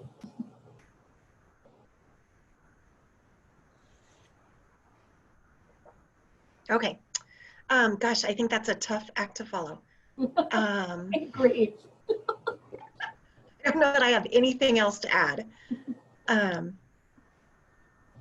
I think I like the way you just said, Brian, challenging the thinking to ensure that that diversified lens is there. I think that's going to be a critical component. And as I think about SEL, how do we teach our students about their own identity? That's one of the pieces that's just been brought to my attention, that we don't do a whole lot of identity-based in education. And so how do we encourage even our students to recognize their diversity? So I think it just shows how much all of these are so tied together, you know? Right. Because if we don't have a diverse staff, sorry, I'm going into what resonates with me, Krista. I really do think that it's important that we remember that all of these objectives and goals are tied together, and that hiring a workforce that is more representative of our students is also going to be essential in improving student achievement and climate, and improving our climate and culture in this district. This is probably more about a recommendation. Yeah, I'll say that. I've really been thinking a lot about our students and just what an amazing, why are we not recruiting our students more? Like, I just keep thinking about that. Like, we have these brilliant, amazing students, majority of whom are students of color. Why can't we get them to work for us? Come on, we've got to have a better pipeline to get those kids to come and be educators or be administrators or be whatever the million of jobs we have in this district. I'm trying to find a bilingual person to hire in my department right now. And I am just like frustrated that I don't know how to do that better. Like, I want to have so many candidates that I just can pick from the cream of the crop, and I'm getting very few. So anyway, that is probably more under recommendations. So anyway, let's move on. Let's do the recommendations really quick, and then I think we're on schedule really good, so we'll take maybe a 5-minute break and then come back to the other two, if that's okay with you guys. I know I get tired sitting at these meetings for this long. All right, did we get everybody on the resonates? We did, right? Let's move on to focus areas, goals, objectives, what recommendations or questions you might have around that. So Brian, do you mind starting this time? Just looking at it, I think on my last statements, I kind of embedded all that. So I'm good. It looks good. Teresa, thank you. Okay. Kristen, why don't you go next? I think one of the recommendations would be that we, inside of these objectives, that we look at ways to teach identity.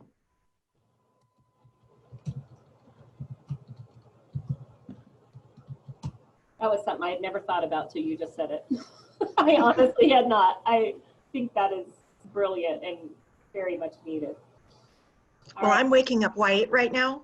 So, and Jesse always says, that's what happens when you work with Jesse. You wake up white. I love that. All right, Mr. Hafley, any recommendations or questions? Everybody is much more articulate than I am, and I'll go with what they've said. Okay.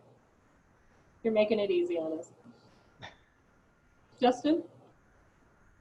One, I think, redundant thought, and it had to go with what Mr. Hafley said earlier about the objective 2 under goal 1 around the implement the facility master plan. But it sounds like, Teresa, you're on it just to kind of, I think, and I know these are supposed to be vague, but maybe just a little bit more, chocolate syrup and the vanilla ice cream or something that would help out to make it not so bland with that one. And a quick commercial break, because I know we're talking about it. This is a book, and Brian, I know, I think you and your team, and Jesse and Katie, I know that you've looked at it, but this is a book that we're doing, or a book study that we're doing here with our climate and culture team. It's called Being the Change, and about the identity piece that you talk about, Katie. And these are like specific lessons that teachers can take from this book and talk about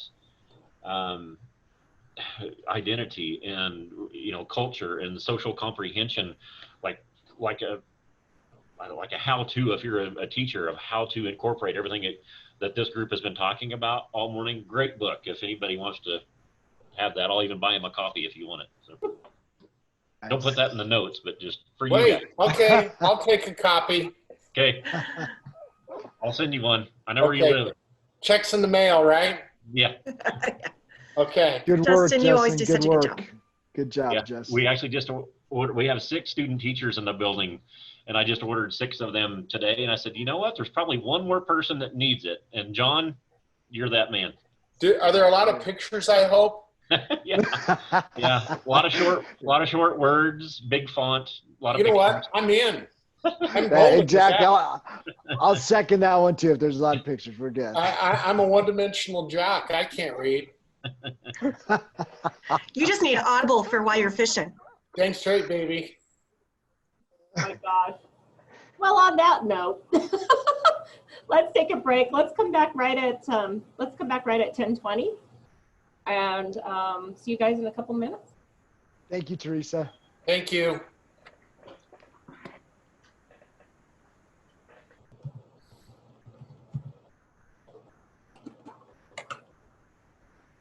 Hey, Brian, we're just reviewing the student learning and achievement goals and objectives. So they're quite long, so we're just going to take a minute to do that.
All right. Justin, I think I'll start with you this time, if you're okay with that. If you could just talk about what resonates with you in these 2 goals. Yes, ma'am. So again, to try to pick out a few words, and before I say them, hopefully this one is really good because this is the area that I worked on. Personalized learning really stands out to me and what we're trying to do, I think, not only at Montfort, but all at D6. So personalized learning resonates with me. And also the word targets down in goal 2, objective 3, with the grade level targets to make sure that we are continually focusing on, for all of our students, that the grade level targets and standards is really what brings us home, not just where they're at, but also the grade level targets. Yeah, absolutely. Okay, thank you. Kristen, why don't you go next, and I'll write for you. Give your little hands a break. Thank you much. I would say probably the thing that stands out the most is around professional development to ensure quality teaching and learning. I think we have some absolutely incredible teachers. And I think we have some teachers who just need a bit more.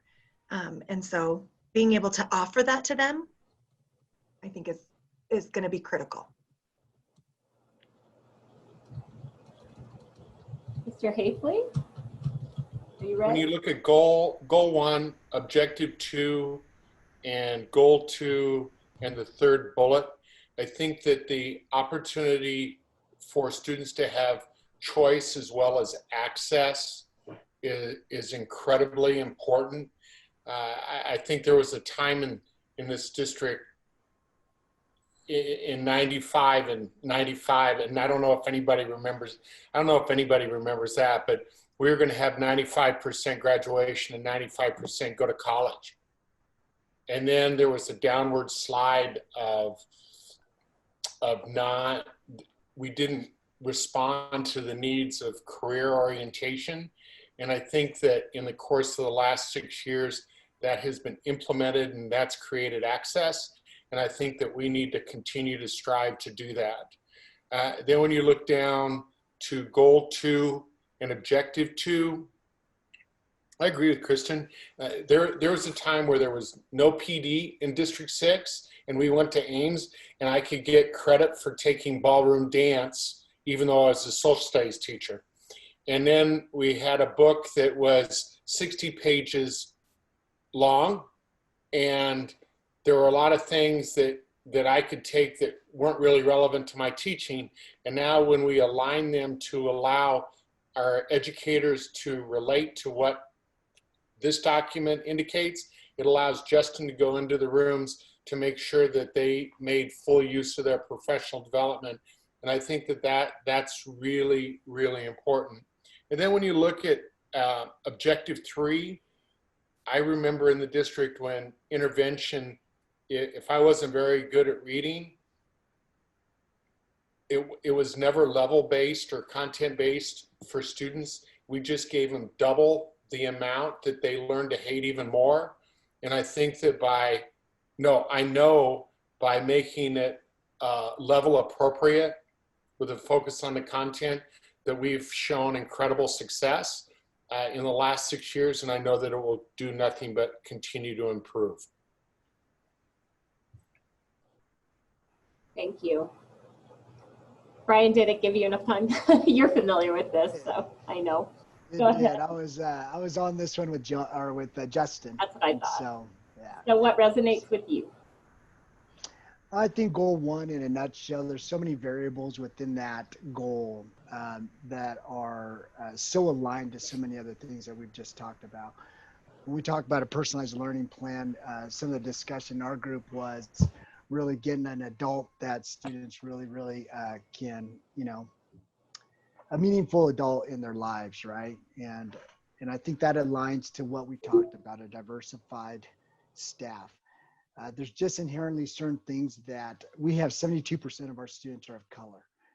I would say about 22% of those kids of color automatically will not have a meaningful adult within our system as it is right now, just because culturally there's just differences.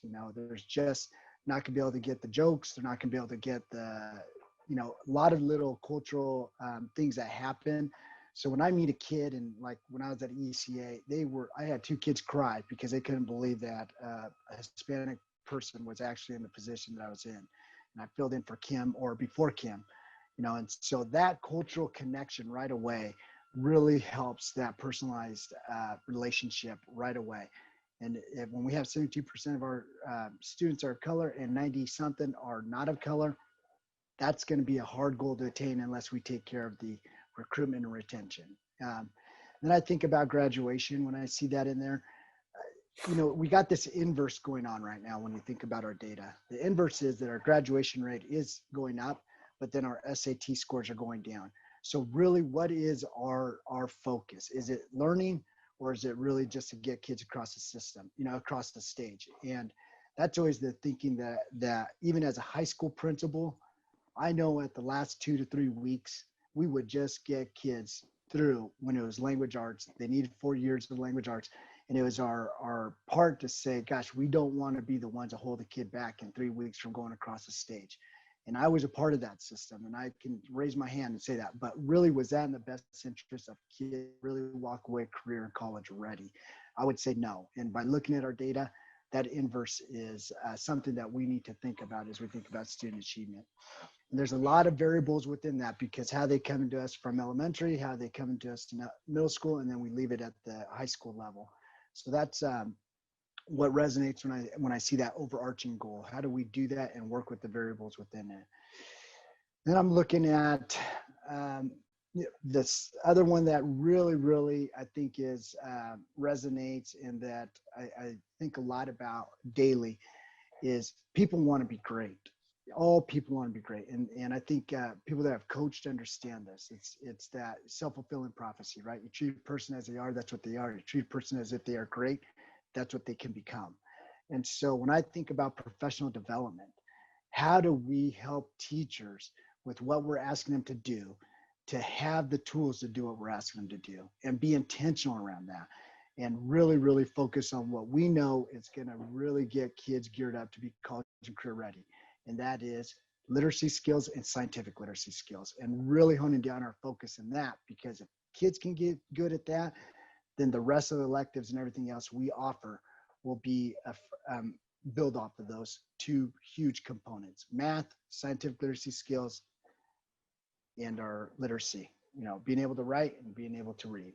So that was a lot. That is a lot. And I think I'm going to just kind of ask you, Brian, to keep expounding and go ahead and talk about what your recommendations and questions are, because I think there were some in there. Yeah, recommendations are really making sure that we're clear on our staff that's going to be reflective of our community, and really aligning it to, what was it, number 4, goal 4, so that we can really attain our personalized plans and relationships. And the second one is a focus clearly on literacy and scientific literacy skills, which is being able to read charts, being able to do math very well. Thank you, Brian. I appreciate that. Kristen, why don't you go ahead with what your recommendations or questions are? Okay. So I think recommendation is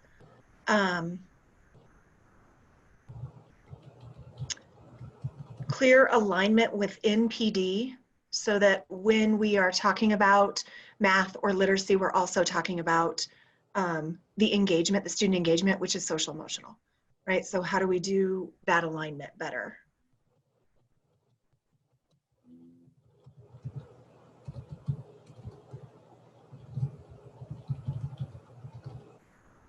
Perfect. I just realized I didn't go, and Deirdre made it important that we actually take part in this. So I'm going to step back really quick and talk about what resonates with me. Sorry, I get to facilitating and I forget to participate. I don't really have much to add. And of course, being the only non-educator in this group, I really don't have a good knowledge of some of these areas, but I will just say that objective 3 and goal 2 really resonates with me.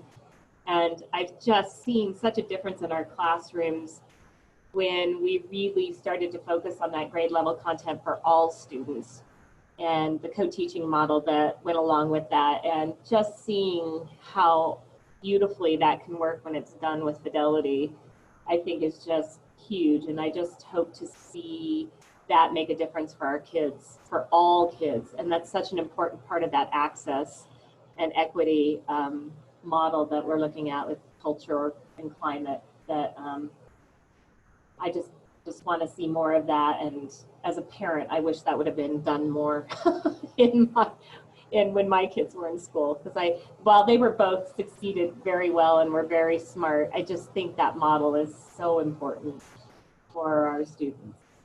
And then just as far as recommendation, and I hope I'm not stealing your thunder, John, but when we talk about professional development, and I sit in negotiations on the negotiations team, we've really got to think about that differentiated professional development for our staff. And we hear that time and time again of, please don't make me sit in the same training that I've had for 4 years. around the same thing.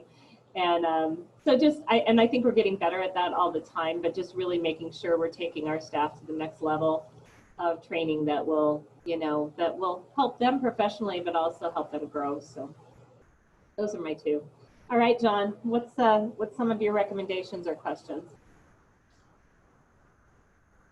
I think the vast majority of them have been said. One of the things that I worry about sometimes when we have the individual learning plans, and Brian touched on it, is that educators that have relationships and create safe and caring environments for all their students, they're the ones that are successful when they are working, whether it's in the summit area or wherever, they tend to be successful. And I think sometimes our educators, we foist things upon them that they're not skilled enough to do, and we just keep adding stuff to their plate. And at some point they become frustrated with it. And I worry that we really need to recognize that we can't put too much on them, but we need to give them things that they're capable of doing.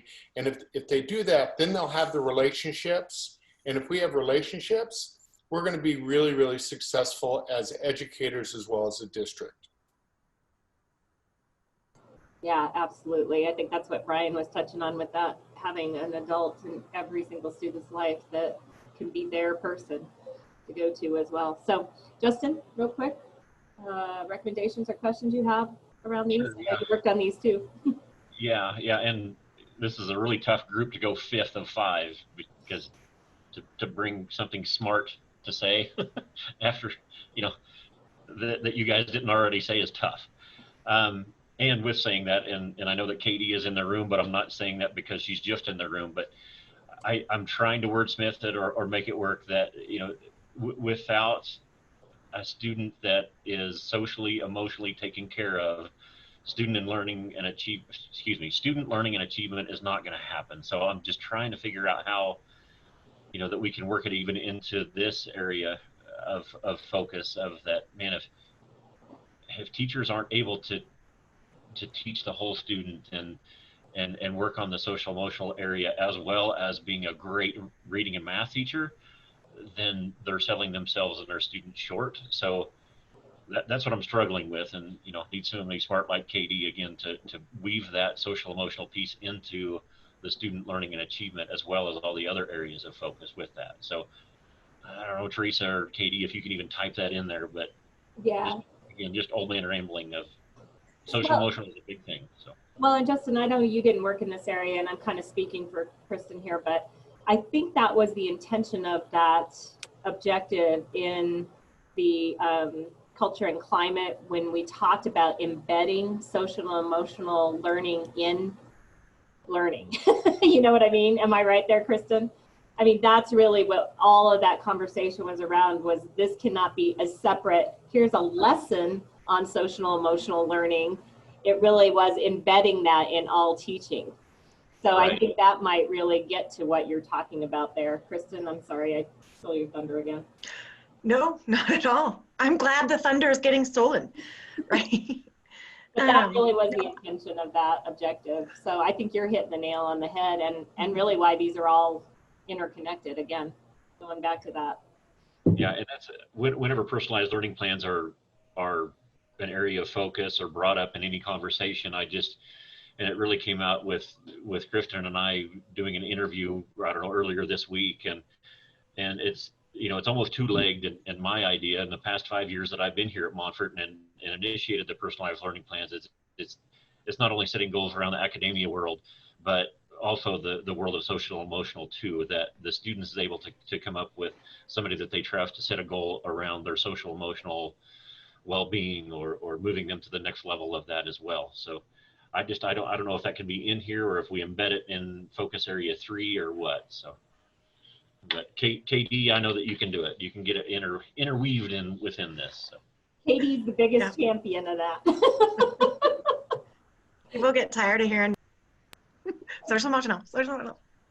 No, but you were definitely a strong advocate for that in our culture and climate discussion. So, all right, let's move quickly to strengthening partnerships. We've got about 20 minutes and hopefully get you guys another break before we move into the whole group again. So strengthening partnerships, we've got 2 goals under there if you want to read those real quickly.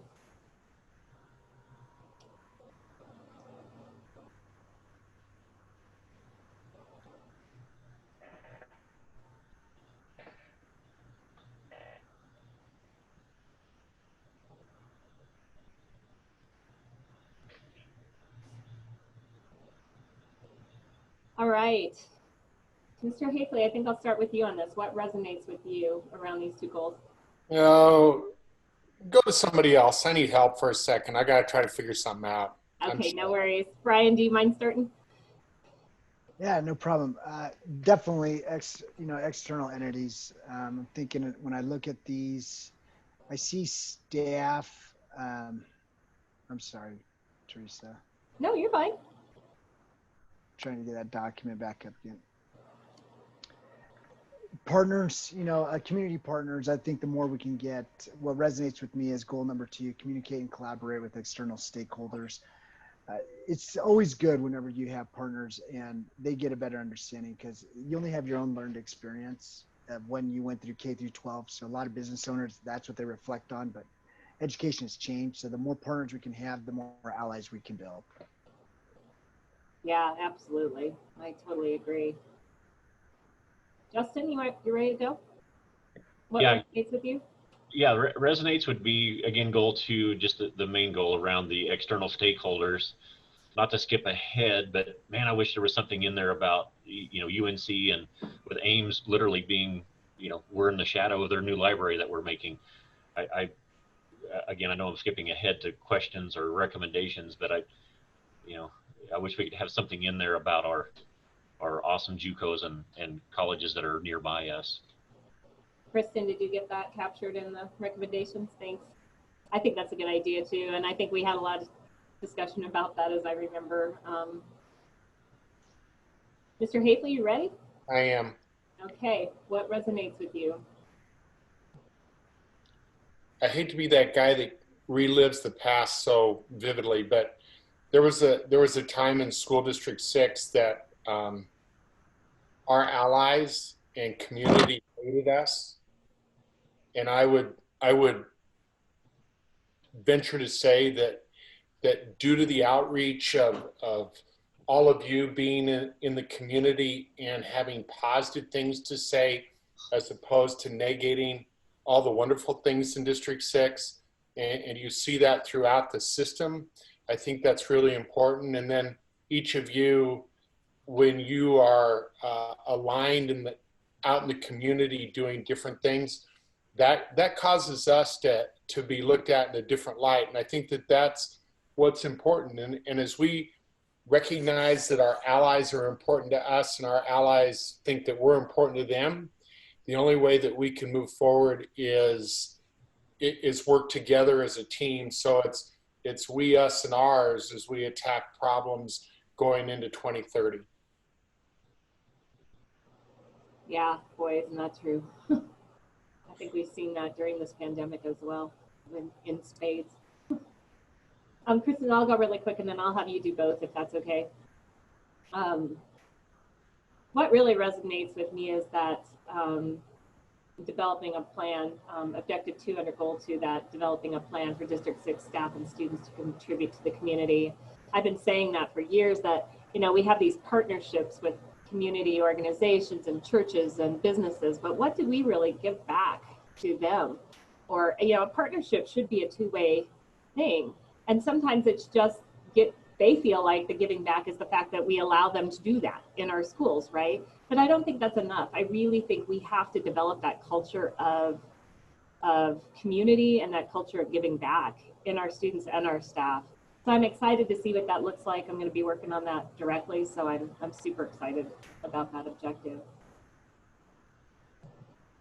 All right, Kristen, I'll take over for you. What resonates? I think the word partnership is huge. We've previously talked about engagement, and I think there's a difference between partnership and engagement. And I love the shift in our focus to really it is going to require something of us in return. I appreciate that. I think it's important. And I think it's huge in terms of what we teach our kids. What a great way to model. You know, I just, you know, like Teresa, I know your Habitat with Humanity connection. Being able to say to a group of second graders, guess what I did this weekend? What an impact that is. So yeah, I think that's where that resonates with me. I love that. Do you have any recommendations or questions? I'll go ahead and finish that, and then we'll go back around for everybody else on that. Recommendations or questions? I really don't. Okay. I think they're, yeah. That's good. All right, I'll turn it back over to you. Let's go backwards. Mr. Hafley, recommendations or questions? Evidence of this is how well we're looked at within our communities. The ability to pass the MLO and the bond issue, which has never really occurred before. And the only way that could have happened is people being on committees, people going to events, people being positive in the grocery store. And I think that we really need to emphasize to everybody in the system that every time they go in the community, they are representatives, and they're the only ones that can share the message to convince others that this is a positive group that impacts our students daily. Yeah, I agree wholeheartedly. Brian, do you have any recommendations or questions in this area? Just building off of what you said, Teresa, it's a two-way street when you build a partnership. It's, you know, how do we give back to the people that pass the MLO, that pass the bond? How do we develop those relationships and say, you know, we're going to give back? I love, you know, I'm a Marine, and I think I've said that many times, but it's my service to this country of why I did it. And so how do we do that servant leadership? And how do we build that within our students? You know, and the other thing that I would say is, the other recommendation I would say is, we talked about staff and training for them around partnerships. I think we need to be very, very focused to say principal training around this, because it does take a bit of savviness to learn those skills and to be able to communicate with partners and to be able to change on a shift with one partner to another partner, an executive to another person, and really intentional training for administrators, because it's what do they say, glad handers, you know? So how do we teach them to rub elbows, kiss babies, and really, you know, say, hey, sell the product, right? So, Justin? I think, John, you're going to be our lead on that. I think I'm pretty good at that one. I shake hands and kiss babies really, really well. I don't think that's ever going to happen again post-pandemic. I'm not letting you shake my hand or kiss my baby. I'm not going to. It's proverbial. You know. All right. That's it. But I mean, I like being out. How's that? That's the greatest thing I miss during this pandemic, is being social and being visible. Me too. Yeah, I'll bet. I miss that. But it's that training, John, that I'm talking about. Like when we're on that board together, the way you're able to navigate that, the way you're able to work with the other people on the board, I see in other places, there's a craft to that. And there is. I learned that from my mother, Brian, who I was you going to didn't say have that. the fortune to know. Yeah. Yeah, she was the master. Yeah. I figured that we dedicated that bench for her in her name, and good stuff. She had a good balance of bringing people to her side too, with a teeny tiny bit of fear.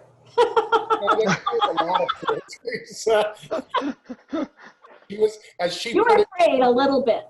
She was a great ally, and she was a horrible enemy.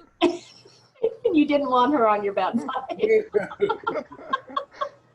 I knew her well, so I appreciate that I got to have a relationship with her. All right, Justin, let's go to you on recommendations or questions in this area. Yeah, again, hard to be the fifth of five to offer anything. Kristen's the last to go. And but yeah, I just, again, adding in the higher learning, groups that we have, again, AIMS and that partnership there. And one thing, this is not a recommendation or a question, but John, you hired a really good superintendent for sure that definitely has strengthened the partnerships, not only community, but oh my gosh, with teachers, right. Because it seems like every day a teacher comes in and reports from a listening session or a work session or whatever that Deirdre has had with them. And the fear of the unknown is always the worst. And man, there's not a lot of unknown because of the great hire that you did with Deirdre of making that go away, of like teachers know what's going on. It is very transparent. So sorry, not a recommendation or a question, but just a kudo to Mr. Hafley on his hiring abilities. Oh, there were 7 of us, but Rhonda and I are the only ones left. Yeah. Yeah. That's interesting. Kristen, any recommendations or questions? Did I already go to you? Oh, I did go to you. You said nothing. Sorry, I'm falling behind here. I guess I would just, for my recommendations and questions, I would just piggyback kind of on that whole training piece that you're talking about, Brian. Really got me thinking about that. Like, and even up in the goal 1, objective 2, like really, really has to be effective training about building relationships. And I was so glad that Jesse was on our team because he really did change all these words to, instead of engaging with families, which is a one-way thing. And I never thought about that before. It really is just one way. We expect you families to engage with us. So how are we going to make you do that? And really switching that language to partnering with families and saying, what do you need?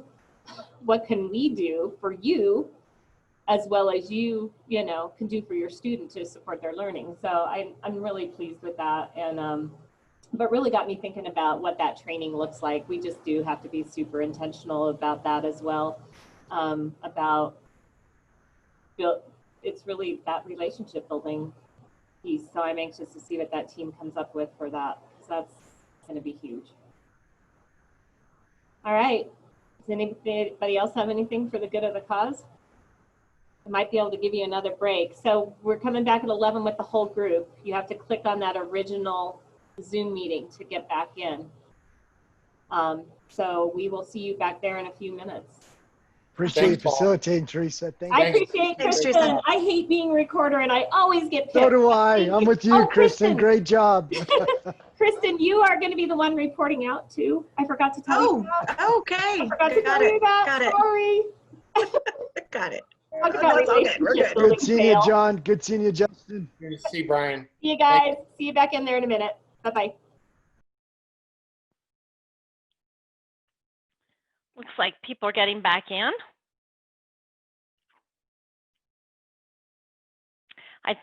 Ms. Gray, I think you could go ahead and take off the screen share. Thank you.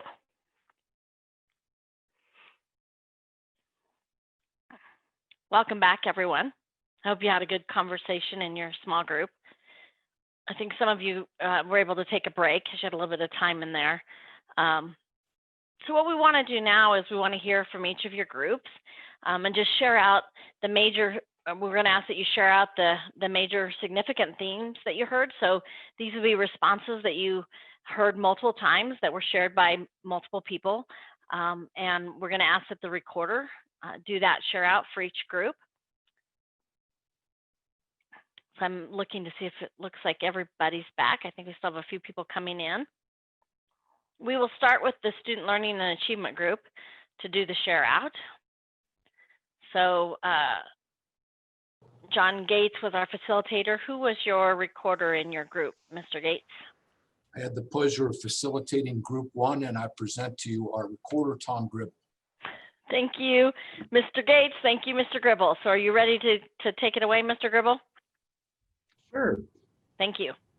So I think we have 2 major themes in kind of all of our notes here. The first theme I would call inclusiveness, as we had many comments that talked and noticed like all students, including preschool and grade 13, all staff, all stakeholders, words like, community and belonging and welcoming. So inclusiveness, I think, was one of our first themes. And the other theme would be maybe the need for some clarity. While there's a lot of support with the direction of all the goals and the objectives, just some more details so that there's some consistent understanding from all the readers. But those are our two big themes. Thank you, Mr. Gribble. And I know you've recorded in the note catcher that we provided, and so we'll have that information too to bring to the steering committee. All right, let's go with climate and culture next. And this was facilitated by Mr. Hinson. Yep, Steve Eisenhower was our recorder.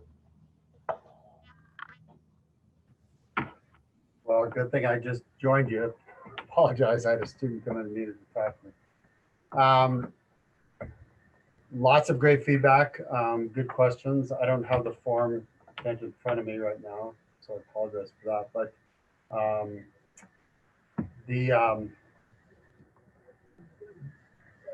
I think I captured quite well, Dr. Pilch, based on the feedback of the team, the pieces that really stood out and whatever questions we may have regarding how can we really move forward and accomplish that goal in the climate and culture piece.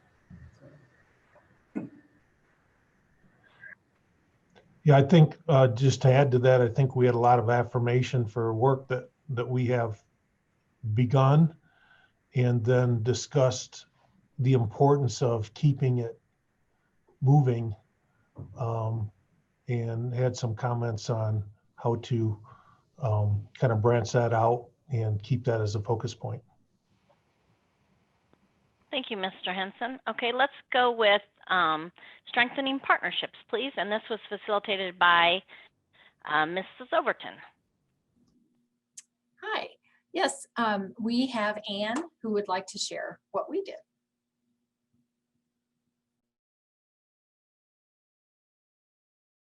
Hi, everybody. We had a few themes as well, and some of them are similar to what has been said. One thing that we wanted to keep in mind is we were looking at, we tried to look at some of the things we've learned in this pandemic as an opportunity versus an obstacle. And so we wanted to just remind us as we move forward to capitalize on some of the lessons that we've learned from this pandemic and some of the things that have actually gone well that we can continue to replicate even if there is a time when we are no longer in the pandemic. We noticed a thread of equity or cultural responsiveness throughout our whole conversation. We feel like that came up in every one of the goal areas that we discussed. And we believe that that must be a reflection of the fact that that is woven throughout the plan itself.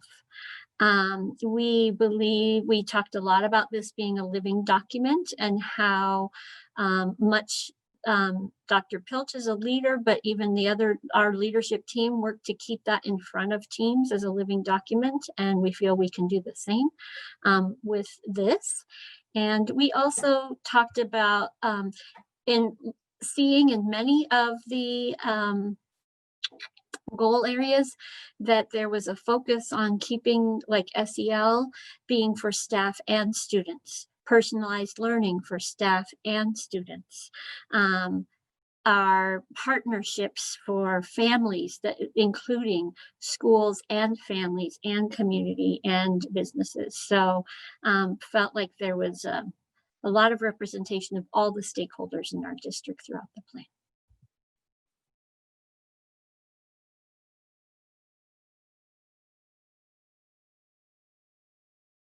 You're muted. You're muted. Well, it's just as well I'm muted because I was ring and bling. So let's go ahead and let's go with Mr. Tuttle's group, and if you all would share out your big themes. Yeah. So I'm going to turn it over to Nate as our recorder. Thanks, Wes. It's interesting that a lot from what Anne shared were very similar themes that I saw, at least in our group. But there's no doubt that the most important word in our group was partnerships.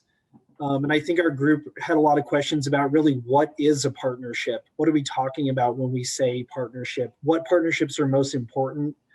What do we need to focus on? Are we focused on our family partnerships? Are we focused on our community partnerships?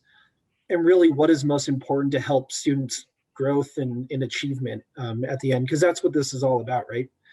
And then I want to say with Anne, kind of that piece on personalized, you know, everyone in our group really reflected that it's important that it's not only personalized for students, but staff also receive personalized professional development, that they have some involvement with those trainings, and how they can really better improve their own ability to reach children. And just, I had one last point and I forgot it. And so, but I think that mostly captures what our group was talking about. Thank you, Nate. Let's go with Stacy, Dr. Dattery, your team. Okay, and our recorder and spokesperson for our group is Angie. So I'm going to turn it over to Angie. Thank you. When I volunteered to be the recorder, I didn't know I get to also speak in front of all of you. So it was repeated over and over about how excited we are and how proud we are of our work. We have made so much growth from when we started with I-2020 and where we are going with our next plan. So that was a theme of how just with graduation rates increasing, with the work with our climate and culture. We have just the things that we focus on get better, and we have made a lot of progress and growth. Another theme that we talked about was just as we think about our next steps, to just be very thoughtful and think deeply about how we will work with all stakeholders involved. And as we're working on our partnerships with others, how are we including everybody's voices? How are we making sure parents understand what we are talking about when we say personal learning, or when we just how we are going to make sure everybody understands, and how we can best work together to help all of our students learn and grow. Thanks, Angie. All right, let's hear from Mr. Asmus's group, Anthony. So we had a great time discussing. We and our group really thought that the focus areas are just amazing, and they're right on, and it's going to give us some solid direction. I'll turn this over to the fabulous Miss Stephanie Knox to kind of share some highlights. So our group, one theme that came through is that we really felt like anyone reading this plan, the focus areas and the goals, can really get to know what our values are. So we really felt like every single one of the focus areas and goals rang true to what we value in District 6. And that just spoke through everything that we went over this morning. We also felt like it was very inclusive. We're using intentional and inclusive language within the focus areas and goals. And I would say the one other theme that came out was just around clarity, and really making sure that anybody reading this plan understands exactly what we're talking about. Thank you. And then I think the last group we haven't heard from yet is Ms. Meyer's group. Teresa, I'll let you introduce your recorder. Thank you, Dr. Pilch. Our recorder was Kristen Dalton. Thanks, guys. So that's hard to follow because we also talked a lot about those similar themes. We talked a lot about the alignment of each one of the focus areas, and the perhaps in terms of recommendations around the clarity in making sure that when we are talking about a particular goal or objective, that we are very direct in what we're looking for and how we'll measure that and how we'll continue to bring that forward in all of the areas. So we also talked a lot about social emotional learning and that being in every area. And so luckily I get to put my plug in here. So.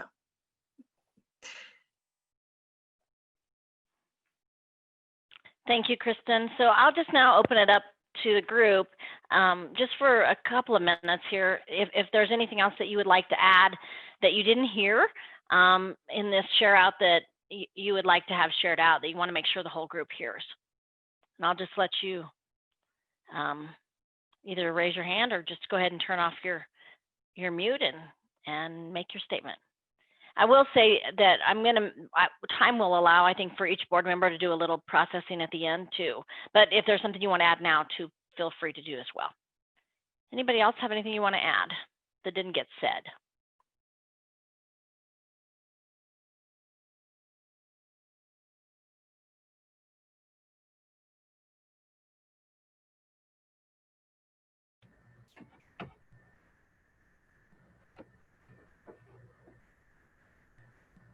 Dr. Pilch, I'll just jump in real quick. I did see the form, and again, I apologize for jumping in late. We have a student who's struggling right now that I was working with.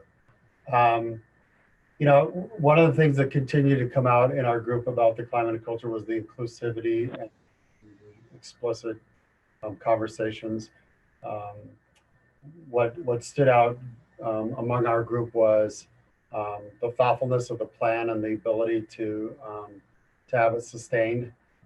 Some of the things we've talked about were the relationships with parents and partnerships as well. So I didn't state that very clearly in the first part when I jumped back on, but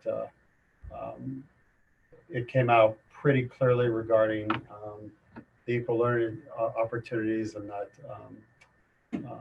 culture piece that having strong awareness as well. So thank you for that. Thank you. Anybody else? We did talk about how important it is to have a diversified staff in our hiring, and to ensure that, you know, all the way from the top to the bottom, and just making sure that not only are they classified staff, when we look at our data, you know, when we look at the data, we do have diverse staff, but where do they sit within our staff? Are they decision makers, or are they people that are more predominant at the classified level? And how do we empower and bring people on that are going to be able to give a diverse lens and challenge our thinking? We also were talking about how we get comfortable in hiring people that think the way we do and that look the way we do. And so how do we make it uncomfortable and get our you know, thinking a little bit different? So the value of having a diverse staff all the way through the system at every level is very, very important. Thank you, Brian. Anybody else?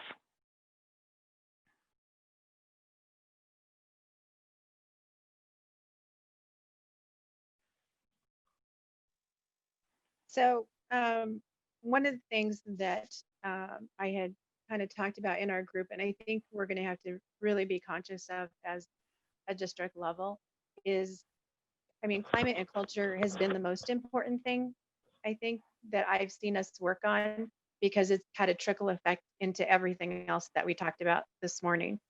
I do want to make sure that people are aware that when we talk about inclusiveness, when we talk about diversity training, it's a whole nother level now. You know, I feel as though the feeling before was, well, there's just some racism, or there's just a few people, or it's a fringe. And I think if anything that we've learned this past week is that it's not. It's in every level. It's in every entity, whether it's, you know, city officials, whether it's police department, fire department, people that work in healthcare. We've seen every spectrum represented in what happened last week. And I think it's really important that we're conscious about that, because I know that in the past there have been conversations around racism, and you know, I feel like some people think that it doesn't exist, and that sometimes we just pull the race card, and you know, there's this feeling of, yeah, it's there, but it's not as bad as you think. And so I think moving forward, we have to be really, really conscious of what our kiddos are feeling when they come into the classrooms, what parents are feeling, and just as a community, what we're feeling. And this isn't even political. It's just there has been a rise and an okay and an enabling of people to say and feel a certain way, and that has been promoted, and we just really need to be conscious of that. Thanks, Ms. Solis. that might be a really good segue to the last piece of the activity for the whole group, which is, you know, what advice do you have for our steering committee and for our Board of Education as we move forward? And so whether you're a steering committee member or a board member, what advice do you have for yourself is basically what I'm asking you. What advice do you have for our steering committee and our Board of Education as we move forward? And I would ask that each of you write one sentence in the chat, and then we'll capture the chat and save that. And but what advice do you have? And then, so we'll do this activity, everybody get your sentence in the chat, give you a little bit of time here to read those sentences. And then I'm going to ask, give the board an opportunity to reflect on today and to reflect on today's work session. This is a little different way of working with our Board of Education. I know for some of you, you haven't been in a circle with a board member, and so that might have been new for you as a district level leader, but I felt like this was a good way for us to get lots of thinking going on around our strategic plan and to be certain that everybody was getting their voice into the conversation. So what advice do you have for our steering committee and our Board of Education as we move forward? And we'll just take a few minutes and let you all get those written into the chat.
I think most of you have had a chance to write in the chat, and you can continue to put comments in the chat if you want to.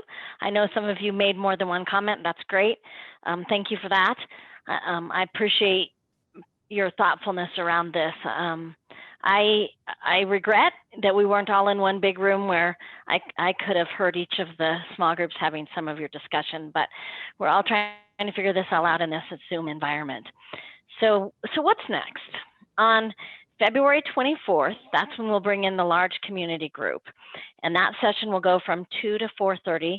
All of you are invited to that session, and I have a congratulations for you. Very likely you all will be asked to be facilitators on the 24th. So what the cabinet leaders did today with your group, you all will likely be leading with a small community group on the 24th. And the work will look very much like today's work, incorporating some of the feedback that we received today. The document will change probably yet again a little bit, but you will be helping to lead that work on the 24th. We know it'll be a little trickier with community members and figuring out all the technology, so we'll look to you all to help us to navigate that with that large group. But I'm looking forward to that. I think it will help our community to see their voice in this plan. It will help us to have additional staff members, colleagues of yours to see themselves within this plan, as many of them will be invited to that day on the 24th as well. And it will be in Zoom, as I alluded to. So with that, I want to thank all of you so much for being here today and for giving your time and your voice this morning and for your good thinking. I do want to give the board members each a chance to just do a little debrief. And all of you are welcome to stay for this, of course, but I want to give the board a chance. We often, at the end of our work sessions, have each board member just debrief that work session a little bit, and I want to give each board member a chance to do that. And so I think I will start with Mr. Hafley. You know, as you look at each of the boxes instead of around the room, I can't express my gratitude enough to say thank you to each of you for all that you do for the district, as well as contributing to this document. Ms. Solis and I were part of a strategic plan that, you know, bordered on 40 pages, and it actually was nothing more than a doorstop or a dust collector. And by creating Innovation 2020, going 2 pages front and back, it allowed the district to become focused as well as become the guide to making decisions. And my hope and prayer as we move forward and the board makes decisions is that we continue to use this document, Innovation 2030, as the means to make more decision. And I think Ms. Ramirez said it when she said that we need to be able to have the skills to pivot as necessary. But I know that this will lead to even more greatness in the district. And thanks again to each of you. Thank you, Mr. Hafley. Let's go with Mr. Talley. I want to thank all of you for all your hard work on this. And I know we came together like a year ago, and we're still going and still fixing it and changing it and altering it. And it's a lot of work, and it makes me proud to know that we didn't just meet once and decide that, okay, we're good here. Let's start printing some stuff and get it out to the community. I think that it's great that we are intentional and that we are focusing heavily on the success of our staff and students, and ultimately the success of this district and community. I think is amazing. I do just want to say that as we do create this and make some changes, we need to keep in mind the community. I think we ultimately are hoping that the community will read this and that they will know our plan front and back, inside out, whatever it may be. And so when we write words like instructional framework, the common eye outside of education might have absolutely no idea what the heck that means. And so we need to keep in mind, I'm still stuck on facilities master plan because I don't know what that is. So when we write things like that in there, I think that we need to keep in mind the people who might be reading this and who might be talking to one another or to other districts. And when they're asked, well, what do you mean when you say instructional framework, that they can answer that question. and feel confident in that. I also think that that's great that we have the culture and climate. As everyone, I know you all watch every single board meeting from start to end, and you know that I talk about social emotional learning pretty much the whole time, and all culture and climate. And I think that when we look at that, we need to be uncomfortable with our words when we write them, and when we say hire a more diverse staff. And I know Stephanie alluded to it in her chat. She quoted me, so I'm quoting her, quoting me right now. Of we need to not beat around the bush and just name it as it is and just say it straight out. I think our plan and our intention with that goal was to hire more people of color. And so why don't we just say it and just be honest with our community that that is what our plan is, instead of beating around the bush. But other than that, I am very, very proud to be a part of this and to have the opportunity to spend all morning with you all. And I know Rhonda said it in her chat too, and I hope I don't steal her thunder if she was going to say this, but remember, we have 4 board seats opening up this year. And so we need to encourage, hopefully 2 of the board members will run again. So hopefully we only have 2 open up, but we need to encourage those that we know will support this plan moving forward to run, so we can have a cohesive board like we have now to continue this work and to continue supporting the staff and the students in the district. So with that, if you see my Facebook and my page, I'm damn proud to be District 6, and not a day goes by that I ever regret moving to Colorado. I love every minute of it, and I'm so proud that my kids will grow up in this district. Thanks, Ray. Pepper, Miss Mueller, let's go with you next. I think I started out in my group saying that it felt at moments this year a bit frustrating because we couldn't get to this work. We kept kind of starting in fits and starts to think about Innovation 2030, and then we would need to pivot to concerns related to COVID, which was completely understandable. But I'm very excited that today we could get in digging into the trenches of this work. And what impresses me the most, and what I sincerely want to thank, the administration and the steering committee and the members who have served on that, is how much you have done to be thoughtful and intentional in the language you use, the words you choose, and the way you are aligning those goals and objectives throughout. And so thank you for that work. There's a lot of work here that I can see. I do share the pride that Ray has in being a part of this district and seeing the outstanding staff and teachers and community members and administrators that come forward. And I do think, one of the things I've always said I really appreciate is that we are positive, that we are intentional, that we have plans that I think are revolutionary, truly. And I've always said, I don't mind if people covet a position in District 6 and say, I want to be part of that district because it's the best one in the state. Okay, let's do that, because I really think we are moving in that direction, and I'm really proud of all of you for the work you've done. Thank you, Pepper. Let's go with Rhonda next. Miss Elise. So after today, I continue to just be in awe of the rock stars that we have in this district. We had such great conversation around these issues today. So I thank you for being here today and for Dr. Pilch putting this together for us. And Christina, this, feels like the work that we've been doing. It feels a little normal. So thank you for that. I think we all kind of needed that.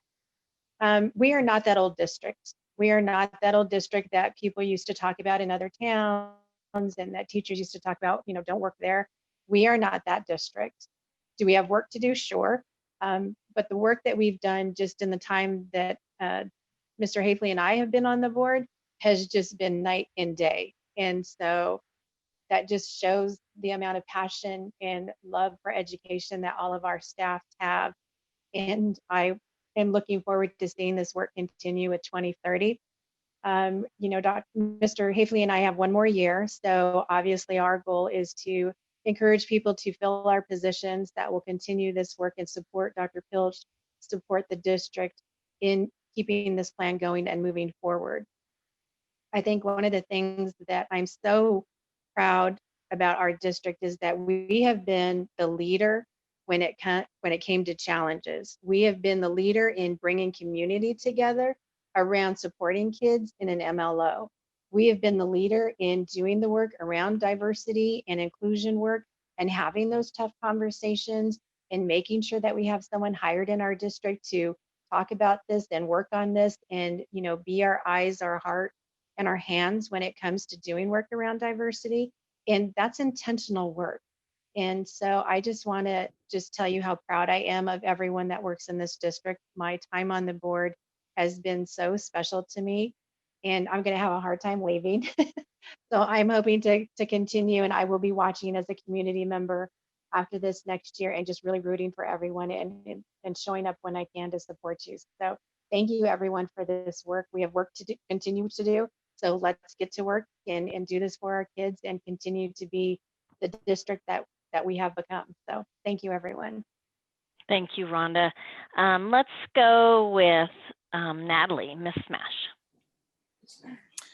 I was just thinking that if every group project I did in high school or in college was like working with this group, that would have been great. But I really love the consensus process. I love that there, even in this group, is just so many different perspectives from the different roles that you play in the district.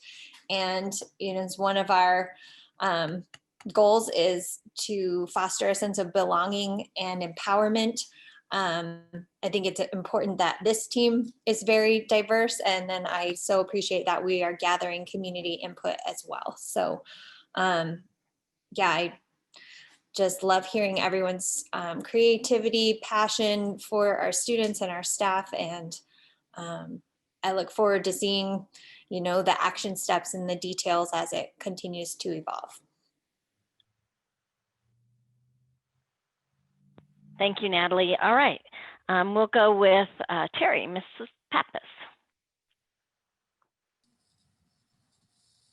I really appreciate being part of this work today, and I appreciate the groupings. I met people that I hadn't really met before, so that was a benefit of this morning I was not expecting. So it's nice to meet the people that that were in my group. I have an overwhelming sense of gratitude for the honest sharing of individual insights and perspectives and expertise. And my heart is just filled knowing that we share this common, we share the common values and beliefs in our district, and that's just overwhelming. So I don't want to cry, but thank you all. Thank you all for the work that you do, and I look forward to the next steps. Thanks. Thank you, Terry. I'll just point out that Miss Pappas never used to cry until she started working around me so much, and I've worn off on her. All right, and then let's take a few final words from our board president, Michael. Mr. Matthews. Yeah, I just want to echo what some of the other board members have said, and just I think first I'm reminded of how much I miss all of you guys. I know I don't see all of you all that often, but some of you I used to see quite a bit. And to look at Aaron Allen and know that I did, you know, I used to walk into West and just I don't see him that much anymore. So it's great to see all of you again. And I'm reminded again how much I miss you. Reminded how much unity there is in this district. That someone could say something in our group, and whoever was following would say, "Well, you know, I just don't have that much to add to that." And then for us all to come back together and to know that these priorities, these objectives, these goals they're our objectives. There is a great unity around the work that we do, and that certainly takes leadership. We should be thankful for our superintendent, who makes all of our jobs that much easier by providing a clarity of vision And I think finally, I wonder still how many of us will be here the next time that this happens. So Mr. Haefele mentioned that we are, it's the second time that he's done this. And when it comes around to 2029, I'm betting, I know that I won't be on in this meeting, and probably a lot of you won't either. So I think that just reminds me of the importance of this plan, right? That we have come so far in this district in the last 5 or so years. And it is so much easier to be a board member for those of us, for myself or Mr. Talley or Ms. Mash or any of us that have relatively new than it was earlier for Mr. Haefele and Ms. Elise. And I want to make sure that that the people who follow us, the board members who follow us, or whatever position you're in, the people who follow us have an easier job. That we write this ship so well, that our course is so clear, that it is difficult for anyone to ever take it off course again. And I think the strategic plan is a big part of doing that. So I'm very excited about the work. I want to see where we get to, and want to thank all of you for the time that you put in this morning and all the time that you put in before. Thank you, Michael. So my heart is filled with appreciation and joy. Two things occurred today that are organic to what we did that I hadn't. I'd like to take credit for having planned that in advance, but those are allowing you all to work in a little bit different group than you've worked in the past, and for district level leaders to actually be in a small group and hear the voice of our leaders at the board level, and vice versa, for our board to actually work directly with you all. I think that's a great thing to happen today. And the beauty of that is that all of you see how deeply committed each one of us is to the mission and vision of this school district. And, I think some people could criticize us and say that we're all, we're in a vacuum, and we're all, we're in an echo chamber. We're all just on the same bandwagon, and there's no diverse thinking. And what I would say to all that is that we are very clear about our mission and our vision, and we're very clear about the focus of this school district and what it is that we must do and how we must do that for children. And we don't have all the solutions right now. We simply do not, but they will come, because if you look around our Zoom screen here, and off of each one of you, there are even a whole nother layer and layer of other leaders behind you. So whether you're a school board member or a building principal, there are other layers of leadership that sit alongside you and follow you and support you and work with you. And that's the kind of synergy and energy we have here in District 6. And that's why we'll be able to implement this plan. That's why we'll be able to do what President Matthews was talking about at the end, that we will make this a better place, and a place that is, I guess, easier to work in. I don't know if this work will ever be easy, but I think to make sure that the work is the right work and meaningful and joyful at the same time. Rhonda, you used the word, you are our eyes, our heart, and our hands. I hadn't ever heard you say that before, Miss Elise, and I love that, because I do think that is what a steering committee does. That is what a team does when they rely on each other. They know that you're our eyes, our heart, and our hands in the work. So I'm so grateful to all of you. I'm so always humbled and honored and proud to serve you as your superintendent. I think today was a great day. I cannot wait to bring the community in February and get their voice on this and hear from them and see what we've missed. Where are the gaps? And we're all open to knowing that there's probably gaps here. And we know this work pretty closely, and so we very well could have missed some things, right? So thank you to all of you. I'm happy to let you go a little bit early, but I'm also happy to, if there's others of you who have a statement to share or a comment, that we'd let you do that. Mr. Eisenhower has a young lady in his office, and that is such a great reminder that our students are the reason we're here. And I'm glad we could have a student join us today, Mr. Eisenhower. Well, thank you, Dr. Pilch. This is Katana. She's having a little bit of a rough day, so I promised her I'd have lunch with her today. So. Yeah. Well, you know, we have all had rough days here, right? We have all had rough days, and sometimes just need somebody else to have lunch with us or take a walk with us. Yep.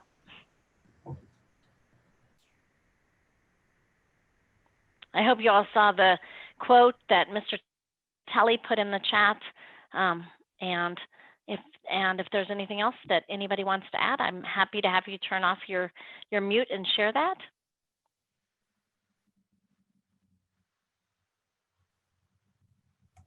I just like to read the quotes for the folks that are watching either on YouTube or are just thank you through Zoom. I just want to give you guys an opportunity to hear what was said. He said, or posted a quote by Brene Brown: "A brave leader is someone who says, I see you, I hear you, I don't have all the answers, but I'm going to keep listening and asking questions." Well, there was a lot in the chat today about courage. So I'm going to say to you, have the courage, go with you as you go out and you lead in your roles that you are in. And so whether that's leading personally or professionally, take the courage with you, and we will all be back together soon. Thank you so much for today, folks. I appreciate you so much. Have a great weekend. Board members, I will see some of you again here next Friday, I guess. In small groups, and then we have our next school board meeting will be on January 25th. President Matthews, anything else you want to share before we wrap up? No, I don't think there's anything I can add. Just appreciate the day, appreciate your time, everyone.